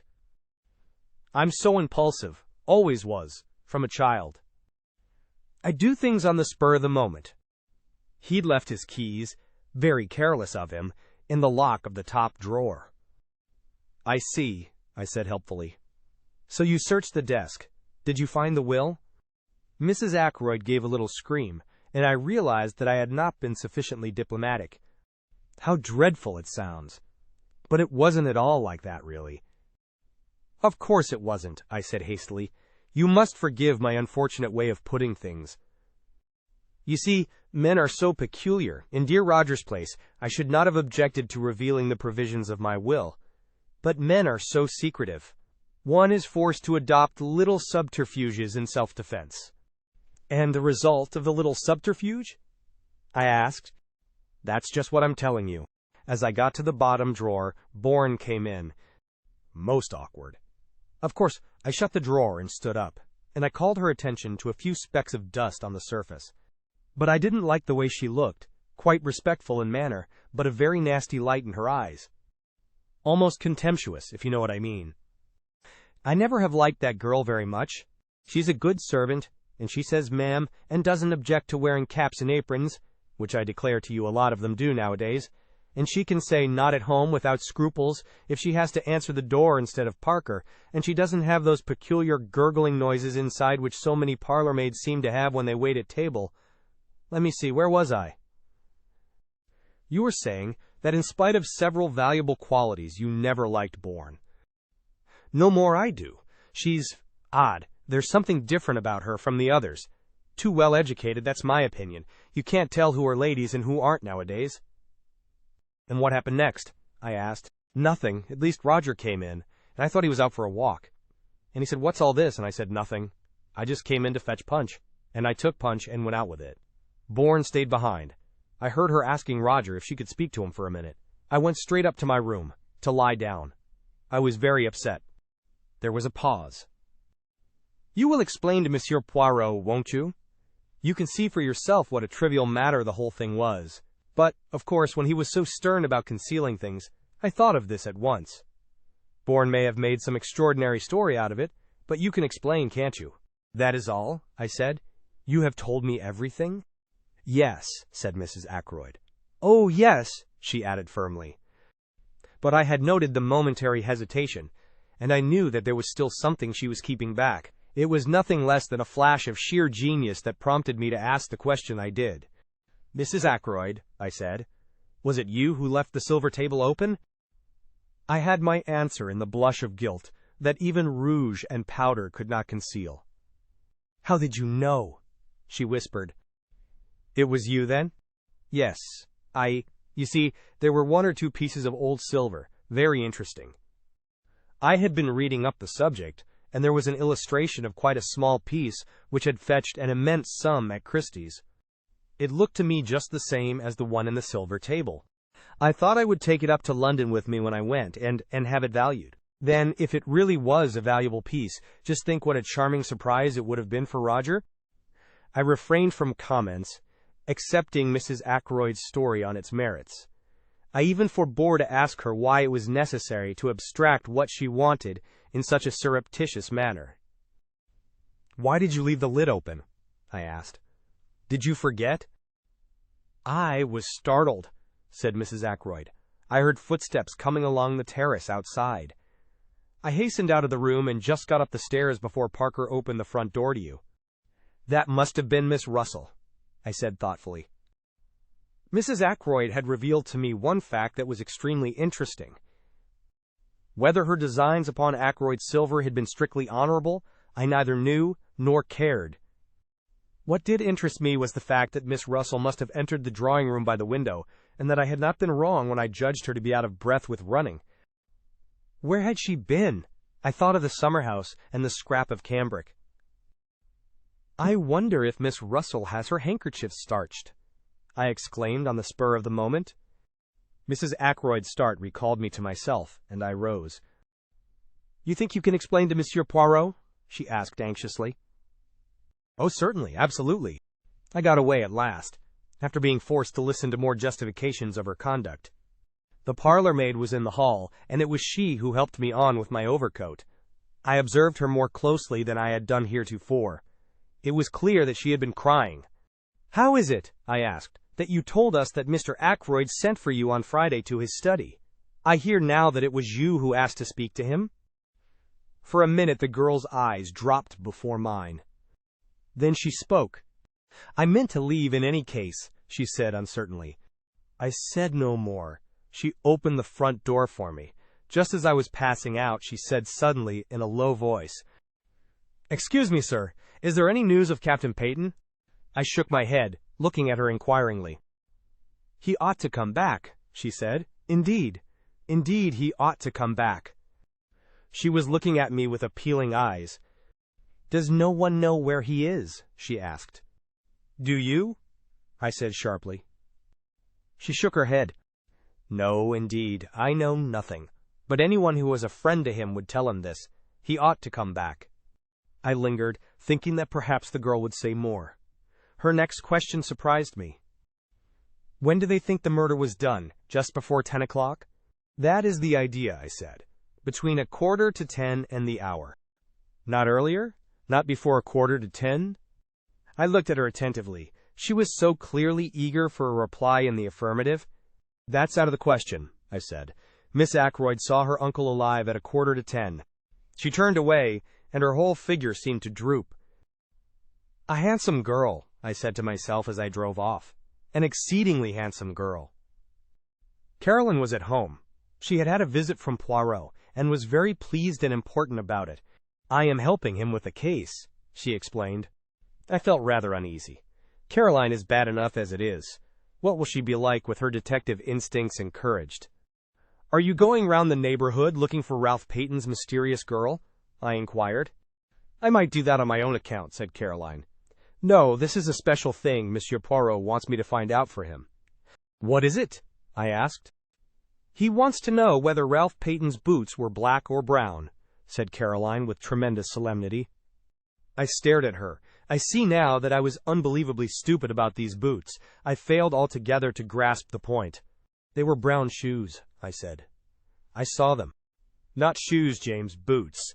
Monsieur Poirot wants to know whether a pair of boots Ralph had with him at the hotel were brown or black. A lot hangs on it. Call me dense if you like. I didn't see." "And how are you going to find out?" I asked. Caroline said there would be no difficulty about that. Our Annie's dearest friend was Misconnett's maid, Clara, and Clara was walking out with the boots at the Three Boars. The whole thing was simplicity itself, and by the aid of Misconnett, who cooperated loyally, at once giving Clara leave of absence, the matter was rushed through at express speed. It was when we were sitting down to lunch that Caroline remarked with would-be unconcern, "About those boots of Ralph Paton's." "Well," I said, "what about them?" "M. Poirot thought they were probably brown. He was wrong, they're black." And Caroline nodded her head several times. She evidently felt that she had scored a point over Poirot. I did not answer. I was puzzling over what the color of a pair of Ralph Paton's boots had to do with the case. Chapter 15. Geoffrey Raymond. I was to have a further proof that day of the success of Poirot's tactics. That challenge of his had been a subtle touch born of his knowledge of human nature. A mixture of fear and guilt had wrung the truth from Mrs. Ackroyd. She was the first to react. That afternoon, when I returned from seeing my patients, Caroline told me that Geoffrey Raymond had just left. "Did he want to see me?" I asked, as I hung up my coat in the hall. Caroline was hovering by my elbow. "It was Monsieur Poirot he wanted to see," she said. "He'd just come from the Larches. Monsieur Poirot was out. Mr. Raymond thought that he might be here, or that you might know where he was." "I haven't the least idea." "I tried to make him wait," said Caroline, "but he said he would call back at the Larches in half an hour, and went away down the village." A great pity, because Monsieur Poirot came in practically the minute after he left. "Came in here?" "No, to his own house." "How do you know?" "The side window," said Caroline briefly. It seemed to me that we had now exhausted the topic. Caroline thought otherwise. "Aren't you going across?" "Across where?" "To the Larches, of course." "My dear Caroline," I said. "What for?" "Mr. Raymond wanted to see him very particularly," said Caroline. "You might hear what it's all about." I raised my eyebrows. "Curiosity is not my besetting sin," I remarked coldly. "I can exist comfortably without knowing exactly what my neighbors are doing and thinking." "Stuff and nonsense, James," said my sister. "You want to know just as much as I do. You're not so honest, that's all. You always have to pretend." "Really, Caroline," I said, and retired into my surgery. 10 minutes later, Caroline tapped at the door and entered. In her hand she held what seemed to be a pot of jam. "I wonder, James," she said, "if you would mind taking this pot of medlar jelly across to Monsieur Poirot. I promised it to him. He has never tasted any homemade medlar jelly." "Why can't Annie go?" I asked coldly. "She's doing some mending. I can't spare her." Caroline and I looked at each other. "Very well," I said, rising. "But if I take the beastly thing, I shall just leave it at the door. You understand that?" My sister raised her eyebrows. "Naturally," she said. "Who suggested you should do anything else?" The honors were with Caroline. "If you do happen to see Monsieur Poirot," she said, as I opened the front door, "you might tell him about the boots." It was a most subtle parting shot. I wanted dreadfully to understand the enigma of the boots. When the old lady with the Breton cap opened the door to me, I found myself asking if Monsieur Poirot was in, quite automatically. Poirot sprang up to meet me, with every appearance of pleasure. "Sit down, my good friend," he said. "The big chair? This small one? The room is not too hot, no?" I thought it was stifling, but refrained from saying so. The windows were closed, and a large fire burned in the grate. "The English people, they have a mania for the fresh air," declared Poirot. "The big air. It is all very well outside, where it belongs. Why admit it to the house? But let us not discuss such banalities. You have something for me, yes?" "Two things," I said. "First, this. From my sister." I handed over the pot of Medlar jelly. "How kind of Mademoiselle Caroline. She has remembered her promise. And the second thing. Information. Of a kind." And I told him of my interview with Mrs. Ackroyd. He listened with interest, but not much excitement. "It clears the ground," he said thoughtfully, "and it has a certain value as confirming the evidence of the housekeeper. She said, you remember, that she found the silver table lid open and closed it down in passing. What about her statement that she went into the drawing room to see if the flowers were fresh?" "Ah, we never took that very seriously, did we, my friend? It was patently an excuse, trumped up in a hurry, by a woman who felt it urgent to explain her presence, which, by the way, you would probably never have thought of questioning. I considered it possible that her agitation might arise from the fact that she had been tampering with the silver table, but I think now that we must look for another cause." "Yes," I said. "Whom did she go out to meet, and why?" "You think she went to meet someone?" "I do." Poirot nodded. "So do I," he said thoughtfully. There was a pause.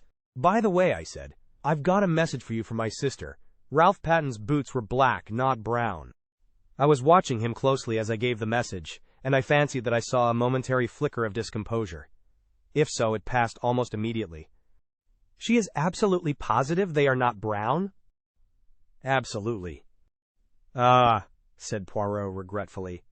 "That is a pity." And he seemed quite crestfallen. He entered into no explanations, but at once started a new subject of conversation.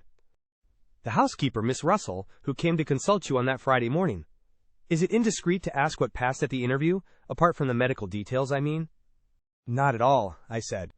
When the professional part of the conversation was over, we talked for a few minutes about poisons, and the ease or difficulty of detecting them, and about drug-taking and drug-takers. "With special reference to cocaine?" asked Poirot. "How did you know?" I asked, somewhat surprised. For answer, the little man rose and crossed the room to where newspapers were filed. He brought me a copy of the Daily Budget, dated Friday the 16th of September, and showed me an article dealing with the smuggling of cocaine. It was a somewhat lurid article, written with an eye to picturesque effect. "That is what put cocaine into her head, my friend," he said.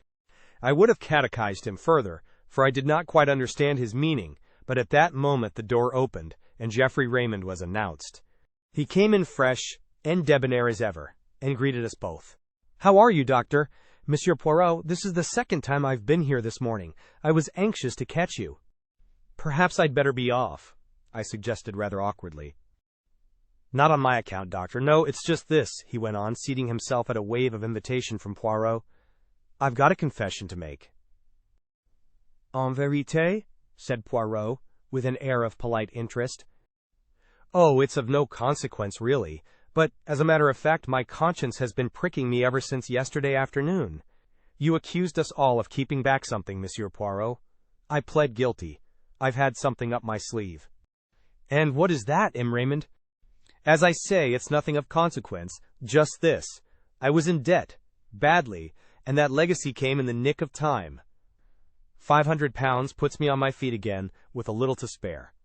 He smiled at us both with that engaging frankness that made him such a likable youngster.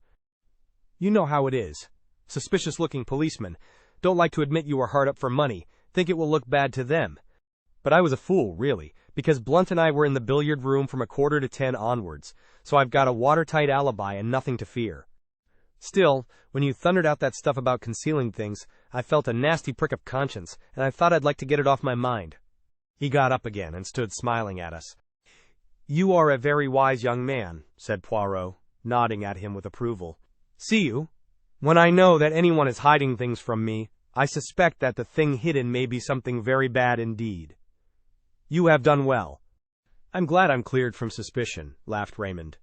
"I'll be off now." "So that is that," I remarked, as the door closed behind the young secretary.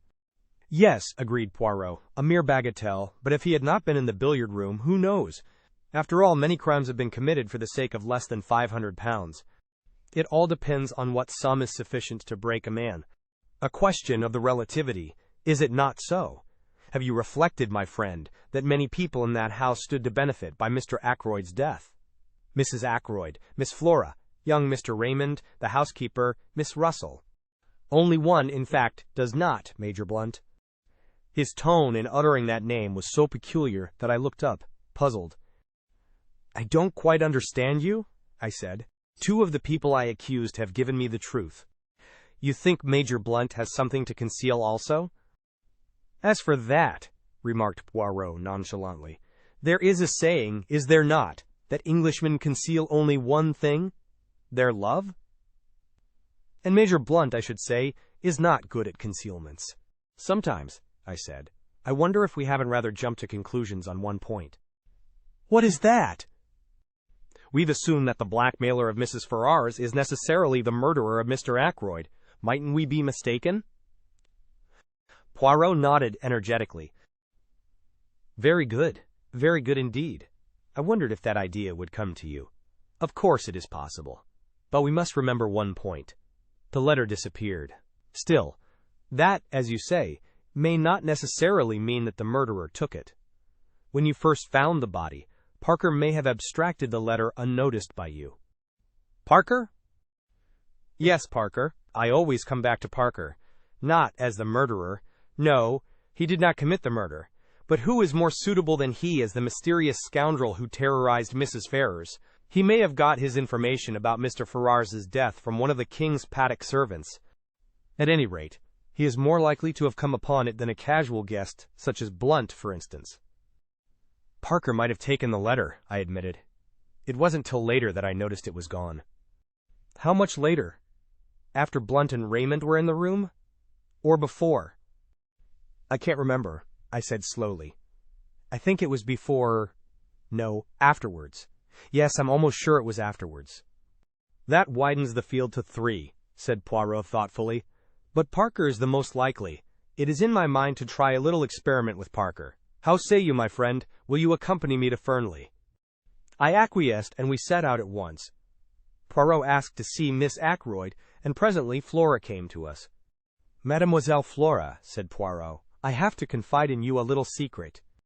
I am not yet satisfied of the innocence of Parker. I propose to make a little experiment with your assistance. I want to reconstruct some of his actions on that night. But we must think of something to tell him. I have it. I wish to satisfy myself as to whether voices in the little lobby could have been heard outside on the terrace. Now ring for Parker, if you will be so good. I did so, and presently the butler appeared, suave as ever. You rang, sir? Yes, my good Parker. I have in mind a little experiment. I have placed Major Blunt on the terrace outside the study window. I want to see if anyone there could have heard the voices of Miss Ackroyd and yourself in the lobby that night. I want to enact that little scene over again. Perhaps you would fetch the tray, or whatever it was you were carrying. Parker vanished, and we repaired to the lobby outside the study door. Presently we heard a chink in the outer hall, and Parker appeared in the doorway carrying a tray with a siphon, a decanter of whiskey, and 2 glasses on it. One moment, cried Poirot, raising his hand and seemingly very excited. We must have everything in order, just as it occurred. It is a little method of mine. A foreign custom, sir, said Parker. Reconstruction of the crime, they call it, do they not? He was quite imperturbable as he stood there politely waiting on Poirot's orders. Ah, he knows something, the good Parker, cried Poirot. He has read of these things. Now I beg you, let us have everything of the most exact. You came from the outer hall, so... Mademoiselle was... where? Here, said Flora, taking up her stand just outside the study door. Quite right, sir, said Parker. I had just closed the door, continued Flora. Yes, miss, agreed Parker. Your hand was still on the handle as it is now. Then allez, said Poirot. Play me the little comedy. Flora stood with her hand on the door handle, and Parker came stepping through the door from the hall, bearing the tray. He stopped, just inside the door. Flora spoke. Oh, Parker, Mr. Ackroyd doesn't want to be disturbed again tonight. Is that right? She added, in an undertone. To the best of my recollection, Miss Flora, said Parker, but I fancy you used the word evening instead of night." Then, raising his voice in a somewhat theatrical fashion, "Very good, miss. Shall I lock up as usual?" "Yes, please." Parker retired through the door, Flora followed him, and started to ascend the main staircase. "Is that enough?" she asked over her shoulder. "Admirable," declared the little man, rubbing his hands.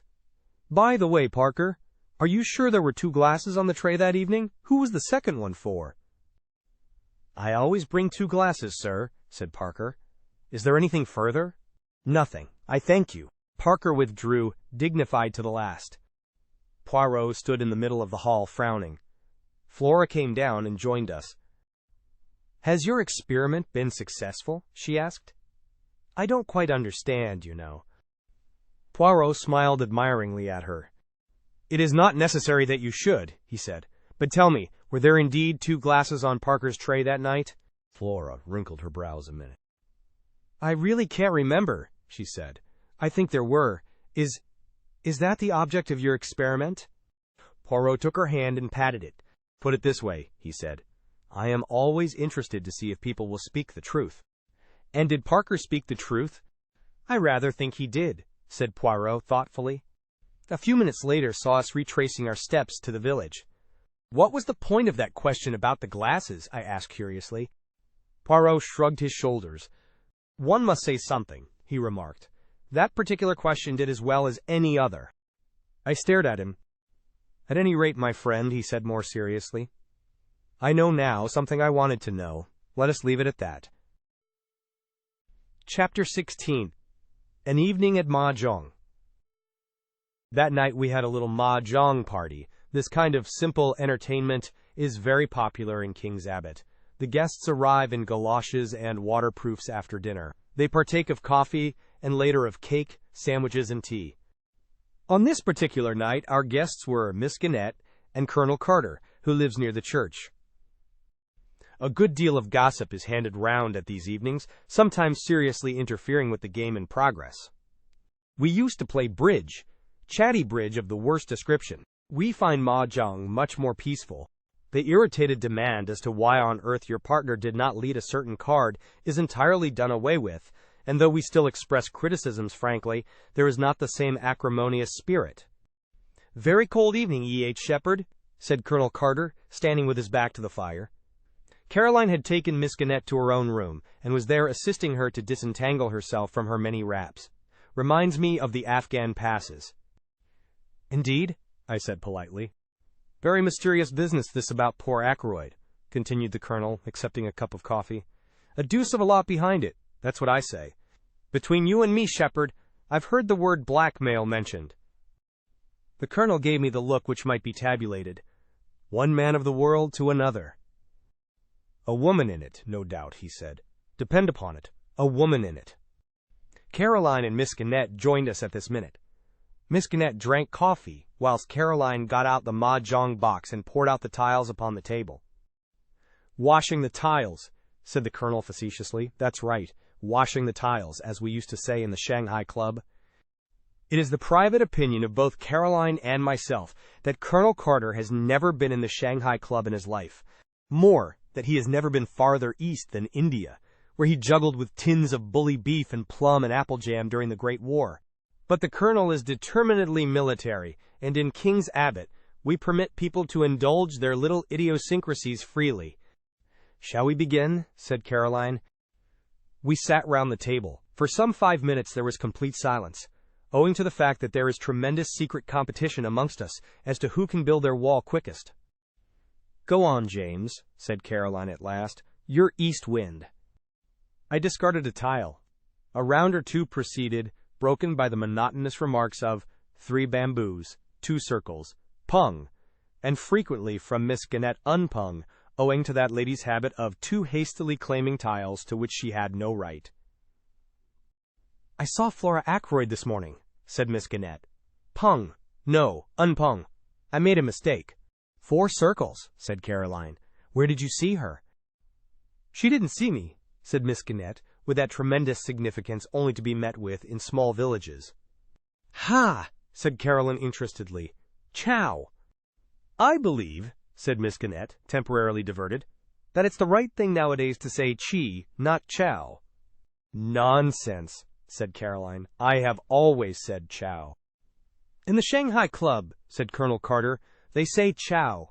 Miss Gannett retired, crushed. "What were you saying about Flora Ackroyd?" asked Caroline, after a moment or two devoted to the game. "Was she with anyone?" "Very much so," said Miss Gannett. The eyes of the two ladies met, and seemed to exchange information. "Really?" said Caroline interestedly. "Is that it?" "Well, it doesn't surprise me in the least."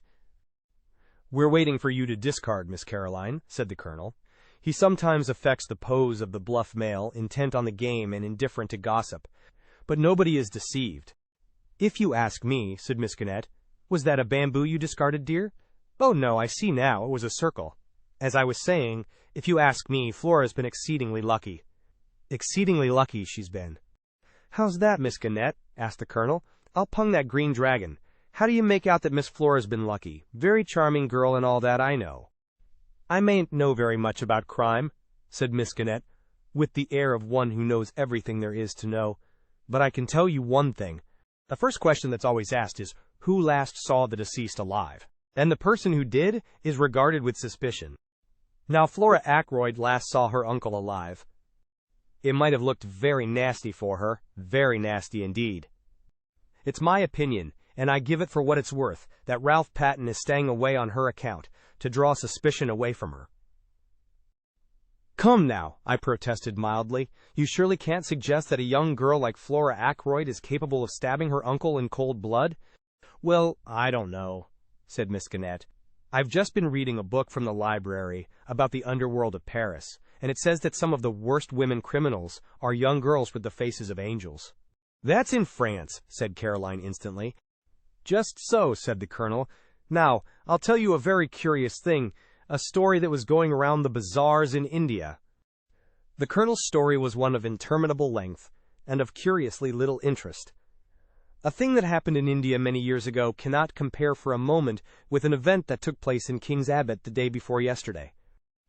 It was Caroline who brought the Colonel's story to a close, by fortunately going mahjong. After the slight unpleasantness always occasioned by my corrections of Caroline's somewhat faulty arithmetic, we started a new hand. "East wind passes," said Caroline. "I've got an idea of my own about Ralph Paton, 3 characters. But I'm keeping it to myself for the present." "Are you, dear?" said Miss Gannett. "Chow. I mean pung." "Yes," said Caroline firmly. "Was it all right about the boots?" asked Miss Gannett.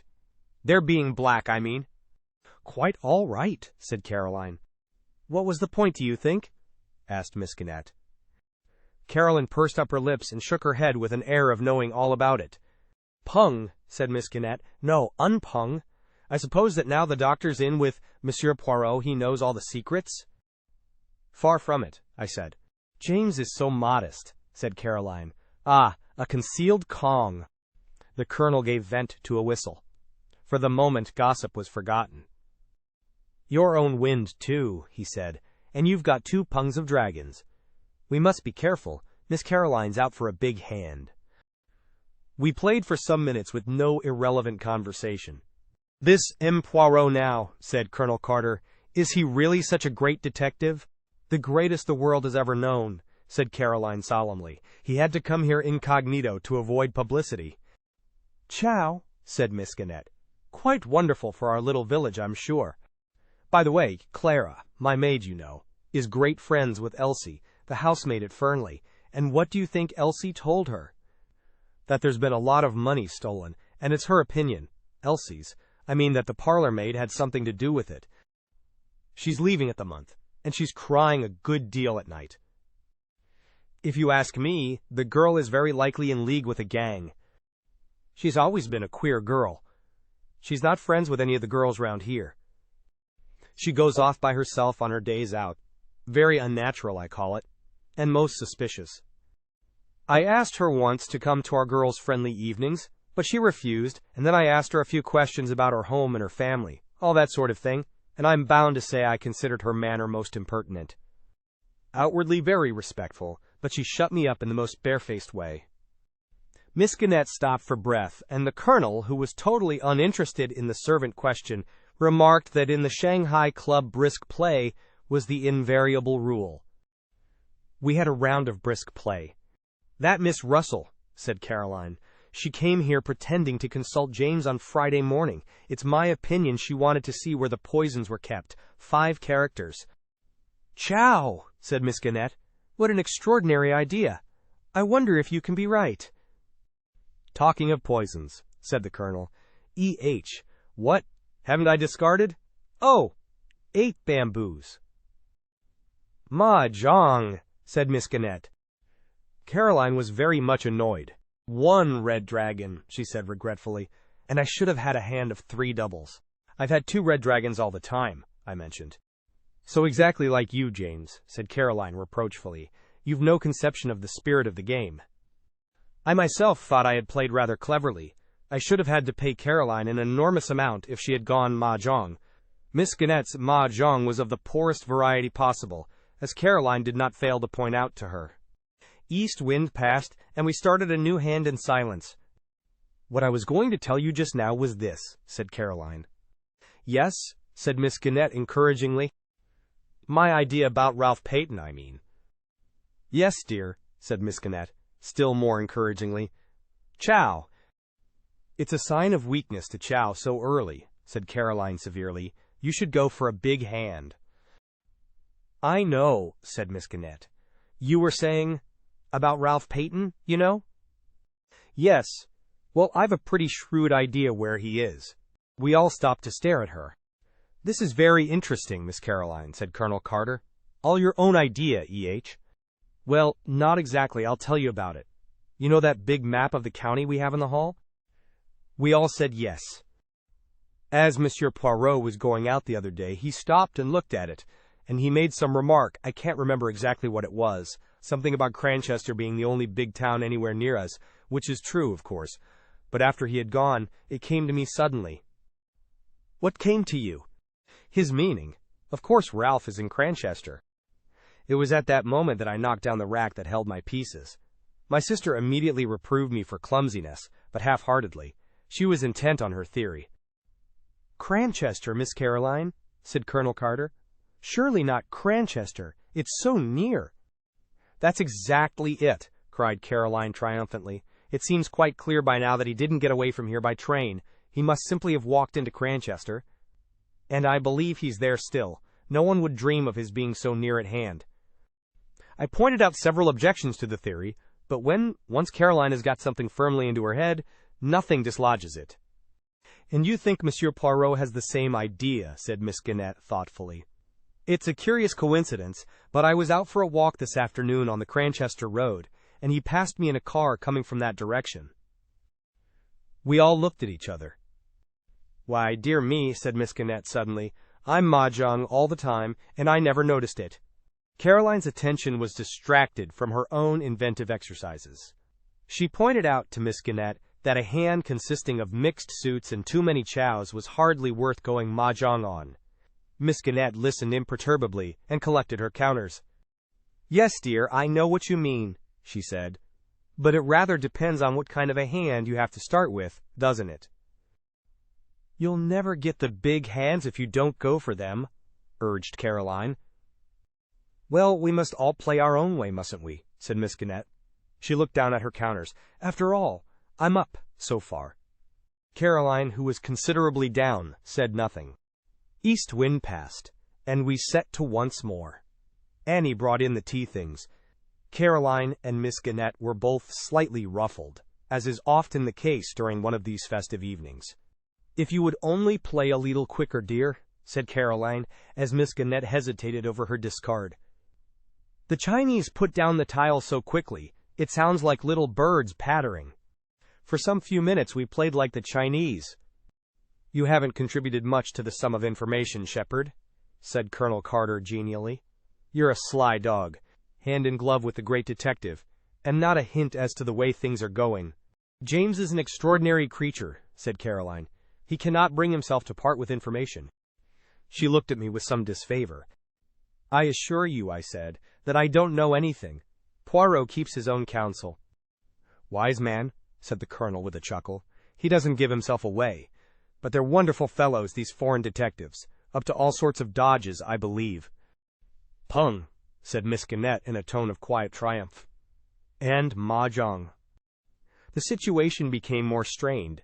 It was annoyance at Miss Gannett's going mahjong for the third time running which prompted Caroline to say to me, as we built a fresh wall, "You are too tiresome, James. You sit there like a dead head, and say nothing at all." "But, my dear," I protested, "I have really nothing to say, that is, of the kind you mean." "Nonsense," said Caroline as she sorted her hand. "You must know something interesting." I did not answer for a moment. I was overwhelmed and intoxicated. I had read of there being such a thing as the perfect winning, going mahjong on one's original hand. I had never hoped to hold the hand myself. With suppressed triumph, I laid my hand face upwards on the table.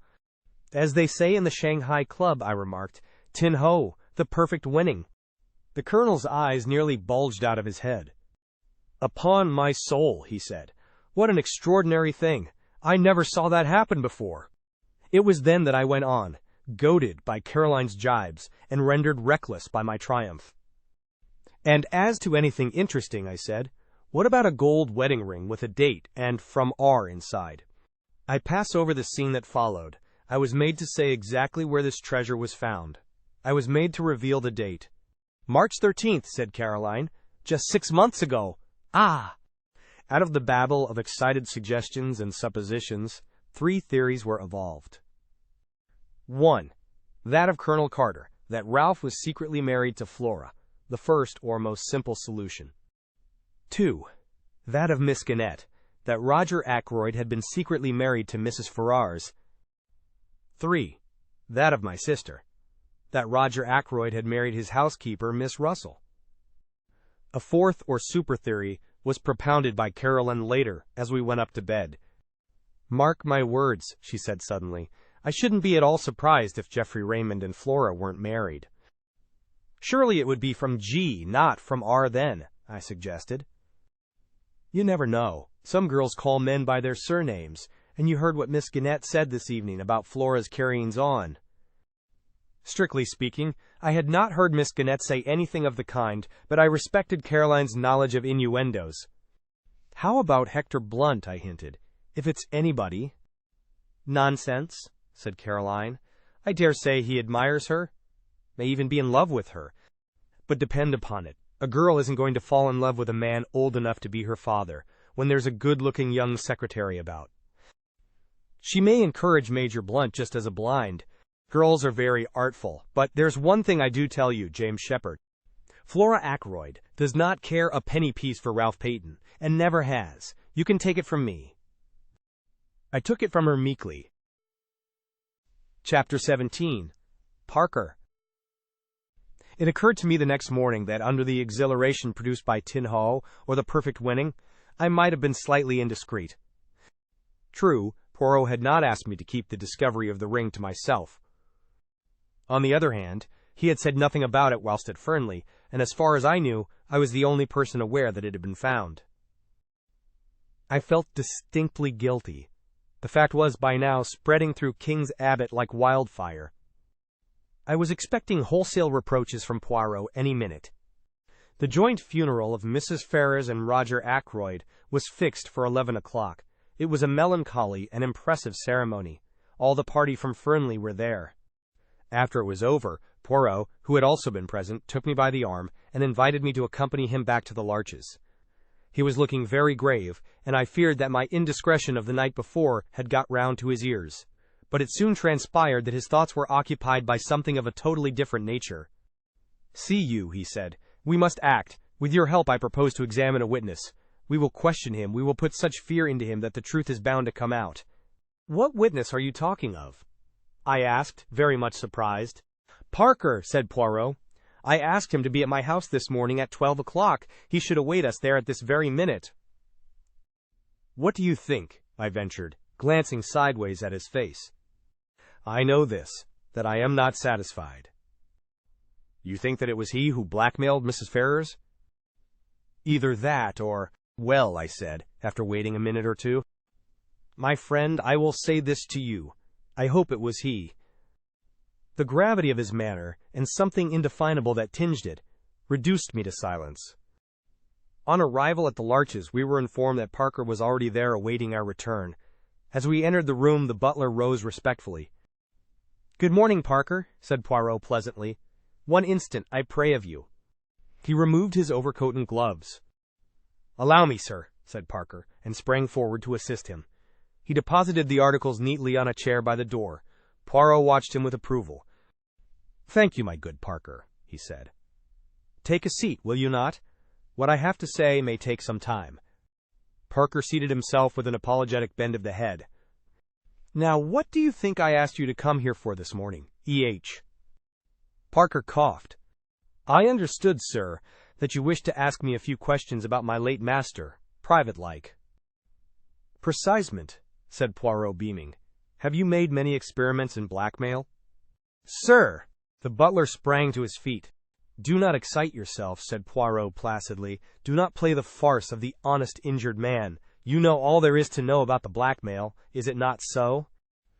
"Sir, I've never been—" "Insulted," suggested Poirot, "in such a way before. Then why, my excellent Parker, were you so anxious to overhear the conversation in Mr. Ackroyd's study the other evening, after you had caught the word blackmail?" "Who was your last master?" rapped out Poirot suddenly. "My last master?" "Yes, the master you were with before you came to Mr. Ackroyd." "A Major Ellerby, sir." Poirot took the words out of his mouth. "Just so, Major Ellerby. Major Ellerby was addicted to drugs, was he not? You traveled about with him. When he was in Bermuda, there was some trouble. A man was killed. Major Ellerby was partly responsible. It was hushed up. But you knew about it. How much did Major Ellerby pay you to keep your mouth shut?" Parker was staring at him open-mouthed. The man had gone to pieces. His cheeks shook flabbily. "You see me, I have made inquiries," said Poirot pleasantly. "It is as I say. You got a good sum then as blackmail, and Major Ellerby went on paying you until he died. Now I want to hear about your latest experiment." Parker still stared. "It is useless to deny. Hercule Poirot knows. It is so, what I have said about Major Ellerby, is it not?" As though against his will, Parker nodded reluctantly once. His face was ashen pale. "But I never hurt a hair of Mr. Ackroyd's head," he moaned. "Honest to God, sir, I didn't. I've been afraid of this coming all the time. And I tell you I didn't kill him." His voice rose, almost to a scream. "I am inclined to believe you, my friend," said Poirot. "You have not the nerve, the courage, but I must have the truth." "I'll tell you anything, sir, anything you want to know. It's true that I tried to listen that night. A word or two I heard made me curious. And Mr. Ackroyd's wanting not to be disturbed. And shutting himself up with the doctor the way he did. It's God's own truth what I told the police. I heard the word blackmail, sir, and well—" He paused. "You thought there might be something in it for you?" suggested Poirot smoothly. Well, yes, I did, sir. I thought that if Mr. Ackroyd was being blackmailed, why shouldn't I have a share of the pickings?" A very curious expression passed over Poirot's face. He leaned forward. "Had you any reason to suppose before that night that Mr. Ackroyd was being blackmailed?" "No, indeed, sir. It was a great surprise to me. Such a regular gentleman in all his habits." "How much did you overhear?" "Not very much, sir. There seemed what I might call a spite against me. Of course I had to attend to my duties in the pantry, and when I did creep along once or twice to the study it was no use. The first time Dr. Sheppard came out and almost caught me in the act, and another time Mr. Raymond passed me in the big hall and went that way, so I knew it was no use. And when I went with the tray, Miss Flora headed me off." Poirot stared for a long time at the man, as if to test his sincerity. Parker returned his gaze earnestly. "I hope you believe me, sir. I've been afraid all along the police would rake up that old business with Major Ellerby and be suspicious of me in consequence." "Bien," said Poirot at last. "I am disposed to believe you. But there is one thing I must request of you, to show me your bank book. You have a bank book, I presume?" "Yes, sir, as a matter of fact. I have it with me now." With no sign of confusion, he produced it from his pocket. Poirot took the slim, green-covered book and perused the entries. "Ah, I perceive you have purchased PS 500 of National Savings Certificates this year?" "Yes, sir. I have already over £1,000 saved, the result of my connection with, my late master, Major Ellerby. And I have had quite a little flutter on some horses this year. Very successful. If you remember, sir, a rank outsider won the Jubilee. I was fortunate enough to back it. PS 20. Poirot handed him back the book. "I will wish you good morning. I believe that you have told me the truth. If you have not, so much the worse for you, my friend."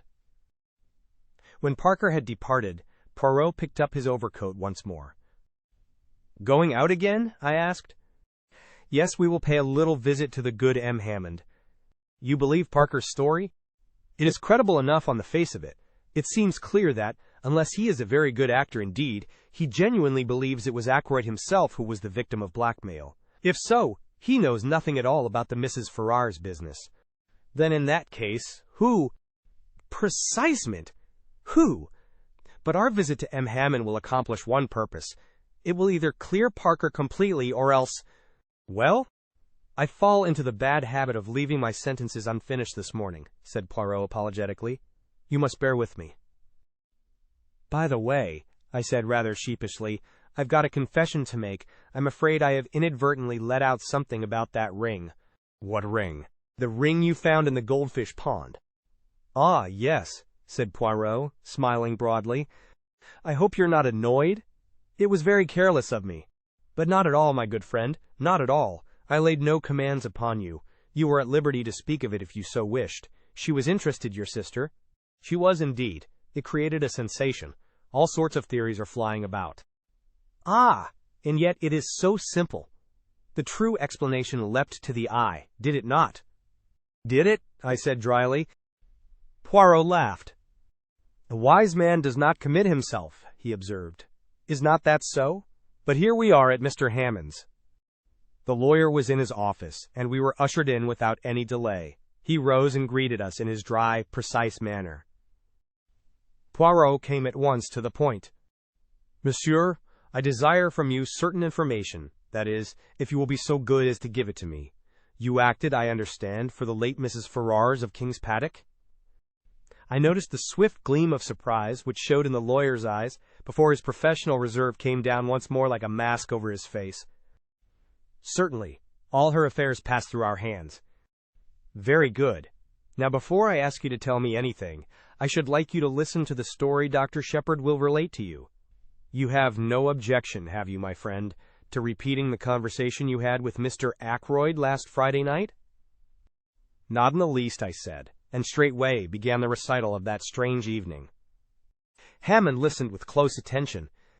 "That is all," I said, when I had finished. "Blackmail," said the lawyer thoughtfully.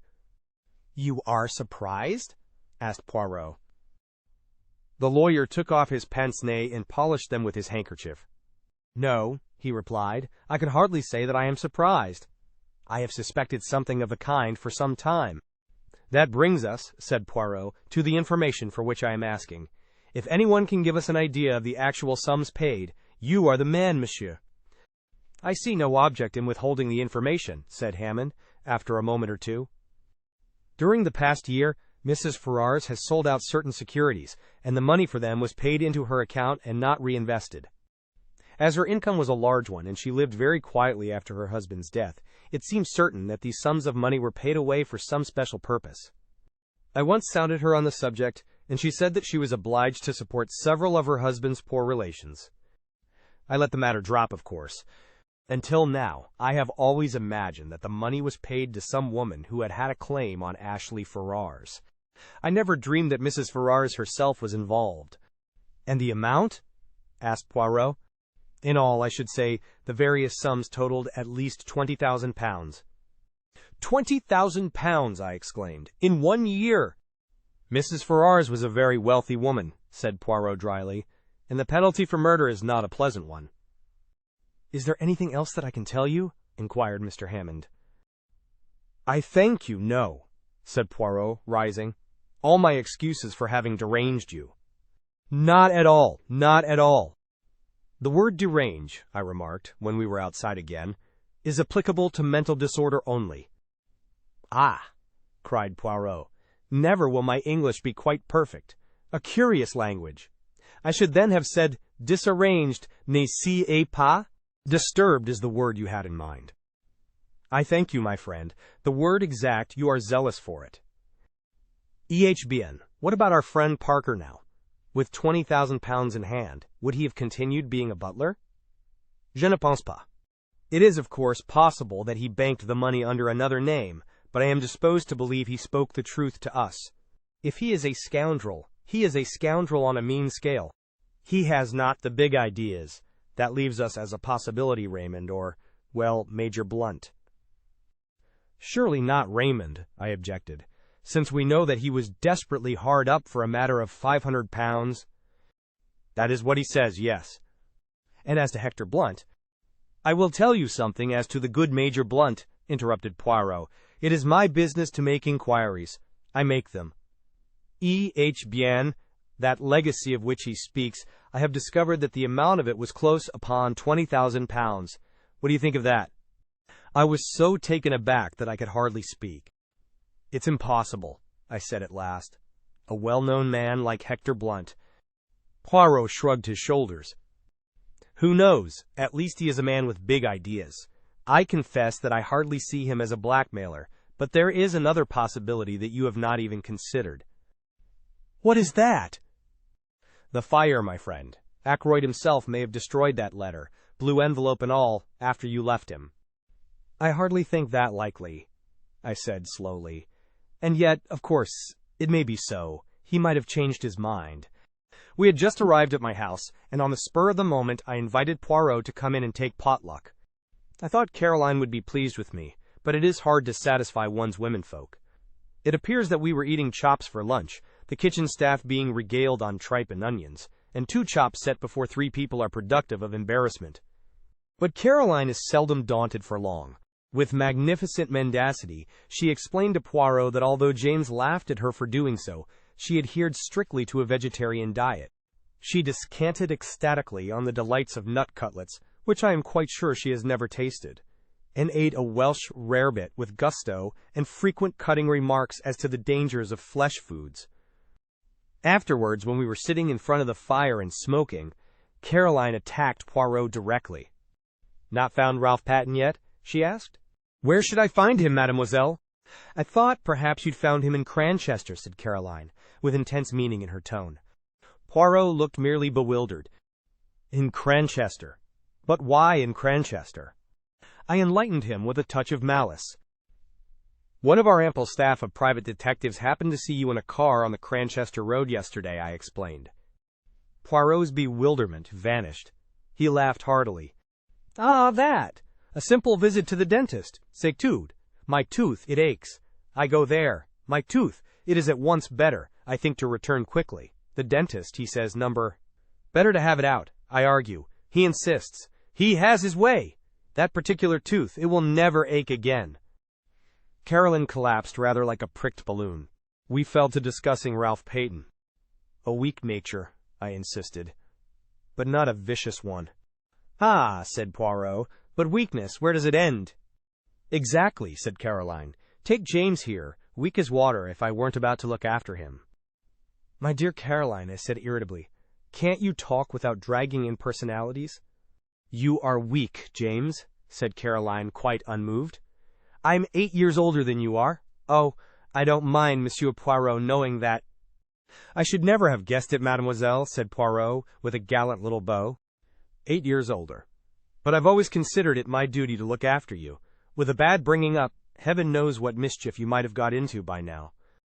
I might have married a beautiful adventuress, I murmured, gazing at the ceiling and blowing smoke rings.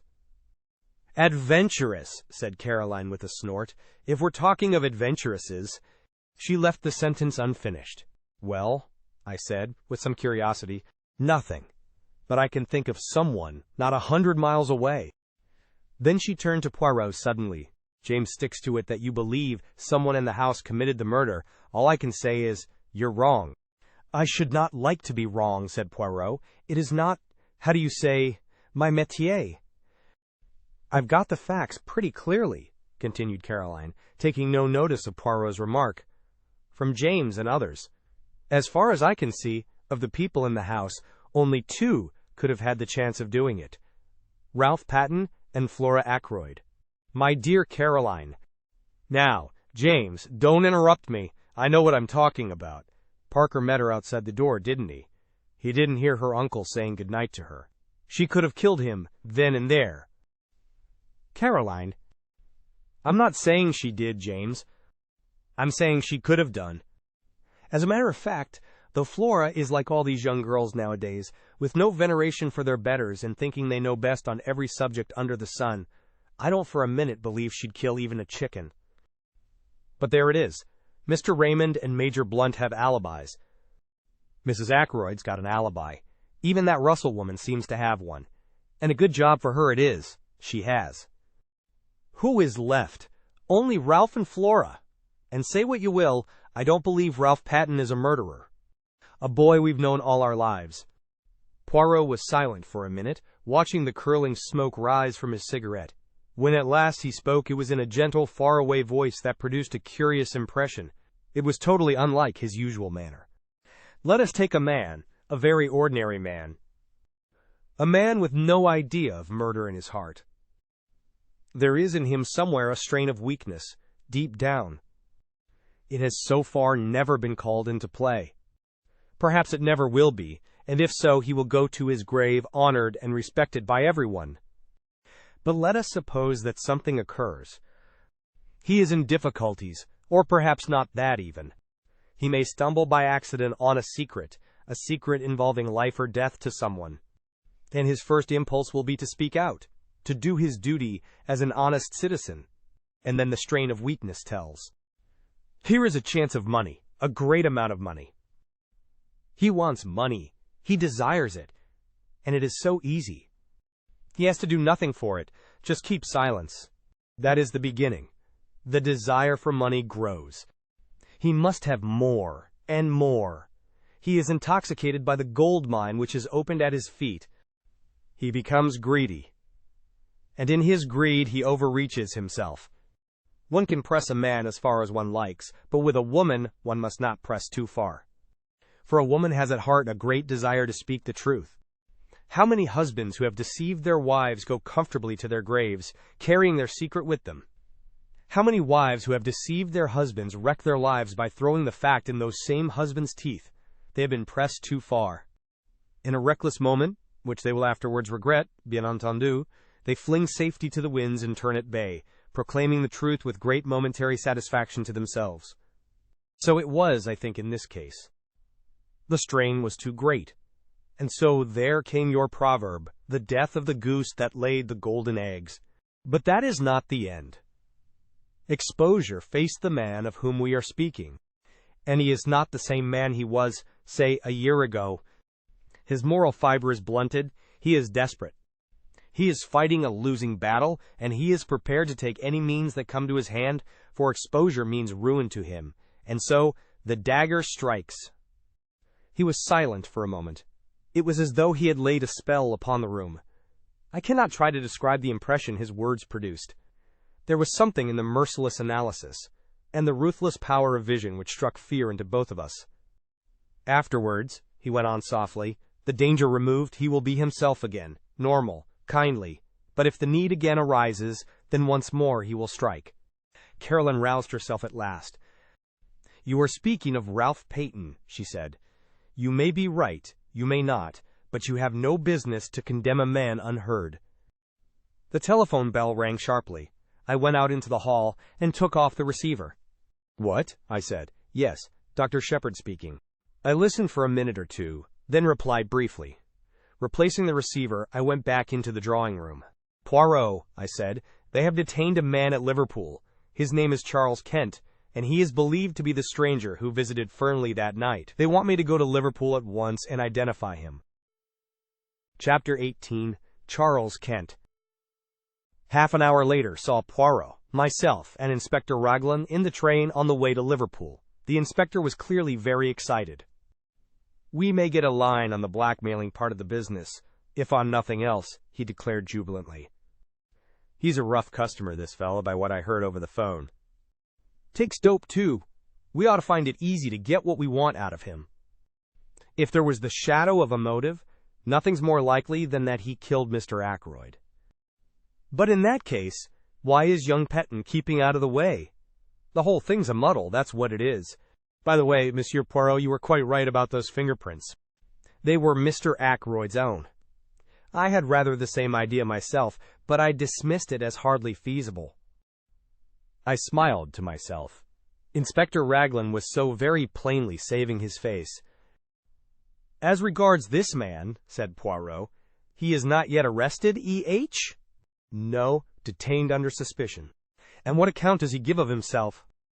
"Precious little," said the inspector with a grin. "He's a wary bird, I gather. A lot of abuse, but very little more." On arrival at Liverpool, I was surprised to find that Poirot was welcomed with acclamation.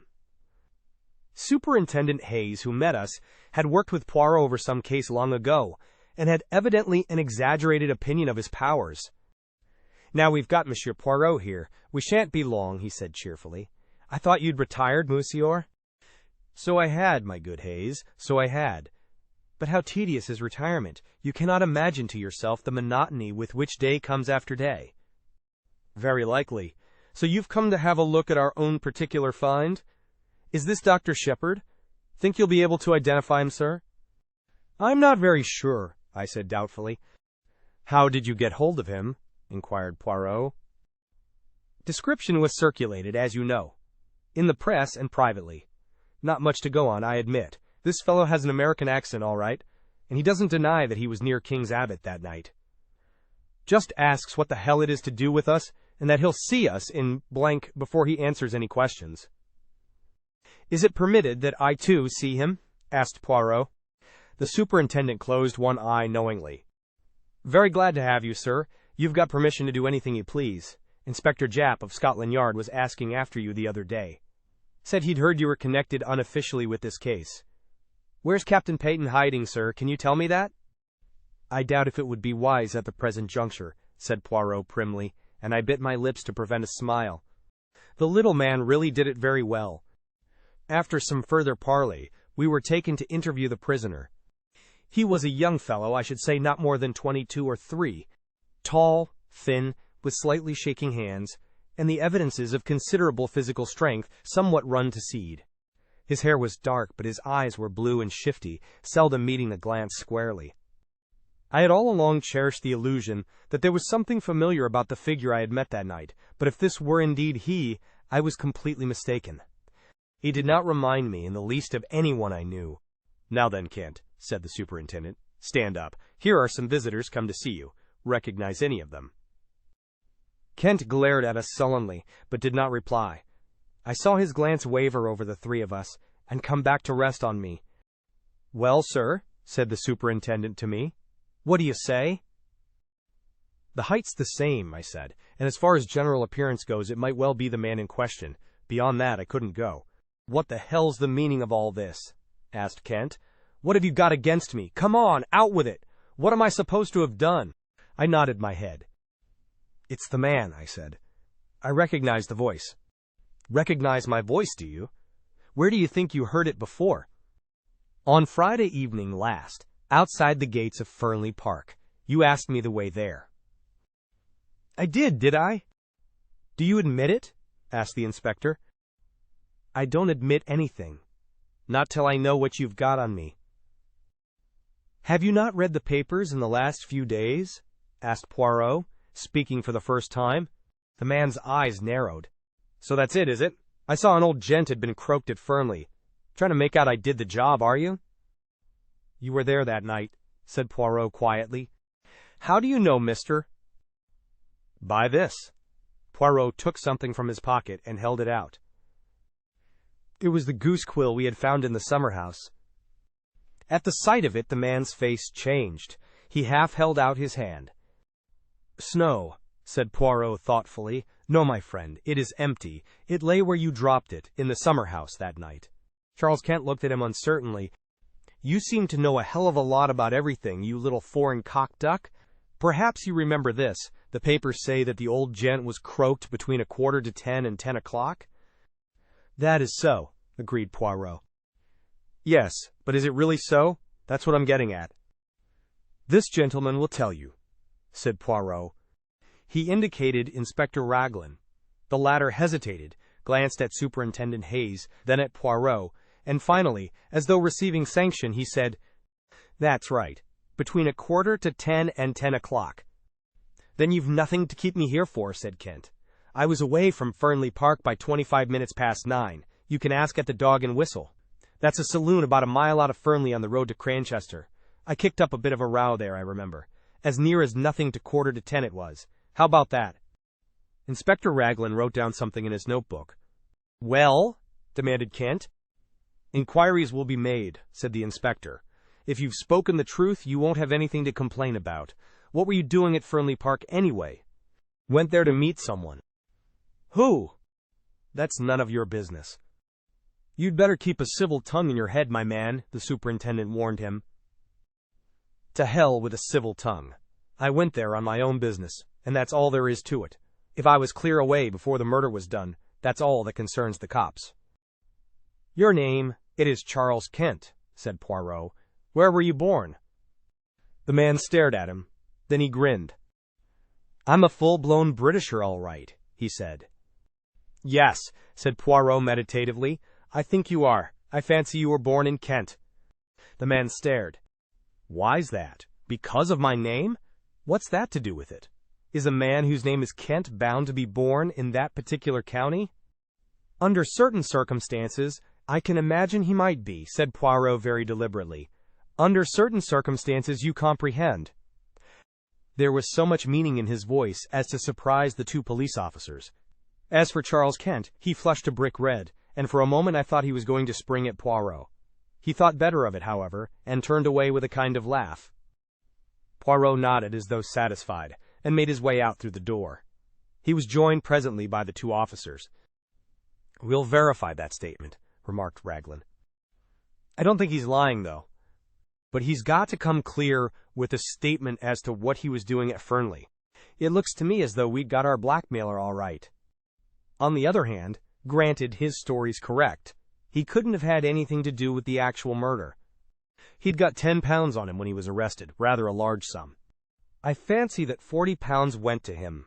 The numbers of the notes didn't correspond, but of course he'd have changed them first thing. Mr. Ackroyd must have given him the money, and he made off with it as fast as possible. What was that about Kent being his birthplace? What's that got to do with it? Nothing whatever, said Poirot mildly. A little idea of mine, that was all. Me, I am famous for my little ideas. Are you really? Said Raglan, studying him with a puzzled expression. The superintendent went into a roar of laughter. Many's the time I've heard Inspector Japp say that. Monsieur Poirot and his little ideas. Too fanciful for me, he'd say, but always something in them. You mock yourself at me, said Poirot, smiling. But never mind. The old ones, they laugh last sometimes, when the young clever ones do not laugh at all. And, nodding his head at them in a sage manner, he walked out into the street. He and I lunched together at an hotel. I know now that the whole thing lay clearly unraveled before him. He had got the last thread he needed to lead him to the truth. But at the time I had no suspicion of the fact. I overestimated his general self-confidence, and I took it for granted that the things which puzzled me must be equally puzzling to him. My chief puzzle was what the man Charles Kent could have been doing at Fernly. Again and again I put the question to myself and could get no satisfactory reply. At last I ventured a tentative query to Poirot. His reply was immediate. Mon ami, I do not think. I know. Really? I said incredulously. Yes, indeed. I suppose now that to you it would not make sense if I said that he went to Fernly that night because he was born in Kent? I stared at him. It certainly doesn't seem to make sense to me, I said dryly. Ah, said Poirot pityingly. Well, no matter. I have still my little idea. Chapter 19. Flora Ackroyd. As I was returning from my round the following morning, I was hailed by Inspector Raglan. I pulled up, and the inspector mounted on the step. Good morning, Dr. Sheppard, he said. Well, that alibi is all right enough. Charles Kent's? Charles Kent's. The barmaid at the Dog and Whistle, Sally Jones, she remembers him perfectly. Picked out his photograph from among 5 others. It was just 9:45 when he came into the bar, and the Dog and Whistle is well over a mile from Fernly Park. The girl mentions that he had a lot of money on him. She saw him take a handful of notes out of his pocket. Rather surprised her, it did, seeing the class of fellow he was, with a pair of boots clean dropping off him. That's where that £40 went right enough. The man still refuses to give an account of his visit to Fernly. Obstinate as a mule he is. I had a chat with Hayes at Liverpool over the wire this morning. Hercule Poirot says he knows the reason the man went there that night, I observed. Does he? Cried the inspector eagerly. Yes, I said maliciously. He says he went there because he was born in Kent. I felt a distinct pleasure in passing on my own discomfiture. Raglan stared at me for a moment or two uncomprehendingly. Then a grin overspread his weaselly countenance, and he tapped his forehead significantly. Bit gone here, he said. I've thought so for some time. Poor old chap, so that's why he had to give up and come down here. In the family, very likely. He's got a nephew who's quite off his crumpet. Poirot has? I said, very surprised. Yes. Hasn't he ever mentioned him to you? Quite docile, I believe, and all that, but mad as a hatter, poor lad. Who told you that? Again a grin showed itself on Inspector Raglan's face. Your sister, Miss Sheppard, she told me all about it. Really, Caroline is amazing. She never rests until she knows the last details of everybody's family secrets. Unfortunately, I have never been able to instill into her the decency of keeping them to herself. Jump in, Inspector, I said, opening the door of the car. We'll go up to the Larches together and acquaint our Belgian friend with the latest news. Might as well, I suppose. After all, even if he is a bit balmy, it was a useful tip he gave me about those fingerprints. He's got a bee in his bonnet about the man Kent, but who knows? There may be something useful behind it. Poirot received us with his usual smiling courtesy. He listened to the information we had brought him, nodding his head now and then. Seems quite okay, doesn't it? Said the inspector rather gloomily. A chap can't be murdering someone in one place when he's drinking in the bar in another place a mile away. Are you going to release him? Don't see what else we can do. We can't very well hold him for obtaining money on false pretenses. Can't prove a ruddy thing. The inspector tossed the match into the grate in a disgruntled fashion. Poirot retrieved it and put it neatly in a little receptacle designed for the purpose. His action was purely mechanical. I could see that his thoughts were on something very different. If I were you, he said at last, I should not release the man Charles Kent yet. What do you mean? Raglan stared at him. What I say. I should not release him yet. You don't think he can have had anything to do with the murder, do you? I think probably not, but one cannot be certain yet. But haven't I just told you? Poirot raised a hand protestingly. Mais oui, I heard. I am not deaf, nor stupid, thank the good God. But see you approach the matter from the wrong premises. Is not that the word? The inspector stared at him heavily. I don't see how you make that out. Look here, we know Mr. Ackroyd was alive at 9:45. You admit that, don't you? Poirot looked at him for a moment, then shook his head with a quick smile. I admit nothing that is not proved. Well, we've got proof enough of that. We've got Miss Flora Ackroyd's evidence. That she said good night to her uncle? But me, I do not always believe what a young lady tells me. No, not even when she is charming and beautiful. But hang it all, man, Parker saw her coming out of the door. No, Poirot's voice rang out with sudden sharpness. That is just what he did not see. I satisfied myself of that by a little experiment the other day, you remember, Doctor? Parker saw her outside the door, with her hand on the handle. He did not see her come out of the room. But where else could she have been? Perhaps on the stairs. The stairs? That is my little idea, yes. But those stairs only lead to Mr. Ackroyd's bedroom. Precisely. And still the inspector stared. You think she'd been up to her uncle's bedroom? Well, why not? Why should she lie about it? Ah, that is just the question. It depends on what she was doing there, does it not? You mean the money? Hang it all, you don't suggest that it was Miss Ackroyd who took that £40? I suggest nothing, said Poirot. But I will remind you of this. Life was not very easy for that mother and daughter. There were bills, there was constant trouble over small sums of money. Roger Ackroyd was a peculiar man over money matters. The girl might be at her wit's end for a comparatively small sum. Figure to yourself then what happens. She has taken the money, she descends the little staircase. When she is halfway down, she hears the chink of glass from the hall. She has not a doubt of what it is, Parker coming to the study. At all costs, she must not be found on the stairs. Parker will not forget it, he will think it odd. If the money is missed, Parker is sure to remember having seen her come down those stairs. She has just time to rush down to the study door, with her hand on the handle to show that she has just come out, when Parker appears in the doorway. She says the first thing that comes into her head, a repetition of Roger Ackroyd's orders earlier in the evening, and then goes upstairs to her own room. Yes, but later, persisted the inspector, she must have realized the vital importance of speaking the truth. Why, the whole case hinges on it. Afterwards, said Poirot dryly, it was a little difficult for Mademoiselle Flora. She is told simply that the police are here and that there has been a robbery. Naturally, she jumps to the conclusion that the theft of the money has been discovered. Her one idea is to stick to her story. When she learns that her uncle is dead, she is panic-stricken. Young women do not faint nowadays, monsieur, without considerable provocation. Bien! There it is. She is bound to stick to her story, or else confess everything. And a young and pretty girl does not like to admit that she is a thief, especially before those whose esteem she is anxious to retain. Raglan brought his fist down with a thump on the table. I'll not believe it, he said. It's not credible. And you've known this all along? The possibility has been in my mind from the first, admitted Poirot. I was always convinced that Mademoiselle Flora was hiding something from us. To satisfy myself, I made the little experiment I told you of. Dr. Sheppard accompanied me. A test for Parker, you said it was, I remarked bitterly. Mon ami, said Poirot apologetically. As I told you at the time, one must say something. The inspector rose. There's only one thing for it, he declared. We must tackle the young lady right away. You'll come up to Fernly with me, Monsieur Poirot? Certainly. Dr. Sheppard will drive us up in his car.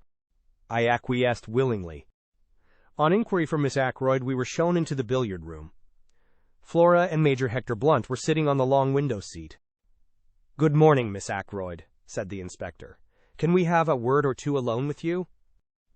Blunt got up at once and moved to the door. What is it? Asked Flora nervously. Don't go, Major Blunt. He can stay, can't he? She asked, turning to the inspector. That's as you like, said the inspector dryly. There's a question or two it's my duty to put to you, miss, but I'd prefer to do so privately, and I dare say you'd prefer it also. Flora looked keenly at him. I saw her face grow whiter. Then she turned and spoke to Blunt. I want you to stay, please. Yes, I mean it. Whatever the inspector has to say to me, I'd rather you heard it. Raglan shrugged his shoulders. Well, if you will have it so, that's all there is to it. Now, Miss Ackroyd, M. Poirot here, has made a certain suggestion to me. He suggests that you weren't in the study at all last Friday night, that you never saw Mr. Ackroyd to say good-night to him, that instead of being in the study, you were on the stairs leading down from your uncle's bedroom when you heard Parker coming across the hall. Flora's gaze shifted to Poirot. He nodded back at her. Mademoiselle, the other day when we sat round the table, I implored you to be frank with me. What one does not tell to Papa Poirot he finds out. It was that, was it not? See, I will make it easy for you. You took the money, did you not? The money, said Blunt sharply. There was a silence which lasted for at least a minute. Then Flora drew herself up and spoke. Monsieur Poirot is right. I took that money. I stole. I am a thief. Yes, a common, vulgar little thief. Now you know. I am glad it has come out. It's been a nightmare these last few days. She sat down suddenly and buried her face in her hands. She spoke huskily through her fingers. You don't know what my life has been since I came here. Wanting things, scheming for them, lying, cheating, running up bills, promising to pay. Oh, I hate myself when I think of it all. That's what brought us together, Ralph and I. We were both weak. I understood him and I was sorry because I'm the same underneath. We're not strong enough to stand alone, either of us. We're weak, miserable, despicable things. She looked at Blunt and suddenly stamped her foot. Why do you look at me like that, as though you couldn't believe?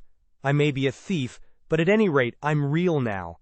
I'm not lying anymore. I'm not pretending to be the kind of girl you like, young and innocent and simple. I don't care if you never want to see me again. I hate myself, despise myself, but you've got to believe one thing. If speaking the truth would have made things better for Ralph, I would have spoken out. But I've seen all along that it wouldn't be better for Ralph. It makes the case against him blacker than ever. I was not doing him any harm by sticking to my lie. Ralph, said Blunt. I see, always Ralph. You don't understand, said Flora hopelessly. You never will. She turned to the inspector. I admit everything. I was at my wits' end for money. I never saw my uncle that evening after he left the dinner table. As to the money, you can take what steps you please. Nothing could be worse than it is now. Suddenly she broke down again, hid her face in her hands, and rushed from the room. Well, said the inspector in a flat tone, so that's that. He seemed rather at a loss what to do next. Blunt came forward. Inspector Raglan, he said quietly, that money was given to me by Mr. Ackroyd for a special purpose. Miss Ackroyd never touched it. When she says she did, she is lying with the idea of shielding Captain Paton. The truth is, as I said, and I am prepared to go into the witness box and swear to it. He made a kind of jerky bow, then, turning abruptly, he left the room. Poirot was after him in a flash. He caught the other up in the hall. Monsieur, a moment I beg of you, if you will be so good. Well, sir? Blunt was obviously impatient. He stood frowning down on Poirot. It is this, said Poirot rapidly. I am not deceived by your little fantasy. No, indeed. It was truly Miss Flora who took the money. All the same, it is well imagined what you say. It pleases me. It is very good what you have done there. You are a man quick to think and to act. I'm not in the least anxious for your opinion, thank you, said Blunt coldly. He made once more as though to pass on, but Poirot, not at all offended, laid a detaining hand on his arm. Ah, but you are to listen to me. I have more to say. The other day I spoke of concealments. Very well, all along have I seen what you are concealing. Mademoiselle Flora, you love her with all your heart. From the first moment you saw her, is it not so? Oh. Let us not mind saying these things. Why must one in England think it necessary to mention love as though it were some disgraceful secret? You love Mademoiselle Flora. You seek to conceal that fact from all the world. That is very good. That is as it should be. But take the advice of Hercule Poirot. Do not conceal it from Mademoiselle herself. Blunt had shown several signs of restlessness whilst Poirot was speaking, but the closing words seemed to rivet his attention. What do you mean by that? He said sharply. You think that she loves the Capitaine Ralph Paton, but I, Hercule Poirot, tell you that that is not so. Mademoiselle Flora accepted Captain Paton to please her uncle, and because she saw in the marriage a way of escape from her life here which was becoming frankly insupportable to her. She liked him, and there was much sympathy and understanding between them. But love? No, it is not Captain Paton Mademoiselle Flora loves. What the devil do you mean? Asked Blunt. I saw the dark flush under his tan. You have been blind, monsieur, blind. She is loyal, the little one. Ralph Paton is under a cloud. She is bound in honor to stick by him. I felt it was time I put in a word to help on the good work. My sister told me the other night, I said encouragingly, that Flora had never cared a penny piece for Ralph Paton, and never would. My sister is always right about these things. Blunt ignored my well-meant efforts. He spoke to Poirot. Do you really think? He began and stopped. He is one of those inarticulate men who find it hard to put things into words. Poirot knows no such disability. If you doubt me, ask her yourself, monsieur. But perhaps you no longer care the affair of the money. Blunt gave a sound like an angry laugh. Think I'd hold that against her? Roger was always a queer chap about money. She got in a mess and didn't dare tell him. Poor kid. Poor lonely kid. Poirot looked thoughtfully at the side door. The tevet. Mademoiselle Flora went into the garden, I think, he murmured. I've been every kind of a fool, said Blunt abruptly. Rum conversation we've been having. Like one of those Danish plays. But you're a sound fellow, Monsieur Poirot. Thank you. He took Poirot's hand and gave it a grip, which caused the other to wince in anguish. Then he strode to the side door and passed out into the garden. Not every kind of a fool, murmured Poirot, tenderly nursing the injured member. Only one kind, the fool in love. Chapter 20. Miss Russell. Inspector Raglan had received a bad jolt.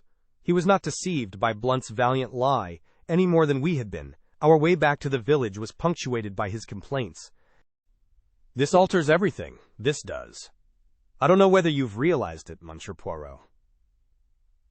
I think so, yes, I think so, said Poirot. You see, I have been familiar with the idea for some time. Inspector Raglan, who had only had the idea presented to him a short half-hour ago, looked at Poirot unhappily and went on with his discoveries. Those alibis now. Worthless. Absolutely worthless.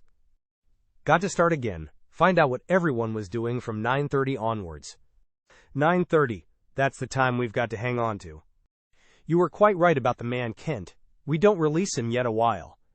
Let me see now. 9:45 at the Dog and Whistle. He might have got there in a quarter of an hour if he ran. It's just possible that it was his voice Mr. Raymond heard talking to Mr. Ackroyd, asking for money which Mr. Ackroyd refused. But one thing's clear. It wasn't he who sent the telephone message.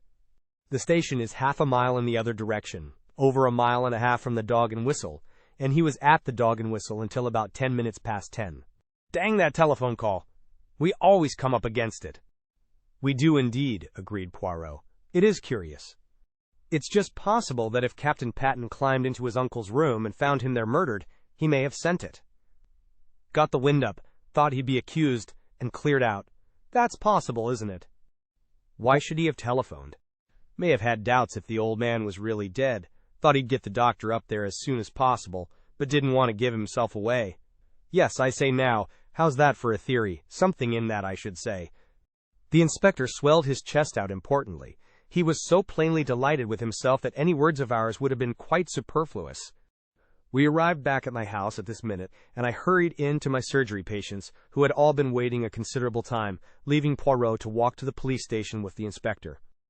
Having dismissed the last patient, I strolled into the little room at the back of the house, which I call my workshop. I am rather proud of the homemade wireless set I turned out.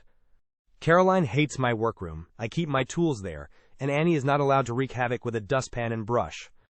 I was just adjusting the interior of an alarm clock which had been denounced as wholly unreliable by the household, when the door opened and Caroline put her head in. "Oh, there you are, James," she said with deep disapproval. "M. Poirot wants to see you." "Well," I said rather irritably, for her sudden entrance had startled me and I had let go of a piece of delicate mechanism. "If he wants to see me, he can come in here." "In here?" said Caroline. "That's what I said. In here." Caroline gave a sniff of disapproval and retired. She returned in a moment or two, ushering in Poirot, and then retired again, shutting the door with a bang. "Aha, my friend," said Poirot, coming forward and rubbing his hands. "You have not got rid of me so easily, you see." "Finished with the inspector?" I asked. "For the moment, yes." "And you? You have seen all the patients?" "Yes." Poirot sat down and looked at me, tilting his egg-shaped head on one side, with the air of one who savors a very delicious joke. "You are in error," he said at last. "You have still one patient to see." "Not you?" I exclaimed in surprise. "Ah, not me, bien entendu. Me, I have the health magnificent. No, to tell you the truth, it is a little complot of mine. There is someone I wish to see, you understand, and at the same time it is not necessary that the whole village should intrigue itself about the matter, which is what would happen if the lady were seen to come to my house, for it is a lady. But to you, she has already come as a patient before." "Miss Russell!" I exclaimed. "Precisement. I wish much to speak with her, so I send her the little note and make the appointment in your surgery." You are not annoyed with me?" "On the contrary," I said. "That is, presuming I am allowed to be present at the interview?" "But naturally. In your own surgery." "You know," I said, throwing down the pincers I was holding, "it's extraordinarily intriguing, the whole thing. Every new development that arises is like the shake you give to a kaleidoscope. The thing changes entirely in aspect. Now, why are you so anxious to see Miss Russell?" Poirot raised his eyebrows. "Surely it is obvious," he murmured. "There you go again," I grumbled. "According to you, everything is obvious. But you leave me walking about in a fog." Poirot shook his head genially at me. "You mock yourself at me. Take the matter of Mademoiselle Flora. The inspector was surprised, but you were not." "I never dreamed of her being the thief," I expostulated. "That, perhaps no. But I was watching your face, and you were not, like Inspector Raglan, startled and incredulous." I thought for a minute or two. "Perhaps you are right," I said at last. "All along I felt that Flora was keeping back something, so the truth, when it came, was subconsciously expected. It upset Inspector Raglan very much indeed, poor man." "Ah, poor C.A., oui. The poor man must rearrange all his ideas. I profited by his state of mental chaos to induce him to grant me a little favor." "What was that?" Poirot took a sheet of notepaper from his pocket. Some words were written on it, and he read them aloud. "The police have, for some days, been seeking for Captain Ralph Paton, the nephew of Mr. Ackroyd of Fernly Park, whose death occurred under such tragic circumstances last Friday. Captain Paton has been found at Liverpool, where he was on the point of embarking for America." He folded up the piece of paper again. "That, my friend, will be in the newspapers tomorrow morning." I stared at him, dumbfounded. But it isn't true. He's not at Liverpool." Poirot beamed on me. "You have the intelligence so quick. No, he has not been found at Liverpool." Inspector Raglan was very loath to let me send this paragraph to the press, especially as I could not take him into my confidence. But I assured him most solemnly that very interesting results would follow its appearance in print, so he gave in, after stipulating that he was on no account to bear the responsibility. I stared at Poirot. He smiled back at me. "It beats me," I said at last, "what you expect to get out of that." "You should employ your little gray cells," said Poirot gravely. He rose and came across to the bench. "It is that you have, really, the love of the machinery," he said, after inspecting the debris of my labors. "Every man has his hobby." I immediately drew Poirot's attention to my homemade wireless. Finding him sympathetic, I showed him one or two little inventions of my own, trifling things but useful in the house. "Decidedly," said Poirot, "you should be an inventor by trade, not a doctor. But I hear the bell. That is your patient. Let us go into the surgery." Once before I had been struck by the remnants of beauty in the housekeeper's face. This morning I was struck anew. Very simply dressed in black, tall, upright and independent as ever, with her big dark eyes and an unwonted flush of color in her usually pale cheeks, I realized that as a girl she must have been startlingly handsome. "Good morning, mademoiselle," said Poirot. "Will you be seated? Dr. Sheppard is so kind as to permit me the use of his surgery for a little conversation I am anxious to have with you." Miss Russell sat down with her usual composure. If she felt any inward agitation, it did not display itself in any outward manifestation. "It seems a queer way of doing things, if you'll allow me to say so," she remarked. "Miss Russell, I have news to give you." "Indeed. Charles Kent has been arrested at Liverpool." Not a muscle of her face moved. She merely opened her eyes a trifle wider and asked, with a tinge of defiance, "Well, what of it?" But at that moment it came to me, the resemblance that had haunted me all along, something familiar in the defiance of Charles Kent's manner. The two voices, one rough and coarse, the other painfully ladylike, were strangely the same in timbre. It was of Miss Russell that I had been reminded that night, outside the gates of Fernly Park. I looked at Poirot, full of my discovery, and he gave me an imperceptible nod. In answer to Miss Russell's question, he threw out his hands in a thoroughly French gesture. "I thought you might be interested, that is all," he said mildly. "Well, I'm not particularly," said Miss Russell. Who is this Charles Kent, anyway? He is a man, mademoiselle, who was at Fernly on the night of the murder. Really? Fortunately for him, he has an alibi. At 10:15, he was at a public house a mile from here. Lucky for him, commented Miss Russell. But we still do not know what he was doing at Fernly. Who it was he went to meet, for instance. I'm afraid I can't help you at all, said the housekeeper politely. Nothing came to my ears. If that is all... She made a tentative movement, as though to rise. Poirot stopped her. It is not quite all, he said smoothly. This morning, fresh developments have arisen. It seems now that Mr. Ackroyd was murdered, not at 10:15, but before. Between 9:10, when Dr. Sheppard left, and 10:15. I saw the color drain from the housekeeper's face, leaving it dead white. She leaned forward, her figure swaying. But Miss Ackroyd has admitted that she was lying. She was never in the study at all that evening. Then it would seem that in this Charles Kent we have the man we are looking for. He came to Fernly, can give no account of what he was doing there. I can tell you what he was doing there. He never touched a hair of old Ackroyd's head. He never went near the study. He didn't do it, I tell you. She was leaning forward. That iron self-control was broken through at last. Terror and desperation were in her face. Monsieur Poirot! Monsieur Poirot! Oh, do believe me. Poirot got up and came to her. He patted her reassuringly on the shoulder. But yes, I will believe. I had to make you speak, you know. For an instant suspicion flared up in her. Is what you said true? That Charles Kent is suspected of the crime? Yes, that is true. You alone can save him, by telling the reason for his being at Fernly. He came to see me, she spoke in a low, hurried voice. I went out to meet him. In the summer house, yes, I know. How do you know?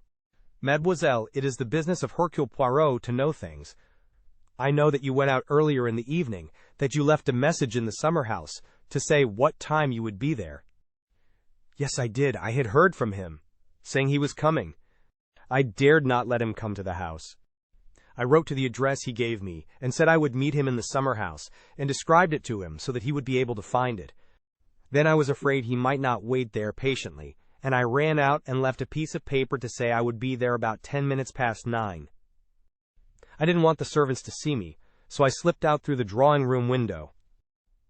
As I came back, I met Dr. Sheppard, and I fancied that he would think it queer. I was out of breath, for I had been running. I had no idea that he was expected to dinner that night. She paused. Go on, said Poirot. You went out to meet him at 9:10. What did you say to each other? It's difficult. You see, Mademoiselle, said Poirot, interrupting her, in this matter I must have the whole truth. What you tell us need never go beyond these four walls. Dr. Sheppard will be discreet, and so shall I. See, I will help you. This Charles Kent, he is your son, is he not? She nodded. The color had flamed into her cheeks. No one has ever known. It was long ago, down in Kent. I was not married. So you took the name of the county as a surname for him. I understand.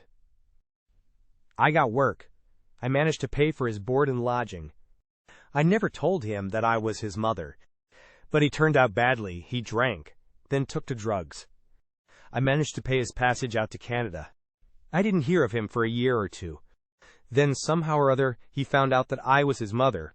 He wrote asking me for money. Finally, I heard from him back in this country again. He was coming to see me at Fernly, he said. I dared not let him come to the house. I have always been considered so very respectable. If anyone got an inkling, it would have been all up with my post as housekeeper. So I wrote to him in the way I have just told you. And in the morning you came to see Dr. Sheppard? Yes, I wondered if something could be done. He was not a bad boy, before he took to drugs. I see, said Poirot. Now let us go on with the story. He came that night to the summer house? Yes, he was waiting for me when I got there. He was very rough and abusive. I had brought with me all the money I had, and I gave it to him. We talked a little, and then he went away. What time was that? It must have been between 20 and 25 minutes past 9. It was not yet 9:30 when I got back to the house. Which way did he go? Straight out the same way he came, by the path that joined the drive just inside the lodge gates. Poirot nodded. And you, what did you do? I went back to the house. Major Blunt was walking up and down the terrace smoking, so I made a detour to get round to the side door. It was then just on 9:30, as I tell you. Poirot nodded again. He made a note or two in a microscopic pocketbook. I think that is all, he said thoughtfully. Ought I? She hesitated. Ought I to tell all this to Inspector Raglan? It may come to that. But let us not be in a hurry. Let us proceed slowly, with due order and method. Charles Kent is not yet formally charged with murder. Circumstances may arise which will render your story unnecessary. Miss Russell rose. Thank you very much, Monsieur Poirot, she said. You have been very kind indeed. You do believe me, don't you, that Charles had nothing to do with this wicked murder? There seems no doubt that the man who was talking to Mr. Ackroyd in the library at 9:30 could not possibly have been your son. Be of good courage, mademoiselle. All will yet be well. Miss Russell departed. Poirot and I were left together. So that's that, I said. Every time we come back to Ralph Paton. How did you manage to spot Miss Russell as the person Charles Kent came to meet? Did you notice the resemblance? I had connected her with the unknown man long before we actually came face to face with him. As soon as we found that quill. The quill suggested dope, and I remembered your account of Miss Russell's visit to you. Then I found the article on cocaine in that morning's paper. It all seemed very clear. She had heard from someone that morning. Someone addicted to drugs. She read the article in the paper, and she came to you to ask a few tentative questions. She mentioned cocaine, since the article in question was on cocaine. Then, when you seemed too interested, she switched hurriedly to the subject of detective stories and untraceable poisons. I suspected a son or a brother, or some other undesirable male relation. Ah, but I must go. It is the time of the lunch. Stay and lunch with us, I suggested. Poirot shook his head. A faint twinkle came into his eye. Not again today. I should not like to force Mademoiselle Caroline to adopt a vegetarian diet 2 days in succession. It occurred to me that there was not much which escaped Hercule Poirot. Chapter 21. The paragraph in the paper. Caroline, of course, had not failed to see Miss Russell come to the surgery door.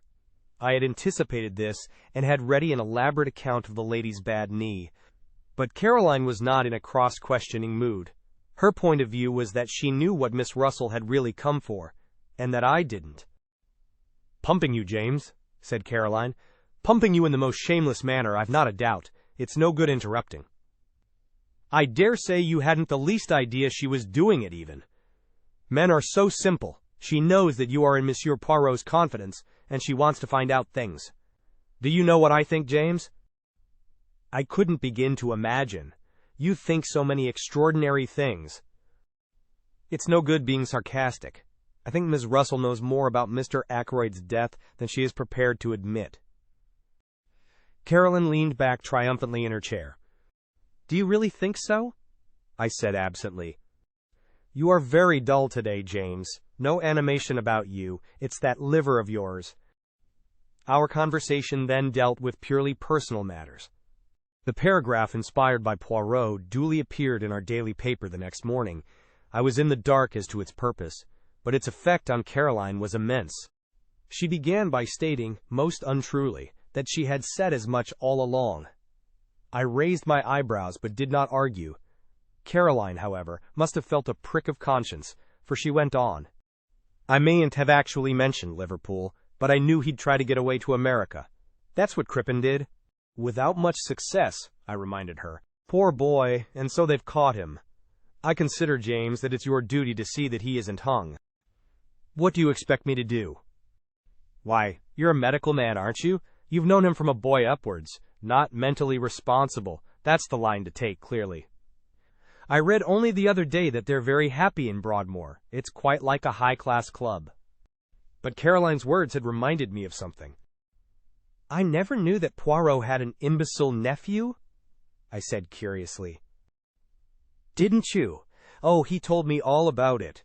Poor lad. It's a great grief to all the family. They've kept him at home so far, but it's getting to such a pitch that they're afraid he'll have to go into some kind of institution. I suppose you know pretty well everything there is to know about Poirot's family by this time, I said, exasperated. Pretty well, said Caroline complacently. It's a great relief to people to be able to tell all their troubles to someone. It might be, I said, if they were ever allowed to do so spontaneously. Whether they enjoy having confidences screwed out of them by force is another matter. Caroline merely looked at me, with the air of a Christian martyr, enjoying martyrdom. You are so self-contained, James, she said. You hate speaking out, or parting with any information yourself, and you think everybody else must be just like you. I should hope that I never screw confidences out of anybody. For instance, if Monsieur Poirot comes in this afternoon, as he said he might do, I shall not dream of asking him who it was arrived at his house early this morning. Early this morning? I queried. Very early, said Caroline, before the milk came. I just happened to be looking out of the window. The blind was flapping.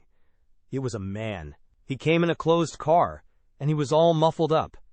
I couldn't get a glimpse of his face. But I will tell you my idea, and you'll see that I'm right. What's your idea? Caroline dropped her voice mysteriously. A home office expert, she breathed. A home office expert, I said, amazed. My dear Caroline, mark my words, James, you'll see that I'm right. That Russell woman was here that morning after your poisons. Roger Ackroyd might easily have been poisoned in his food that night. I laughed out loud. Nonsense, I cried. He was stabbed in the neck. You know that as well as I do. After death, James, said Caroline, to make a false clue. My good woman, I said, I examined the body, and I know what I'm talking about. That wound wasn't inflicted after death. It was the cause of death, and you need make no mistake about it. Caroline merely continued to look omniscient, which so annoyed me that I went on.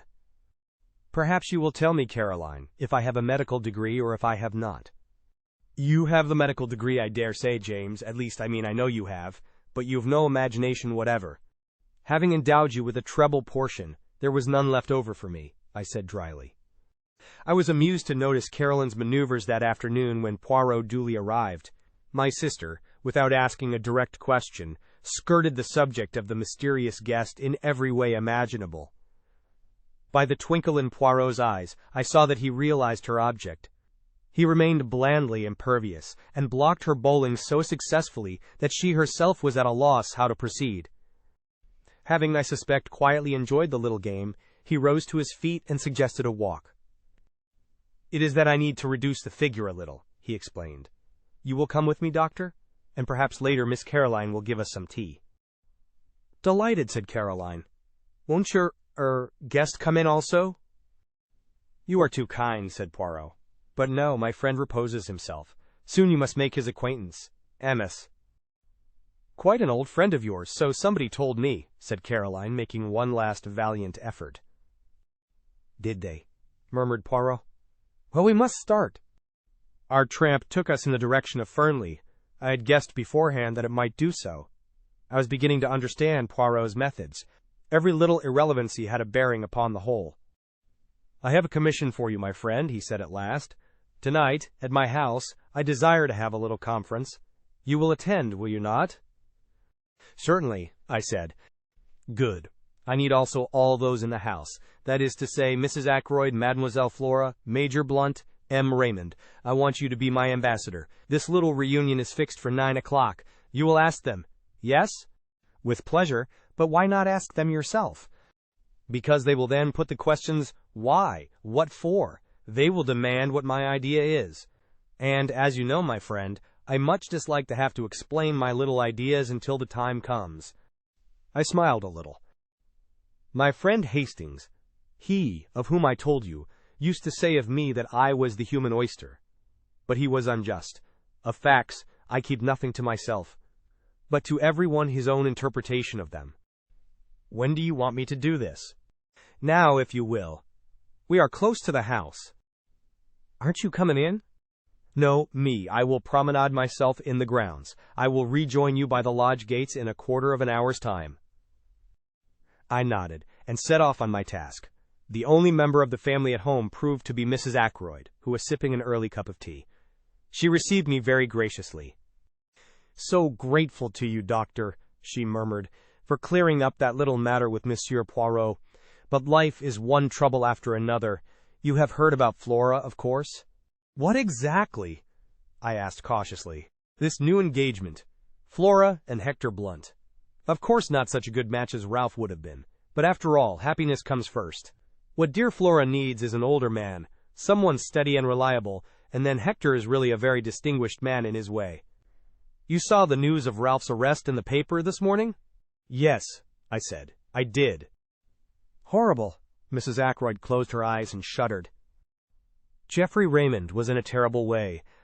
Rang up Liverpool, but they wouldn't tell him anything at the police station there. In fact, they said they hadn't arrested Ralph at all. Mr. Raymond insists that it's all a mistake, what do they call it, canard of the newspapers. I've forbidden it to be mentioned before the servants. Such a terrible disgrace. Fancy if Flora had actually been married to him." Mrs. Ackroyd shut her eyes in anguish. I began to wonder how soon I should be able to deliver Poirot's invitation. Before I had time to speak, Mrs. Ackroyd was off again. "You were here yesterday, weren't you, with that dreadful Inspector Raglan? Brute of a man, he terrified Flora into saying she took that money from poor Roger's room. And the matter was so simple, really. The dear child wanted to borrow a few pounds, didn't like to disturb her uncle since he'd given strict orders against it, but knowing where he kept his notes, she went there and took what she needed." "Is that Flora's account of the matter?" I asked. "My dear doctor, you know what girls are nowadays. So easily acted on by suggestion. You, of course, know all about hypnosis and that sort of thing. The inspector shouts at her, says the word steal over and over again, until the poor child gets an inhibition, or is it a complex? I always mix up those two words, and actually thinks herself that she has stolen the money. I saw at once how it was, but I can't be too thankful for the whole misunderstanding in one way. It seems to have brought those two together, Hector and Flora, I mean. And I assure you that I have been very much worried about Flora in the past. Why, at one time, I actually thought there was going to be some kind of understanding between her and young Raymond." "Just think of it." Mrs. Ackroyd's voice rose in shrill horror. "A private secretary, with practically no means of his own." "It would have been a severe blow to you," I said. "Now, Mrs. Ackroyd, I've got a message for you from Hercule Poirot." "For me?" Mrs. Ackroyd looked quite alarmed. I hastened to reassure her, and I explained what Poirot wanted. "Certainly," said Mrs. Ackroyd rather doubtfully. "I suppose we must come if Monsieur Poirot says so. But what is it all about? I like to know beforehand." I assured the lady truthfully that I myself did not know any more than she did. "Very well," said Mrs. Ackroyd at last, rather grudgingly. "I will tell the others, and we will be there at 9 o'clock. Thereupon I took my leave and joined Poirot at the agreed meeting place. "I've been longer than a quarter of an hour, I'm afraid," I remarked, "but once that good lady starts talking, it's a matter of the utmost difficulty to get a word in edgeways." "It is of no matter," said Poirot. I have been well amused. This park is magnificent." We set off homewards.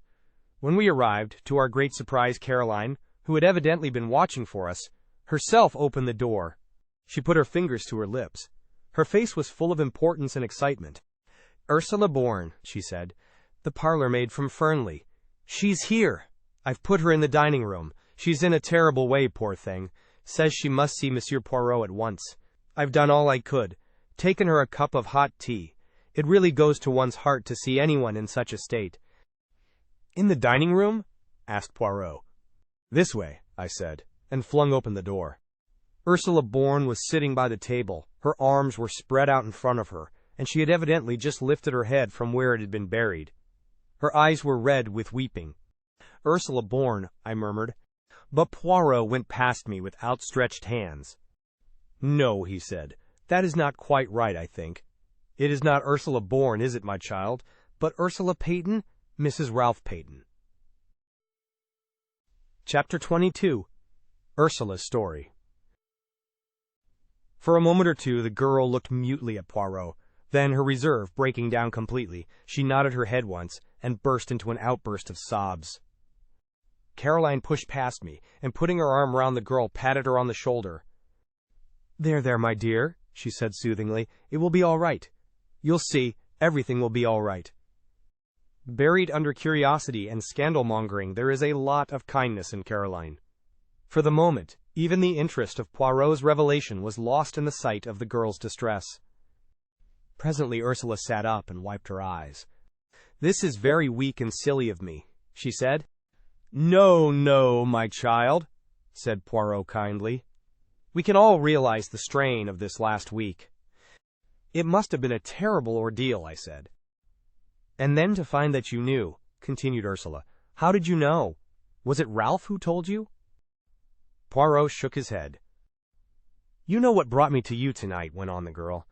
"This—" She held out a crumpled piece of newspaper, and I recognized the paragraph that Poirot had inserted. "It says that Ralph has been arrested, so everything is useless. I need not pretend any longer."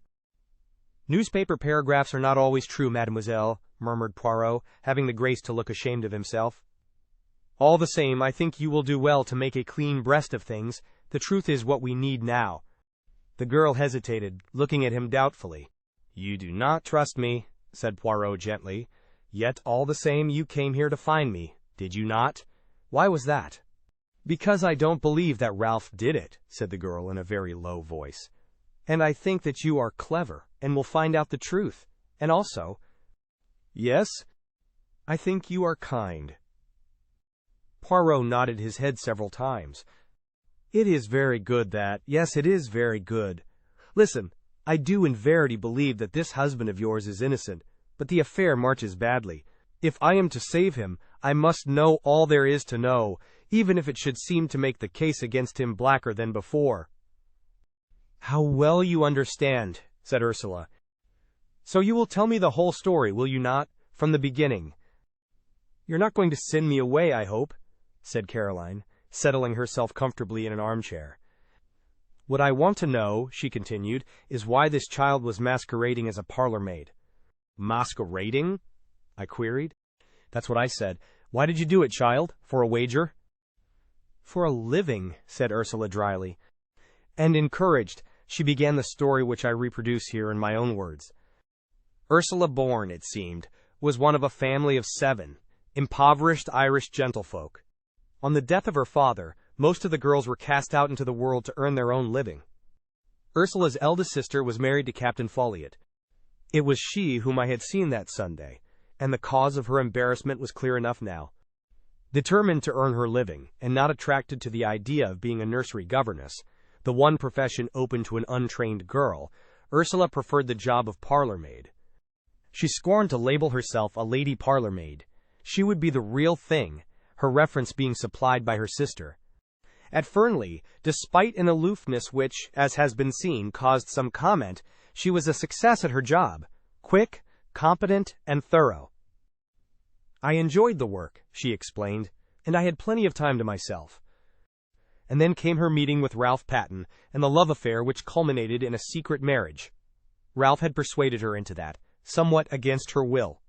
He had declared that his stepfather would not hear of his marrying a penniless girl. Better to be married secretly, and break the news to him at some later and more favorable minute. And so the deed was done, and Ursula Bourne became Ursula Paton. Ralph had declared that he meant to pay off his debts, find a job, and then, when he was in a position to support her, and independent of his adopted father, they would break the news to him. But to people like Ralph Paton, turning over a new leaf is easier in theory than in practice. He hoped that his stepfather, while still in ignorance of the marriage, might be persuaded to pay his debts and put him on his feet again. But the revelation of the amount of Ralph's liabilities merely enraged Roger Ackroyd, and he refused to do anything at all. Some months passed, and then Ralph was bidden once more to Fernly. Roger Ackroyd did not beat about the bush. It was the desire of his heart that Ralph should marry Flora, and he put the matter plainly before the young man. And here it was that the innate weakness of Ralph Paton showed itself. As always, he grasped at the easy, the immediate solution.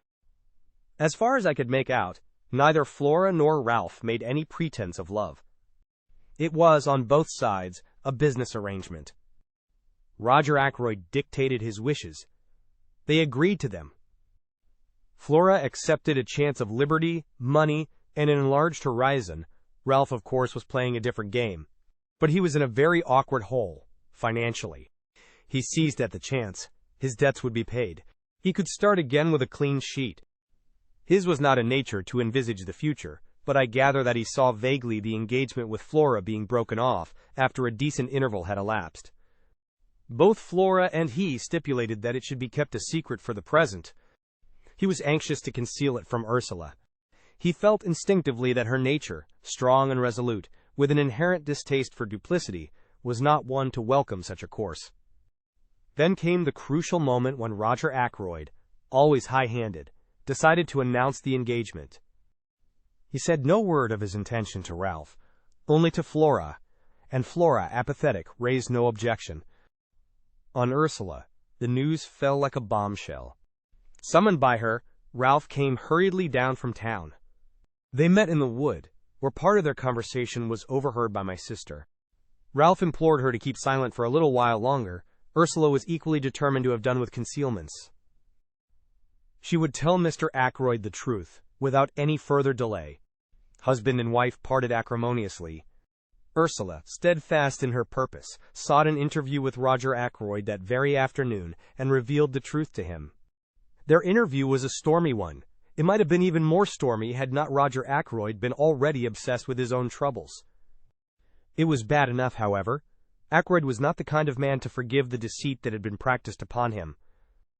His rancor was mainly directed to Ralph, but Ursula came in for her share, since he regarded her as a girl who had deliberately tried to entrap the adopted son of a very wealthy man. Unforgivable things were said on both sides. That same evening, Ursula met Ralph by appointment in the small summer house, stealing out from the house by the side door in order to do so. Their interview was made up of reproaches on both sides. Ralph charged Ursula with having irretrievably ruined his prospects by her ill-timed revelation. Ursula reproached Ralph with his duplicity. They parted at last. A little over half an hour later came the discovery of Roger Ackroyd's body. Since that night, Ursula had neither seen nor heard from Ralph. As the story unfolded itself, I realized more and more what a damning series of facts it was. Alive, Ackroyd could hardly have failed to alter his will. I knew him well enough to realize that to do so would be his first thought. His death came in the nick of time for Ralph and Ursula Paton. Small wonder the girl had held her tongue and played her part so consistently. My meditations were interrupted. It was Poirot's voice speaking, and I knew from the gravity of his tone that he too was fully alive to the implications of the position. "Mademoiselle, I must ask you one question, and you must answer it truthfully, for on it everything may hang. What time was it when you parted from Captain Ralph Paton in the summer house? Now take a little minute so that your answer may be very exact." The girl gave a half-laugh, bitter enough in all conscience. "Do you think I haven't gone over that again and again in my own mind? It was just 9:30 when I went out to meet him. Major Blunt was walking up and down the terrace, so I had to go round through the bushes to avoid him. It must have been about 27 minutes to 10 when I reached the summer house. Ralph was waiting for me. I was with him 10 minutes, not longer, for it was just 9:15 when I got back to the house." I saw now the insistence of her question the other day. If only Ackroyd could have been proved to have been killed before 9:45 and not after. I saw the reflection of that thought in Poirot's next question. "Who left the summer house first?" "I did." "Leaving Ralph Paton in the summer house?" "Yes, but you don't think—" "Mademoiselle, it is of no importance what I think. What did you do when you got back to the house?" "I went up to my room." "And stayed there until when?" "Until about 10 o'clock. "Is there anyone who can prove that?" "Prove? That I was in my room, you mean?" "Oh, no, but surely— Oh, I see, they might think—" "They might think—" I saw the dawning horror in her eyes. Poirot finished the sentence for her. "That it was you who entered by the window and stabbed Mr. Ackroyd as he sat in his chair? Yes, they might think just that." "Nobody but a fool would think any such thing," said Caroline indignantly. She patted Ursula on the shoulder. The girl had her face hidden in her hands. "Horrible," she was murmuring. "Horrible." Caroline gave her a friendly shake. "Don't worry, my dear," she said.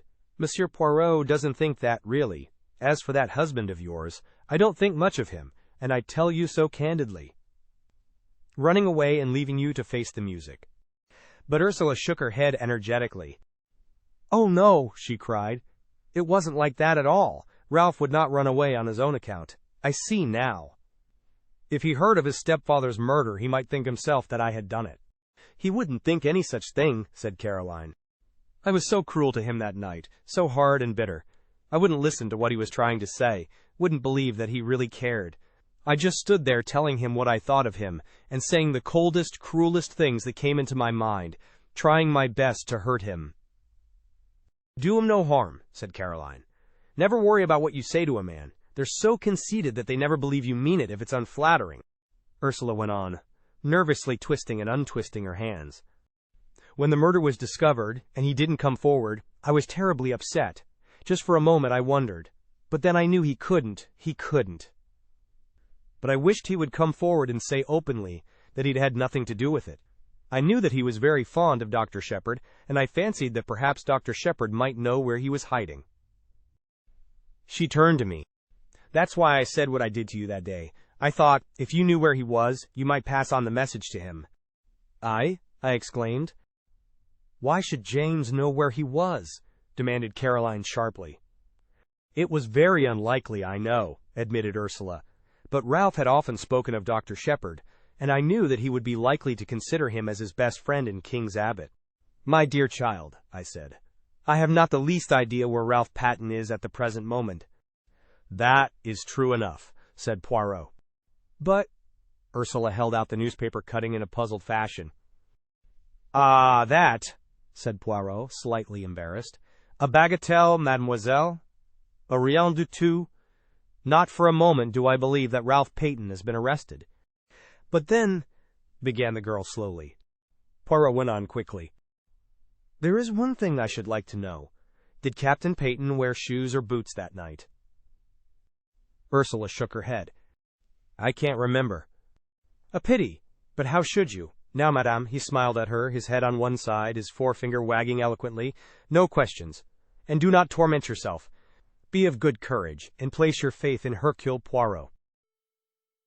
Chapter 23. Poirot's Little Reunion. "And now," said Caroline, rising, "that child is coming upstairs to lie down. Don't you worry, my dear. Monsieur Poirot will do everything he can for you, be sure of that." "I ought to go back to Fernly," said Ursula uncertainly. But Caroline silenced her protest with a firm hand. "Nonsense. You're in my hands for the time being. You'll stay here for the present anyway. E.H.M. Poirot?" "It will be the best plan," agreed the little Belgian. "This evening I shall want Mademoiselle, I beg her pardon, madame, to attend my little reunion. 9 o'clock at my house. It is most necessary that she should be there." Caroline nodded, and went with Ursula out of the room. The door shut behind them. Poirot dropped down into a chair again. "So far, so good," he said. "Things are straightening themselves out." "They're getting to look blacker and blacker against Ralph Paton," I observed gloomily. Poirot nodded. "Yes, that is so. But it was to be expected, was it not?"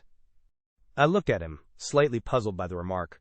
He was leaning back in the chair, his eyes half closed, the tips of his fingers just touching each other. Suddenly he sighed, and shook his head. "What is it?" I asked. "It is that there are moments when a great longing for my friend Hastings comes over me." "That is the friend of whom I spoke to you, the one who resides now in the Argentine. Always, when I have had a big case, he has been by my side. And he has helped me. Yes, often he has helped me. For he had a knack, that one, of stumbling over the truth unawares, without noticing it himself, bien entendu. At times he has said something particularly foolish, and behold, that foolish remark has revealed the truth to me. And then, too, it was his practice to keep a written record of the cases that proved interesting." I gave a slight embarrassed cough. "As far as that goes," I began, and then stopped. Poirot sat upright in his chair. His eyes sparkled. "But yes, what is it that you would say?" "Well, as a matter of fact, I've read some of Captain Hastings's narratives, and I thought, why not try my hand at something of the same kind? Seemed a pity not to. Unique opportunity. Probably the only time I'll be mixed up with anything of this kind." I felt myself getting hotter and more incoherent, as I floundered through the above speech. Poirot sprang from his chair. I had a moment's terror that he was going to embrace me French fashion, but mercifully he refrained. "But this is magnificent. You have then written down your impressions of the case as you went along?" I nodded. "Epatant!" cried Poirot. "Let me see them, this instant!" I was not quite prepared for such a sudden demand. I racked my brains to remember certain details. "I hope you won't mind," I stammered. "I may have been a little, personal now and then." "Oh, I comprehend perfectly. You have referred to me as comic, as, perhaps, ridiculous now and then. It matters not at all. Hastings, he also was not always polite. Me, I have the mind above such trivialities." Still somewhat doubtful, I rummaged in the drawers of my desk and produced an untidy pile of manuscript which I handed over to him. With an eye on possible publication in the future, I had divided the work into chapters, and the night before I had brought it up to date with an account of Miss Russell's visit. Poirot had therefore 20 chapters. I left him with them. I was obliged to go out to a case at some distance away, and it was past 8 o'clock when I got back, to be greeted with a plate of hot dinner on a tray, and the announcement that Poirot and my sister had supped together at 7:30, and that the former had then gone to my workshop to finish his reading of the manuscript. "I hope, James," said my sister, "that you've been careful in what you say about me in it?" My jaw dropped. I had not been careful at all. "Not that it matters very much," said Caroline, reading my expression correctly. "Monsieur Poirot will know what to think. He understands me much better than you do." I went into the workshop. Poirot was sitting by the window. The manuscript lay neatly piled on a chair beside him. He laid his hand on it and spoke. "Eh bien," he said. "I congratulate you on your modesty." "Oh," I said, rather taken aback. "And on your reticence," he added. I said, "Oh!" again. "Not so did Hastings write," continued my friend. "On every page, many, many times was the word I, what he thought, what he did. But you have kept your personality in the background. Only once or twice does it obtrude, in scenes of home life, shall we say?" I blushed a little before the twinkle in his eye. "What do you really think of the stuff?" I asked, nervously. "You want my candid opinion?" "Yes." Poirot laid his jesting manner aside. "A very meticulous and accurate account," he said kindly. "You have recorded all the facts faithfully and exactly, though you have shown yourself becomingly reticent as to your own share in them." "And it has helped you?" "Yes, I may say that it has helped me considerably. Come, we must go over to my house and set the stage for my little performance." Caroline was in the hall. I think she hoped that she might be invited to accompany us. Poirot dealt with the situation tactfully. "I should much like to have had you present, mademoiselle," he said regretfully, "but at this juncture it would not be wise. See you, all these people tonight are suspects. Amongst them, I shall find the person who killed Mr. Ackroyd." "You really believe that?" I said incredulously. "I see that you do not," said Poirot dryly. "Not yet do you appreciate Hercule Poirot at his true worth." At that minute, Ursula came down the staircase. "You are ready, my child?" said Poirot. "That is good. We will go to my house together." "Mademoiselle Caroline, believe me, I do everything possible to render you service. Good evening." We went out, leaving Caroline, rather like a dog who has been refused a walk, standing on the front doorstep gazing after us. The sitting room at the Larches had been got ready. On the table were various syrups and glasses, also a plate of biscuits. Several chairs had been brought in from the other room. Poirot ran to and fro rearranging things, pulling out a chair here, altering the position of a lamp there, occasionally stooping to straighten one of the mats that covered the floor. He was specially fussy over the lighting. The lamps were arranged in such a way as to throw a clear light on the side of the room where the chairs were grouped, at the same time leaving the other end of the room, where I presumed Poirot himself would sit, in a dim twilight. Ursula and I watched him. Presently a bell was heard. "They arrive," said Poirot. "Good. All is in readiness." The door opened and the party from Fernly filed in. Poirot went forward and greeted Mrs. Ackroyd and Flora. "It is most good of you to come," he said. "And Major Blunt and Mr. Raymond." The secretary was debonair as ever. "What's the great idea?" he said, laughing. "Some scientific machine. Do we have bands round our wrists which register guilty heartbeats? There is such an invention, isn't there? I have read of it, yes, admitted Poirot. But me, I am old-fashioned. I use the old methods. I work only with the little gray cells. Now let us begin. But first, I have an announcement to make to you all. He took Ursula's hand and drew her forward. This lady is Mrs. Ralph Paton. She was married to Captain Paton last March. A little shriek burst from Mrs. Ackroyd. Ralph! Married! Last March! Oh, but it's absurd! How could he be? She stared at Ursula as though she had never seen her before. Married to Bourne? She said. Really, Monsieur Poirot, I don't believe you. Ursula flushed and began to speak, but Flora forestalled her. Going quickly to the other girl's side, she passed her hand through her arm. You must not mind our being surprised, she said. You see, we had no idea of such a thing. You and Ralph have kept your secret very well. I am very glad about it. You are very kind, Miss Ackroyd, said Ursula in a low voice, and you have every right to be exceedingly angry. Ralph behaved very badly, especially to you. You needn't worry about that, said Flora, giving her arm a consoling little pat. Ralph was in a corner and took the only way out. I should probably have done the same in his place. I do think he might have trusted me with the secret, though. I wouldn't have let him down. Poirot rapped gently on a table and cleared his throat significantly. The board meeting is going to begin, said Flora. Monsieur Poirot hints that we mustn't talk. But just tell me one thing. Where is Ralph? You must know if anyone does.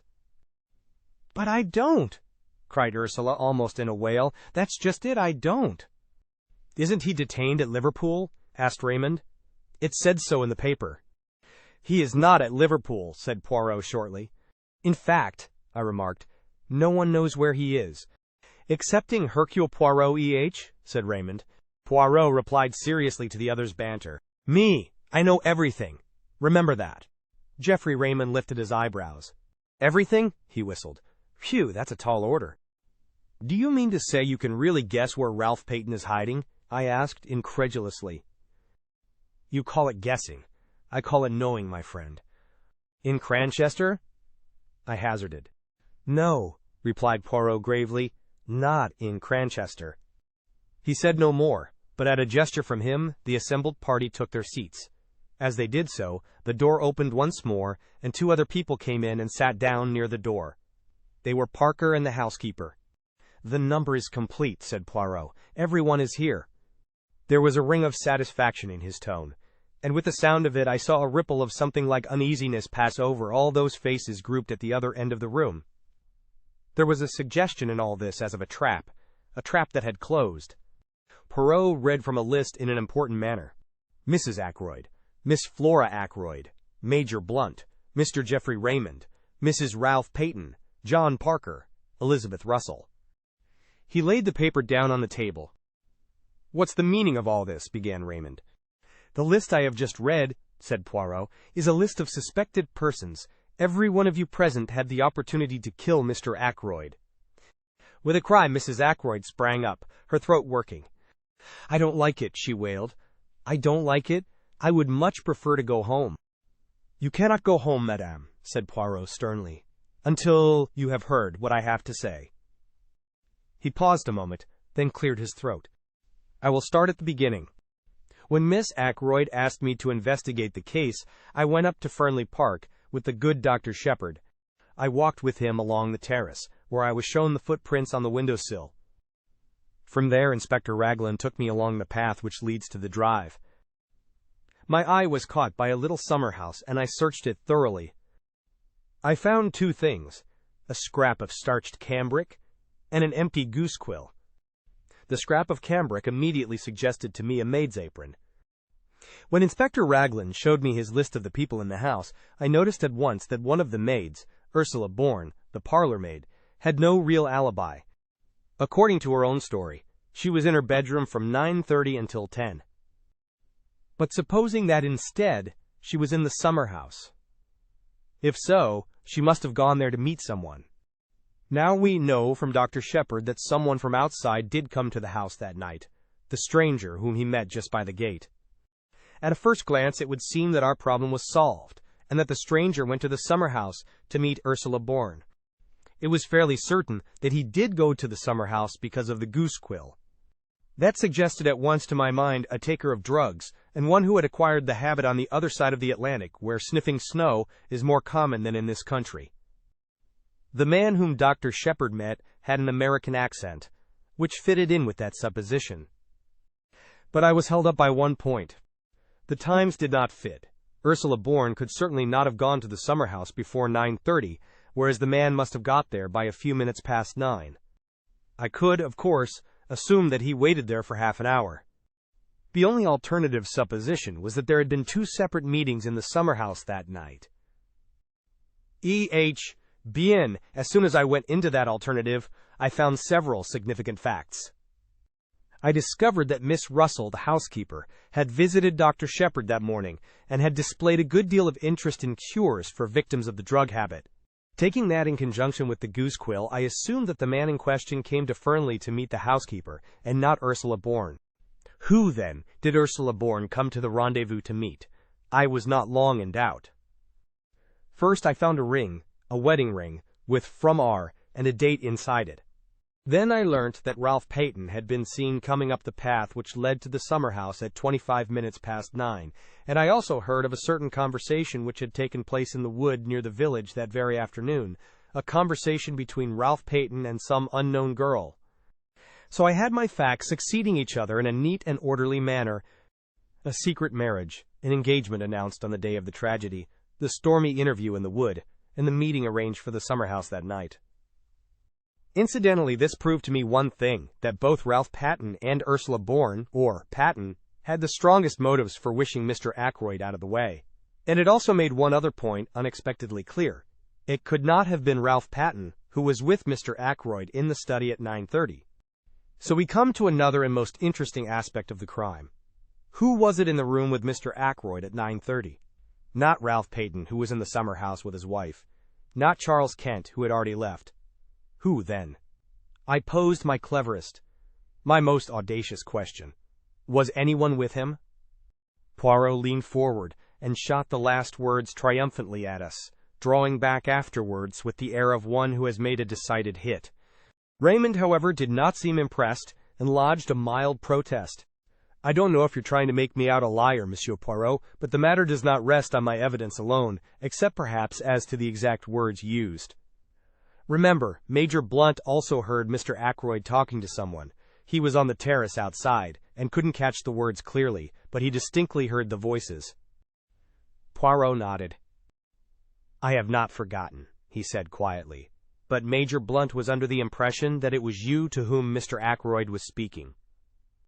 For a moment Raymond seemed taken aback, then he recovered himself. Blunt knows now that he was mistaken, he said. Exactly, agreed the other man.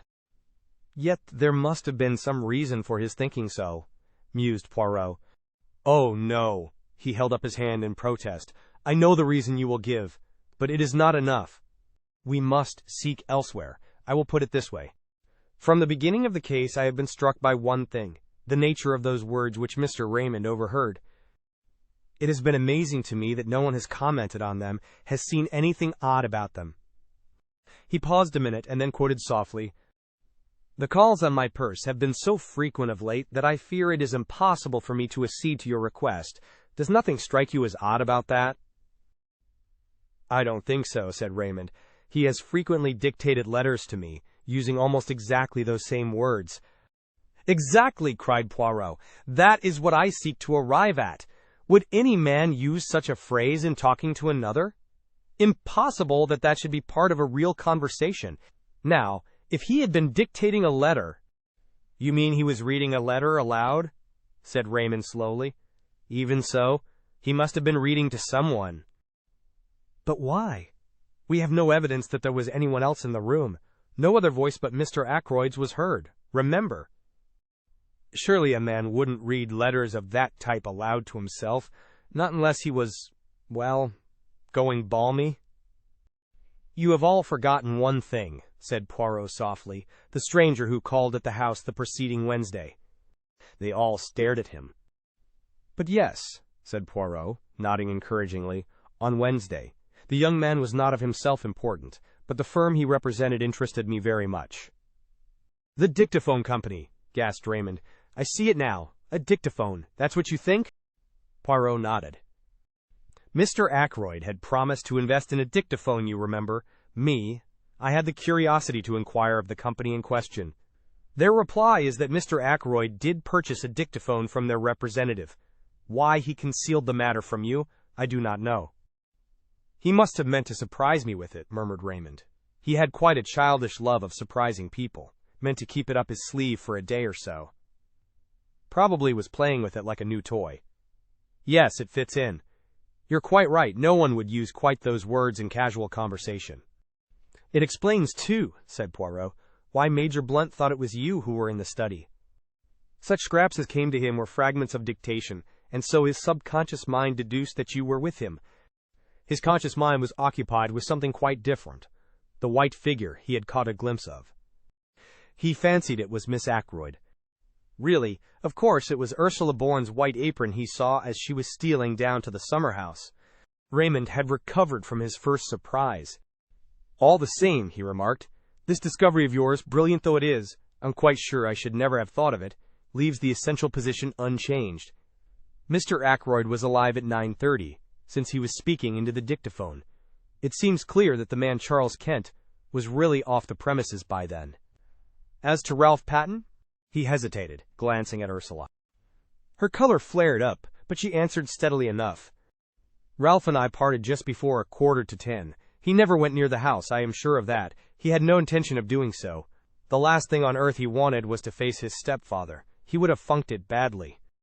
"It isn't that I doubt your story for a moment," explained Raymond.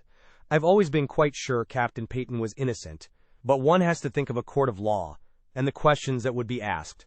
He is in a most unfortunate position, but if he were to come forward—" Poirot interrupted.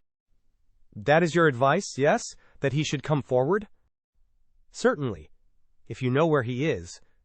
"I perceive that you do not believe that I do know, and yet I have told you just now that I know everything. The truth of the telephone call, of the footprints on the windowsill, of the hiding place of Ralph Paton." "Where is he?" said Blunt sharply. "Not very far away," said Poirot, smiling. "In Cranchester?" I asked. Poirot turned towards me. "Always you ask me that. The idea of Cranchester it is, with you an ID fix. No, he is not in Cranchester, he is there." He pointed a dramatic forefinger. Everyone's head turned. Ralph Paton was standing in the doorway. Chapter 24. Ralph Paton's Story. It was a very uncomfortable minute for me. I hardly took in what happened next, but there were exclamations and cries of surprise. When I was sufficiently master of myself to be able to realize what was going on, Ralph Paton was standing by his wife, her hand in his, and he was smiling across the room at me. Poirot, too, was smiling, and at the same time shaking an eloquent finger at me. "Have I not told you at least 36 times that it is useless to conceal things from Hercule Poirot?" he demanded. "That in such a case he finds out?" He turned to the others. "One day, you remember, we held a little séance about a table, just the 6 of us. I accused the other 5 persons present of concealing something from me. 4 of them gave up their secret. Dr. Sheppard did not give up his. But all along I have had my suspicions. Dr. Sheppard went to the Three Boars that night hoping to find Ralph. He did not find him there, but supposing, I said to myself, that he met him in the street on his way home. Dr. Sheppard was a friend of Captain Paton's, and he had come straight from the scene of the crime. He must know that things looked very black against him. Perhaps he knew more than the general public did." "I did," I said ruefully. "I suppose I might as well make a clean breast of things now. I went to see Ralph that afternoon. At first he refused to take me into his confidence, but later he told me about his marriage, and the hole he was in. As soon as the murder was discovered, I realized that once the facts were known, suspicion could not fail to attach to Ralph, or if not to him, to the girl he loved. That night I put the facts plainly before him. The thought of having possibly to give evidence which might incriminate his wife made him resolve at all costs to... I hesitated, and Ralph filled up the gap. "To do a bunk," he said graphically. "You see, Ursula left me to go back to the house. I thought it possible that she might have attempted to have another interview with my stepfather. He had already been very rude to her that afternoon. It occurred to me that he might have so insulted her in such an unforgivable manner that without knowing what she was doing, he stopped. Ursula released her hand from his and stepped back. "You thought that, Ralph? You actually thought that I might have done it?" "Let us get back to the culpable conduct of Dr. Sheppard," said Poirot dryly. "Dr. Sheppard consented to do what he could to help him. He was successful in hiding Captain Paton from the police." "Where?" asked Raymond. "In his own house?" "Ah, no indeed," said Poirot. "You should ask yourself the question that I did. If the good doctor is concealing the young man, what place would he choose? It must necessarily be somewhere near at hand. I think of Cranchester. A hotel? No. Lodgings? Even more emphatically, no. Where then? Ah, I have it. A nursing home. A home for the mentally unfit. I test my theory. I invent a nephew with mental trouble. I consult Mademoiselle Sheppard as to suitable homes. She gives me the names of 2 near Cranchester, to which her brother has sent patients. I make inquiries. Yes, at one of them a patient was brought there by the doctor himself, early on Saturday morning. That patient, though known by another name, I had no difficulty in identifying as Captain Paton. After certain necessary formalities, I was allowed to bring him away. He arrived at my house in the early hours of yesterday morning. I looked at him ruefully.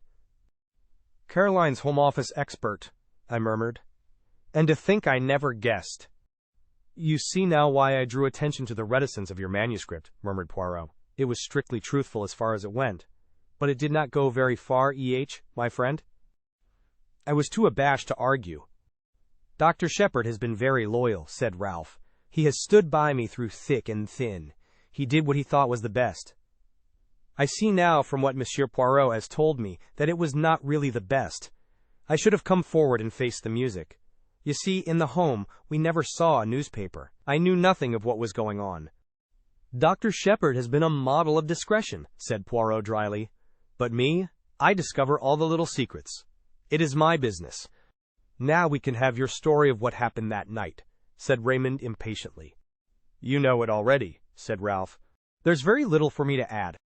I left the summer house about 9:45, and tramped about the lanes trying to make up my mind as to what to do next, what line to take. I'm bound to admit that I've not the shadow of an alibi, but I give you my solemn word that I never went to the study, that I never saw my stepfather alive or dead. Whatever the world thinks, I'd like all of you to believe me." "No alibi," murmured Raymond. "That's bad. I believe you, of course, but it's a bad business." "It makes things very simple, though," said Poirot in a cheerful voice. "Very simple indeed." We all stared at him. "You see what I mean? No? Just this. To save Captain Paton, the real criminal must confess." He beamed round at us all. "But yes, I mean what I say. See now, I did not invite Inspector Raglan to be present. That was for a reason. I did not want to tell him all that I knew. At least I did not want to tell him tonight." He leaned forward, and suddenly his voice and his whole personality changed. He suddenly became dangerous. "I, who speak to you, I know the murderer of Mr. Ackroyd is in this room now. It is to the murderer I speak. Tomorrow the truth goes to Inspector Raglan, you understand?" There was a tense silence. Into the midst of it came the old Breton woman with a telegram on a salver. Poirot tore it open. Blunt's voice rose abrupt and resonant. "The murderer is amongst us, you say? You know? Which?" Poirot had read the message. He crumpled it up in his hand. "I know. Now." He tapped the crumpled ball of paper. "What is that?" said Raymond sharply. "A wireless message, from a steamer now on her way to the United States." There was a dead silence. Poirot rose to his feet, bowing. "Messieurs et Madame, this reunion of mine is at an end. Remember, the truth goes to Inspector Raglan in the morning." Chapter 25. The Whole Truth. A slight gesture from Poirot enjoined me to stay behind the rest. I obeyed, going over to the fire and thoughtfully stirring the big logs on it with the toe of my boot. I was puzzled. For the first time I was absolutely at sea as to Poirot's meaning. For a moment I was inclined to think that the scene I had just witnessed was a gigantic piece of bombast, that he had been what he called playing the comedy, with a view to making himself interesting and important. But in spite of myself, I was forced to believe in an underlying reality. There had been real menace in his words, a certain indisputable sincerity. But I still believed him to be on entirely the wrong tack. When the door shut behind the last of the party, he came over to the fire. "Well, my friend," he said quietly, "and what do you think of it all?" "I don't know what to think," I said frankly. What was the point? Why not go straight to Inspector Raglan with the truth, instead of giving the guilty person this elaborate warning? Poirot sat down and drew out his case of tiny Russian cigarettes. He smoked for a minute or two in silence. Then, "Use your little gray cells," he said. "There is always a reason behind my actions." I hesitated for a moment, and then I said slowly, "The first one that occurs to me is that you yourself do not know who the guilty person is, but that you are sure that he is to be found amongst the people here tonight. Therefore your words were intended to force a confession from the unknown murderer?" Poirot nodded approvingly. "A clever idea, but not the truth. I thought, perhaps, that by making him believe you knew, you might force him out into the open, not necessarily by confession. He might try to silence you, as he formerly silenced Mr. Ackroyd, before you could act tomorrow morning. A trap with myself as the bait, merci mon ami, but I am not sufficiently heroic for that." "Then I fail to understand you. Surely you are running the risk of letting the murderer escape by thus putting him on his guard?" Poirot shook his head. "He cannot escape," he said gravely. "There is only one way out, and that way does not lead to freedom." "You really believe that one of those people here tonight committed the murder?" I asked incredulously. "Yes, my friend." "Which one?" There was a silence for some minutes. Then Poirot tossed the stump of his cigarette into the grate and began to speak in a quiet, reflective tone. "I will take you the way that I have traveled myself. Step by step you shall accompany me, and see for yourself that all the facts point indisputably to one person.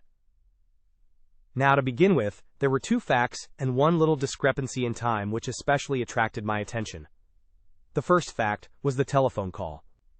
If Ralph Paton were indeed the murderer, the telephone call became meaningless and absurd. Therefore, I said to myself, Ralph Paton is not the murderer. I satisfied myself that the call could not have been sent by anyone in the house, yet I was convinced that it was amongst those present on the fatal evening that I had to look for my criminal. Therefore, I concluded that the telephone call must have been sent by an accomplice. I was not quite pleased with that deduction, but I let it stand for the minute. I next examined the motive for the call. That was difficult. I could only get at it by judging its result, which was that the murder was discovered that night instead of, in all probability, the following morning. You agree with that? Yes, I admitted. Yes. As you say, Mr. Ackroyd, having given orders that he was not to be disturbed, nobody would have been likely to go to the study that night. Très bien. The affair marches, does it not? But matters were still obscure. What was the advantage of having the crime discovered that night in preference to the following morning? The only idea I could get hold of was that the murderer, knowing the crime was to be discovered at a certain time, could make sure of being present when the door was broken in, or at any rate, immediately afterwards. And now we come to the second fact. The chair pulled out from the wall. Inspector Raglan dismissed that as of no importance. I, on the contrary, have always regarded it as of supreme importance. In your manuscript, you have drawn a neat little plan of the study. If you had it with you this minute, you would see that, the chair being drawn out in the position indicated by Parker, it would stand in a direct line between the door and the window. The window, I said quickly. You, too, have my first idea. I imagine that the chair was drawn out so that something connected with the window should not be seen by anyone entering through the door. But I soon abandoned that supposition, for though the chair was a grandfather with a high back, it obscured very little of the window, only the part between the sash and the ground. No, mon ami, but remember that just in front of the window there stood a table with books and magazines upon it. Now that table was completely hidden by the drawn-out chair, and immediately I had my first shadowy suspicion of the truth. Supposing that there had been something on that table not intended to be seen, something placed there by the murderer? As yet I had no inkling of what that something might be, but I knew certain very interesting facts about it. For instance, it was something that the murderer had not been able to take away with him at the time that he committed the crime. At the same time, it was vital that it should be removed as soon as possible after the crime had been discovered. And so, the telephone message and the opportunity for the murderer to be on the spot when the body was discovered. Now, 4 people were on the scene before the police arrived. Yourself, Parker, Major Blunt, and Mr. Raymond. Parker I eliminated at once, since at whatever time the crime was discovered, he was the one person certain to be on the spot. Also, it was he who told me of the pulled-out chair. Parker, then, was cleared, of the murder, that is. I still thought it possible that he had been blackmailing Mrs. Ferrars. Raymond and Blunt, however, remained under suspicion since, if the crime had been discovered in the early hours of the morning, it was quite possible that they might have arrived on the scene too late to prevent the object on the round table being discovered. Now, what was that object? You heard my arguments tonight, in reference to the scrap of conversation overheard? As soon as I learned that a representative of a dictaphone company had called, the idea of a dictaphone took root in my mind. You heard what I said in this room not half an hour ago? They all agreed with my theory, but one vital fact seems to have escaped them. Granted that a dictaphone was being used by Mr. Ackroyd that night, why was no dictaphone found? I never thought of that, I said. We know that a dictaphone was supplied to Mr. Ackroyd, but no dictaphone has been found amongst his effects. So if something was taken from that table, why should not that something be the dictaphone? But there were certain difficulties in the way.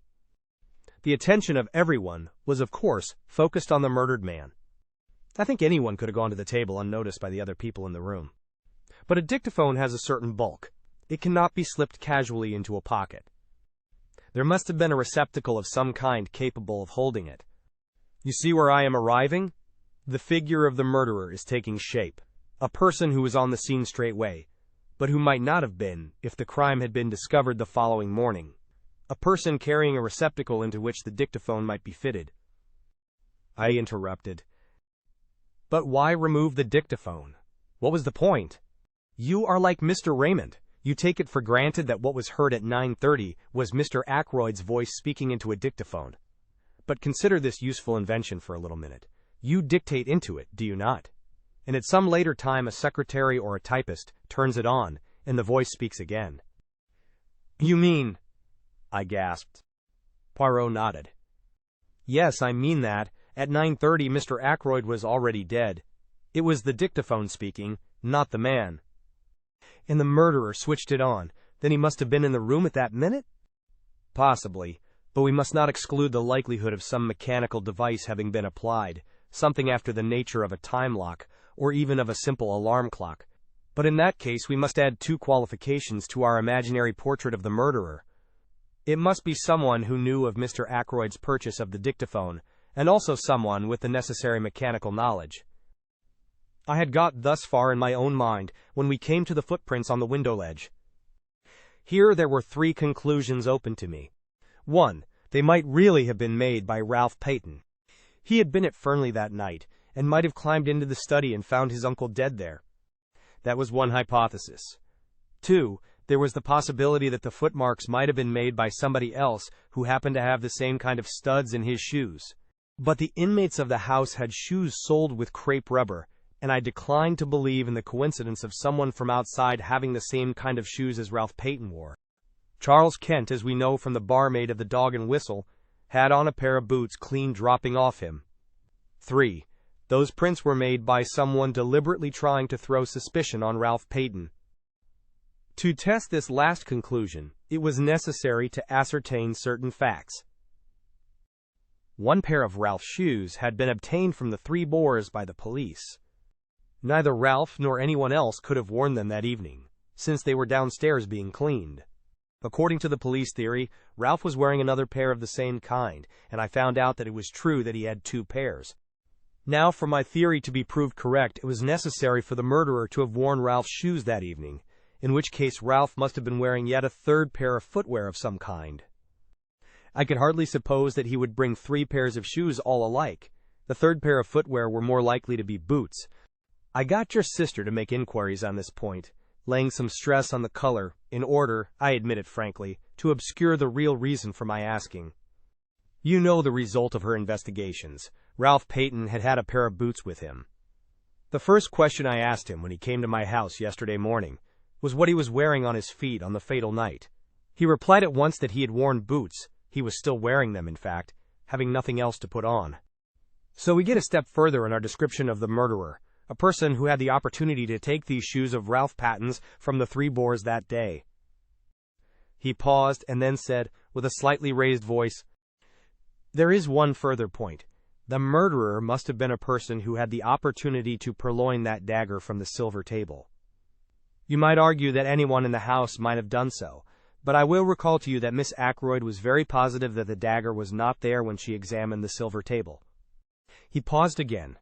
Let us recapitulate, now that all is clear.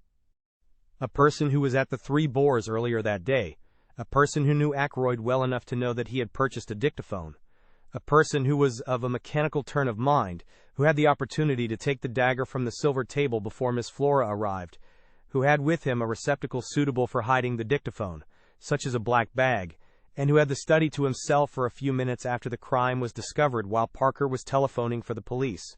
In fact, drive Sheppard. Chapter 26. And nothing but the truth. There was a dead silence for a minute and a half. Then I laughed. "You're mad," I said. "No," said Poirot placidly. "I am not mad. It was the little discrepancy in time that first drew my attention to you, right at the beginning." "Discrepancy in time?" I queried, puzzled. "But yes. You will remember that everyone agreed, you yourself included, that it took 5 minutes to walk from the lodge to the house, less if you took the short-cut to the terrace.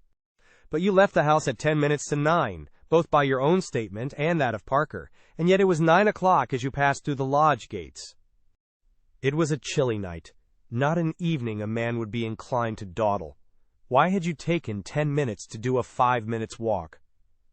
All along I realized that we had only your statement for it, that the study window was ever fastened. Ackroyd asked you if you had done so. He never looked to see. Supposing, then, that the study window was unfastened, would there be time in that 10 minutes for you to run round the outside of the house, change your shoes, climb in through the window, kill Ackroyd, and get to the gate by 9 o'clock? I decided against that theory since in all probability a man as nervous as Ackroyd was that night would hear you climbing in, and then there would have been a struggle. But supposing that you killed Ackroyd before you left, as you were standing beside his chair. Then you go out of the front door, run round to the summer house, take Ralph Paton's shoes out of the bag you brought up with you that night, slip them on, walk through the mud in them and leave prints on the window ledge. You climb in, lock the study door on the inside, run back to the summer house, change back into your own shoes, and race down to the gate. I went through similar actions the other day, when you were with Mrs. Ackroyd. It took 10 minutes exactly. Then home, and an alibi, since you had timed the dictaphone for 9:30. "My dear Poirot," I said in a voice that sounded strange and forced to my own ears, "you've been brooding over this case too long." What on earth had I to gain by murdering Ackroyd? Safety! It was you who blackmailed Mrs. Ferrars. Who could have had a better knowledge of what killed Mr. Ferrars than the doctor who was attending him?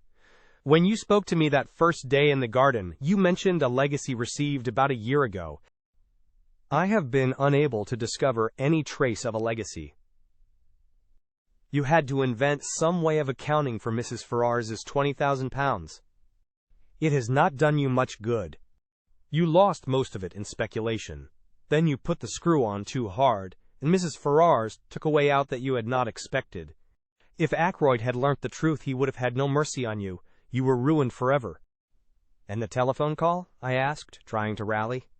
"You have a plausible explanation of that also, I suppose." "I will confess to you that it was my greatest stumbling block when I found that a call had actually been put through to you from King's Abbot Station. I at first believed that you had simply invented the story. It was a very clever touch that. You must have some excuse for arriving at Fernly, finding the body, and so getting the chance to remove the dictaphone on which your alibi depended. I had a very vague notion of how it was worked when I came to see your sister that first day and inquired as to what patients you had seen on Friday morning. I had no thought of Miss Russell in my mind at that time. Her visit was a lucky coincidence, since it distracted your mind from the real object of my questions. I found what I was looking for. Among your patients that morning was the steward of an American liner. Who more suitable than he to be leaving for Liverpool by the train that evening, and afterwards he would be on the high seas, well, out of the way? I noted that the Orion sailed on Saturday, and having obtained the name of the steward, I sent him a wireless message asking a certain question. This is his reply you saw me receive just now. He held out the message to me. It ran as follows. Quite correct. Dr. Sheppard asked me to leave a note at a patient's house. I was to ring him up from the station with the reply. Reply was, no answer. It was a clever idea, said Poirot. The call was genuine. Your sister saw you take it. But there was only one man's word as to what was actually said. Your own. I yawned. All this, I said, is very interesting, but hardly in the sphere of practical politics. You think not? Remember what I said? The truth goes to Inspector Raglan in the morning. But, for the sake of your good sister, I am willing to give you the chance of another way out. There might be, for instance, an overdose of a sleeping draught. You comprehend me? But Captain Ralph Paton must be cleared. CAVA, Sandier. I should suggest that you finish that very interesting manuscript of yours, but abandoning your former reticence. You seem to be very prolific of suggestions, I remarked. Are you sure you've quite finished? Now that you remind me of the fact, it is true that there is one thing more. It would be most unwise on your part to attempt to silence me as you silenced M. Ackroyd. That kind of business does not succeed against Hercule Poirot, you understand. My dear Poirot, I said, smiling a little, whatever else I may be, I am not a fool. I rose to my feet. Well, I said, with a slight yawn, I must be off home. Thank you for a most interesting and instructive evening.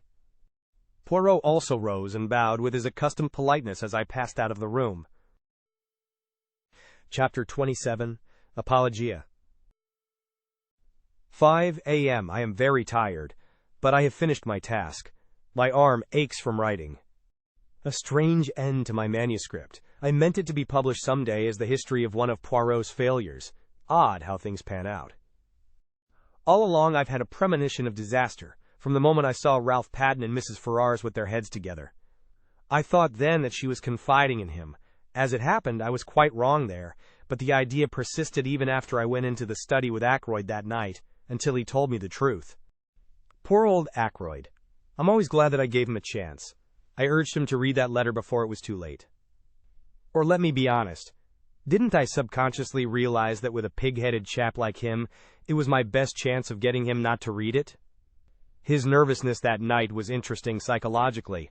He knew danger was close at hand. And yet he never suspected me. The dagger was an afterthought. I'd brought up a very handy little weapon of my own, but when I saw the dagger lying on the silver table, it occurred to me at once how much better it would be to use a weapon that couldn't be traced to me. I suppose I must have meant to murder him all along. As soon as I heard of Mrs. Ferrars' death, I felt convinced that she would have told him everything before she died. When I met him and he seemed so agitated, I thought that perhaps he knew the truth, but that he couldn't bring himself to believe it, and was going to give me the chance of refuting it. So I went home and took my precautions. If the trouble were, after all, only something to do with Ralph, well, no harm would have been done. The dictaphone he had given me 2 days before to adjust. Something had gone a little wrong with it, and I persuaded him to let me have a go at it, instead of sending it back. I did what I wanted to it, and took it up with me in my bag that evening. I am rather pleased with myself as a writer. What could be neater, for instance, than the following? The letters were brought in at 20 minutes to 9. It was just on 10 minutes to 9 when I left him, the letter still unread. I hesitated with my hand on the door handle, looking back and wondering if there was anything I had left undone. All true, you see, but suppose I had put a row of stars after the first sentence. Would somebody then have wondered what exactly happened in that blank 10 minutes? When I looked round the room from the door, I was quite satisfied. Nothing had been left undone. The dictaphone was on the table by the window, timed to go off at 9:30. The mechanism of that little device was rather clever, based on the principle of an alarm clock. and the armchair was pulled out so as to hide it from the door. I must admit that it gave me rather a shock to run into Parker just outside the door. I have faithfully recorded that fact. Then later, when the body was discovered, and I had sent Parker to telephone for the police, what a judicious use of words. I did what little had to be done. It was quite little. Just to shove the dictaphone into my bag and push back the chair against the wall in its proper place. I never dreamed that Parker would have noticed that chair. Logically, he ought to have been so agog over the body as to be blind to everything else. But I hadn't reckoned with the trained servant complex. I wish I could have known beforehand that Flora was going to say she'd seen her uncle alive at 9:45. That puzzled me more than I can say. In fact, all through the case there have been things that puzzled me hopelessly. Everyone seems to have taken a hand. My greatest fear all through has been Caroline. I have fancied she might guess, curious the way she spoke that day of my strain of weakness. Well, she will never know the truth. There is, as Poirot said, one way out. I can trust him. He and Inspector Raglan will manage it between them. I should not like Caroline to know. She is fond of me, and then, too, she is proud. My death will be a grief to her. But grief passes. When I have finished writing, I shall enclose this whole manuscript in an envelope and address it to Poirot. And then, what shall it be? Vronal? There would be a kind of poetic justice. Not that I take any responsibility for Mrs. Ferrars's death. It was the direct consequence of her own actions. I feel no pity for her. I have no pity for myself either. So let it be Veronal. But I wish Hercule Poirot had never retired from work and come here to grow vegetable marrows. Thank you for tuning in to vibeBooks. We hope you enjoyed this journey. Please consider liking, commenting, and subscribing to our channel. Check out our playlist or explore vibeBooks for more classic stories. Until next time, happy listening.